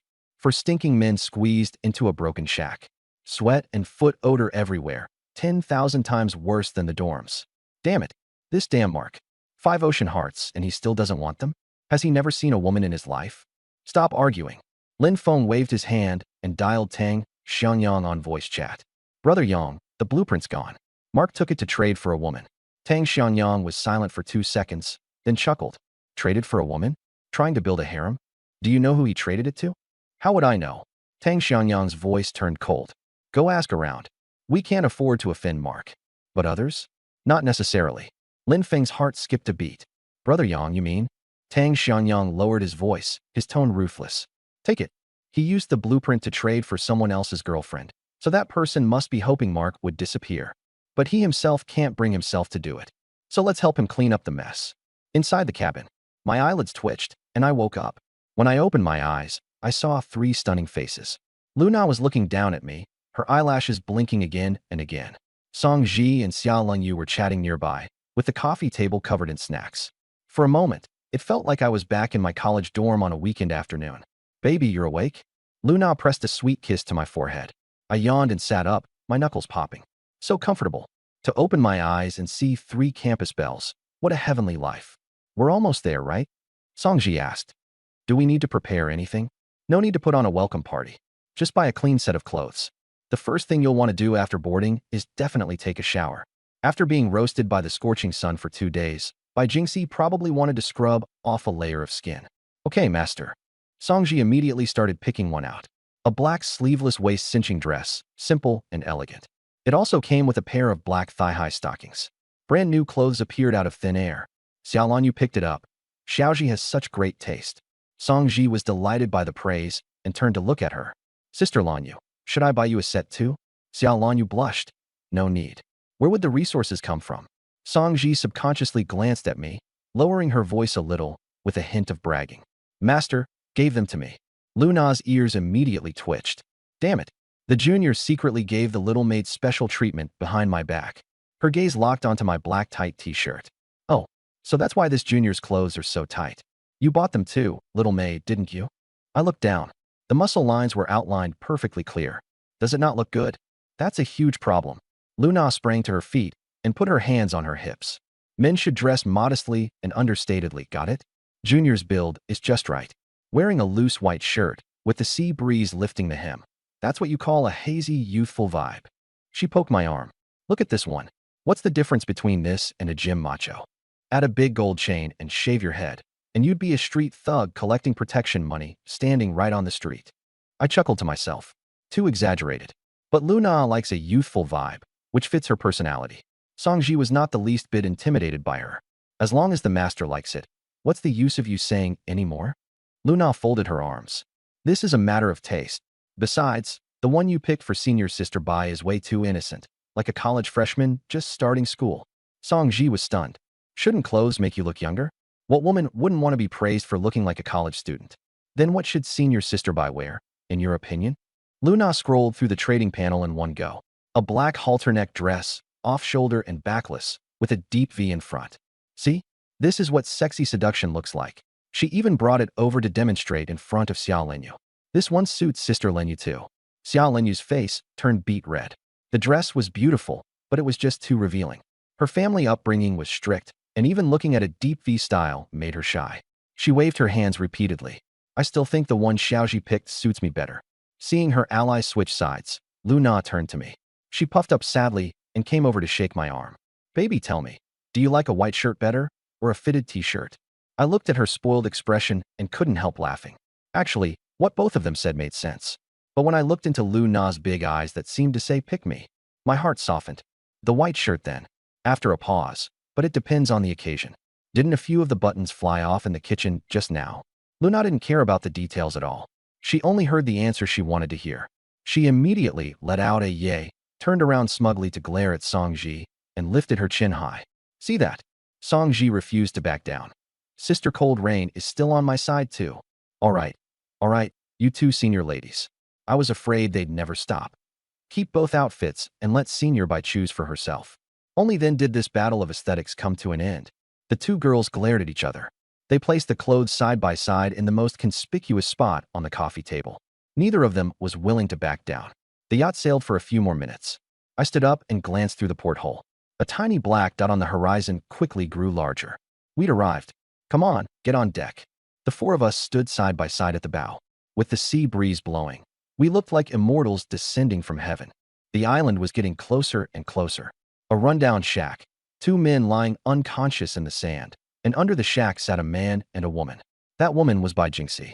She raised a hand to shield her forehead. The moment she squinted and saw our pink yacht, her whole body jolted. She crawled forward a few steps on hands and feet. The instant she made out me at the bow, tears burst like a dam. I really had come to pick her up. She turned back and shook Lu Xiu awake beside her. Lu Xiu. He's here. Lu Xiu's eyes flew open. He clenched his fists until they cracked loudly, his chest heaving violently. He looked up and saw the pink yacht just a stone's throw away. At the bow stood one man and three women, so spotless they didn't seem like people from this world. The smallest one among them was Lu Na, the hottest star in Hong Kong, clinging affectionately to me. Lu Xiu stared at me fixedly. It was the first time he had so clearly felt what it meant to be crushed by a dimensional gap. The hard edge in his chest suddenly went pop and spilled away. Rush up and roar. Wail? It would only be more pathetic. He closed his eyes and lay back down. Jingxi, go ahead. His voice was terrifyingly calm. Don't forget what I told you. Bai Jingxi lowered her head and stood up, carefully brushing the sand off her body, afraid of dirtying my clean yacht. She walked shakily toward the shore. The gangplank was lowered, and Song Ji and Xia Lingyu smiled as they went up to support her. She stepped onto the deck and, on seeing me at first glance, clearly froze for a moment. A photo was nowhere near as intimidating as the real person. Her lips moved, and I spoke first. Go inside with your senior sister first to take a shower and change clothes. She nodded. Thank you. Supported by the two of them, she went into the cabin. Only then did I look at that man on the island, whom I couldn't even be bothered to look at before, and opened the trading panel. Bai Jingxi. LV Xiu struggled to open his eyes and saw that the list only had 5 liters of fresh water and a defensive arrow tower. He glared at me. Didn't you say 50 liters? Oh, she didn't tell him there were only 5 liters? Interesting, I said indifferently. The fresh water was all purified by my water purifier. Do you want it or not? LV Xiu was about to explode, but Su Kong beside him kicked him hard. Are you fucking stupid? LV Xiu gritted his teeth and swallowed his anger. His girlfriend was already on the boat. What was the point of arguing over this? He ground his back molars. Mark, just you wait. One day I'll surpass you. I gave a light laugh and couldn't be bothered to pay him any attention. You don't need to compare yourself to me. I just want to enjoy life peacefully and comfortably. Those words made Su Kong, standing nearby, narrow his pupils. Enjoy life? On this damned ocean, everyone was struggling to survive, and my goal was actually to enjoy life?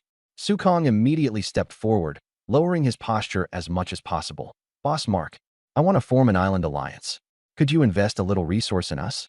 In the future, we'll handle all the dirty and tiring work on your island. Growing vegetables, raising pigs, herding cattle. Luna became interested. Oh, Su Kong continued. Just a little basic resources, enough for us to grow crops and raise livestock. We only hope you'll guarantee our basic safety. Luna tilted her head and thought about it. The request wasn't too much. Especially growing vegetables and raising pigs. She didn't want my island reeking of stink. She hugged my arm and shook it. Baby, just agree to him. I looked at Su Kong, then glanced at Lu Xiao, who was still glaring at me. What do you think? Su Kong anxiously kept winking at him. Lu Xiao lowered his head in humiliation. I agree too. All right, I'll think about it. As soon as the words fell, the yacht engine roared, drawing an arc before disappearing over the horizon. I stood on the deck, letting the sea breeze blow over me. Inside the cabin, moisture hung thick in the air. Bai Jingxi let the three of them wash her down, looking haggard and exhausted, with creepy red rashes breaking out on her skin. Fragrant foam wrapped around her, washing away the crusted layer of filth. Both comfort and grievance surged up at once. Xia Lingyu carefully avoided her sunburned skin. Senior, Mark, he's actually pretty nice. You can stay here without worrying. Song Ji immediately chimed in. Yeah, Senior, the island master has a kitchen. Whatever you want to eat, he can make it. Luna and Xia Lingyu both glared at her. Bai Jingxi froze. Master? Why are you calling him master? Song Ji scratched her head. Cosplay. Just fooling around. Hee hee. After bathing, Song Ji took out a full set of skincare products. Once the body lotion was applied, Bai Jingxi's mind went completely blank. On that rotten island, she couldn't even drink clean water, and now her skin was drinking essence. The difference was night and day. Song Ji and Lu Na each held up a dress. Senior, which one do you like? Looking at the two clean, brand new dresses, Bai Jingxi's tears burst forth instantly. On the island, she had been worried about being bitten to death by sea beasts, while they were fretting over which pretty clothes to wear. From silent tears to wailing sobs. All the fear, despair, and grievances from these past days poured out. I thought I was going to die on that island. After crying for several minutes, her voice turned hoarse. Senior, you've got us. From now on, it's all going to be good days. With red-rimmed eyes, Bai Jingxi randomly pointed to the black dress in Luna's hand. Luna jumped up and flashed a V sign. I win. Once she put on the dress, the halter neck and deep V neckline outlined her figure in a way that was breathtaking. Just then, I pushed the door open and walked in. The first thing I saw was her. Like a pearl wiped clean of dust. The corners of her eyes were still red from crying, adding a fragile, broken beauty. A 92-point stunner figure, perfectly accentuated by the black dress. Hong Kong University's top goddess, truly deserving of her reputation. I let my gaze linger for a few seconds before looking away. How do you feel? She gave a hoarse little laugh. I'm fine, thank you. There was no rush to copy her talent. I had to wait until she officially set foot on the island. What mattered most now was getting her fed. I opened the trading panel. 1,500 wood, 8-inch matcha tiramisu. A rich aroma instantly filled the cabin. Eat something first. Bai Jingxi's eyes widened. Just smelling it made her stomach ache with burning hunger. Over the past 2 days, she had only eaten a small piece of dry bread. She had completely forgotten about any goddess image, barefoot as she rushed over and trembled while stuffing a corner of it into her mouth. So delicious. She finished one piece in just a few bites, without pausing, then grabbed a second, green cream smearing the corners of her mouth and cheeks. Song Ji patted her on the back. Senior, slow down. No one's going to fight you for it. Bai Jingxi jolted, her cheeks burning red, and lifted a piece to hand to me. Sorry, this is for you. I smiled and waved it off. You eat it yourself. We've all already had some. Her hand hesitated in midair for 0.521 seconds. Then she honestly withdrew it and kept eating in small, quick bites. Luna laughed out loud. Senior, all 5 of us are from HKU, and we're all your juniors. Bai Jingxi stuffed her mouth with cake and mumbled. Really? So pretty. Luna directly straddled me and wrapped her arms around my neck. leaning in to bite me. Xia Lengyu was afraid of leaving Bai Jingxi with the impression that the island had a very uninhibited style, so she coughed dryly. Ahem. Mark, didn't you say you'd take us to see another island? Luna puffed out her cheeks and glared at her. My heart stirred. Indeed, there was someone I wanted to check on. Yesterday, the guy who could detect coordinates still hadn't replied to the request to find Whale Baby. More importantly, I wanted Bai Jingxi to see the miserable state outside. With a contrast, the shock of arriving on the island later would be stronger. Let's go. The yacht cut an arc and sped east. Bai Jingxi finally devoured the entire matcha cake, let out a small burp of satisfaction, and patted her slightly bulging belly. This was the most delicious meal she had ever eaten in her life. Looking at the empty tray, she belatedly blushed. Sorry, I ate it all by myself. It's fine, senior. Xia Lingyu smiled and pulled her out to wash her hands. The cabin fell quiet. Songji leaned close to my ear and whispered very softly. Master, now that Senior Bai is here, do I not have to learn how to cook anymore? I curled my finger, signaling her to come closer.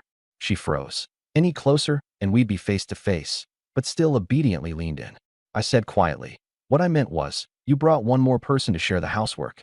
Senior Bai was found by me myself, so she doesn't count. Songji up. Her whole body slumped. Her peach blossom eyes were full of resigned acceptance. Another face surfaced in my mind, Suyu. Good sister, don't blame me. Luna couldn't hold it in anymore. Baby, what are you two whispering about? I didn't hide it from her either. Songji said she wants to bring Suyu. Songji clamped a hand over my mouth. At the mention of Suyu, Luna immediately got it. Oh, the one who kept fighting you for Lin Feng and spreading those slut-shaming rumors about you everywhere? Xiaoji, you're planning to tie up your love rival and bring her to our island. Songji stopped pretending altogether. Yeah, back in school she spread rumors that I was promiscuous and would take any guy. Just thinking about it made her furious. She was clearly a pure, innocent girl and had never even had a boyfriend once. I remembered it too. There really had been such a post on the forum, and it caused quite a stir at the time. So there's that kind of backstory? No wonder you agreed so readily. Songji gave an awkward smile. I'm just contributing to the island's development. Then she changed the subject and started pitching. Suyu's personality is awful, but her looks are beyond question.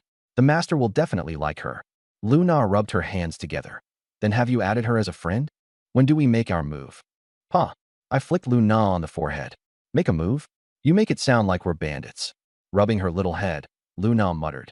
If we wait another 2 days, that spoiled lady will just get sunburned and die of thirst. I didn't care. No matter how pretty someone was, if their talent was no good, they were just a vase.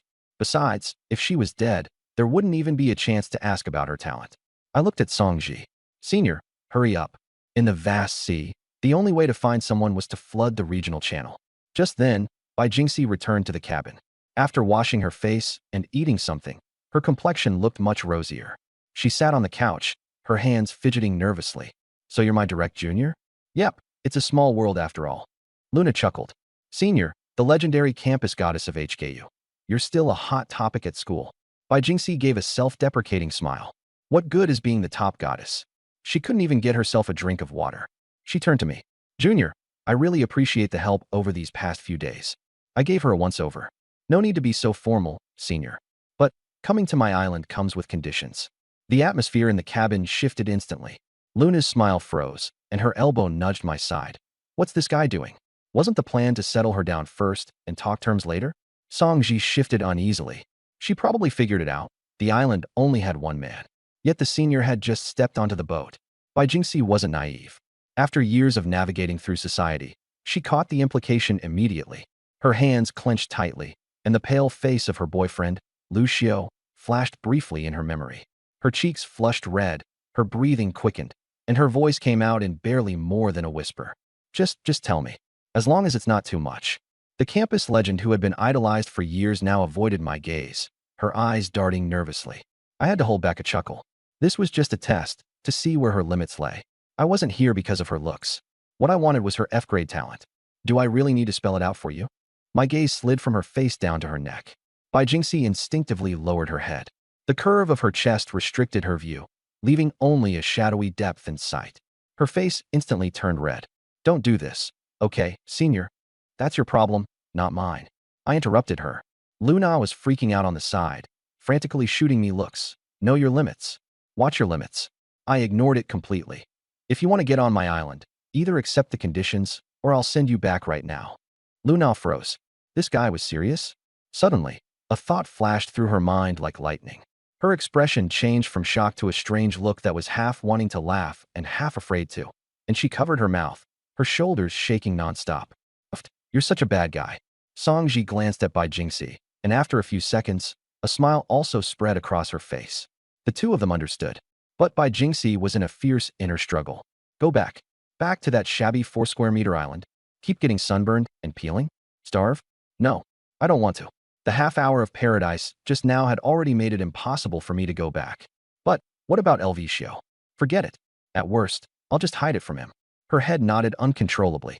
I smiled with satisfaction. Her bottom line was very low, or rather, she didn't have one at all. But let's forget it for today. She still had a sunburn, and her emotions were unstable. I didn't want to do anything with someone who had just barely escaped death. Since you agreed, then let me tell you my conditions. I deliberately drew out the pause for an especially long time. A full 10 seconds. The cabin was so quiet you could hear breathing. Finally, I slowly spoke. After we get on the island, you have to wear stockings every day. You can't take them off except when bathing or sleeping. Can you accept that? What? Bai Jingxi suddenly looked up, her face full of disbelief. That hanging heart thudded back into her chest. A wave of heat surged from the soles of her feet to the top of her head. Embarrassment, anger, and the absurd feeling of being played all rushed up at once. This despicable junior. He was definitely doing it on purpose. She had even figured out how to trick her boyfriend just now. And this was it. I agree. She ground out the 3 words through clenched teeth. Songji timely handed her a brand new pair of black stockings, leaning close to her ear to comfort her softly. He just has this little quirk, no malice. Luna finally couldn't hold it in anymore and doubled over, laughing so hard she was shaking. Baby, you're seriously too bad. I kept a straight face. This isn't a joke. Besides me, everyone has to follow it. Yes, absolutely. Luna and Songji immediately stood at attention and rolled their eyes as they echoed him. Bai Jingxi glared at me, her chest rising and falling. Can you stop talking with such a dramatic pause in the future? I smiled. If I don't drag it out, how would I know where senior sister's bottom line is? You. Bai Jingxi nearly passed out from anger. What kind of dirty talk had she not said before? Yet she ended up being completely pinned down by someone a few years younger. She took the stockings and angrily tore open the packaging. However, a refreshing chill touched his fingertips. Huh. She pressed it to her cheek to test it. It was ice cold, like a cooling face mask. Songji smiled and explained, Senior, these are cooling stockings. You won't feel hot wearing them in this weather. Bai Jingxi looked at me, legs crossed, wearing a smug expression, and her thoughts grew complicated. Wearing stockings. Was that really just his personal preference? Or was he merely using that excuse to give the girls on the island a better experience? This junior was impossible to see through. With most of her anger gone, I didn't provoke her any further. There would be plenty of time. I glanced at the deck. Xiao Lanyu was still standing alone there, holding binoculars and looking out over the sea. Luna followed my gaze and curled her lip. She's probably checking to see whether she can find Xiao Shangnan. I frowned. Her boyfriend still hasn't contacted her. No news on whether he's dead or alive. Looks bad. I looked at her slender back and sighed.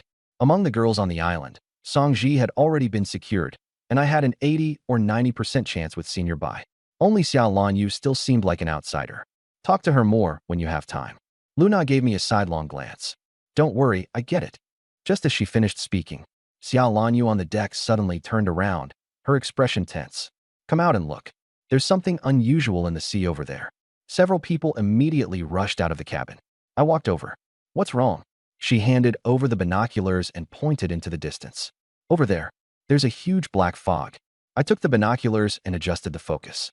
The view zoomed in. On the ocean horizon more than 10 kilometers from the yacht, a massive cloud of black fog, beyond imagination, lay quietly in the distance. Its color was as dark as ink, the lower half pressed against the sea surface, the upper half roiling upward, steaming dozens of meters into the air like a living thing. It covered at least 10,000 square meters. Beneath the black fog, there was dead silence and oppression. Even from so far away, it sent a chill down one's spine. This thing had never been mentioned in the game's announcements. I lowered the binoculars, my expression grave. Xiao Linyu said worriedly, that thing doesn't feel right. I nodded. It was obvious it was no good thing. If it were only me, I might have gone to investigate. But with burdens on board, I didn't dare take the risk. Lu Na, Songji, and Bai Jingxi took turns looking through them, each face filled with unease.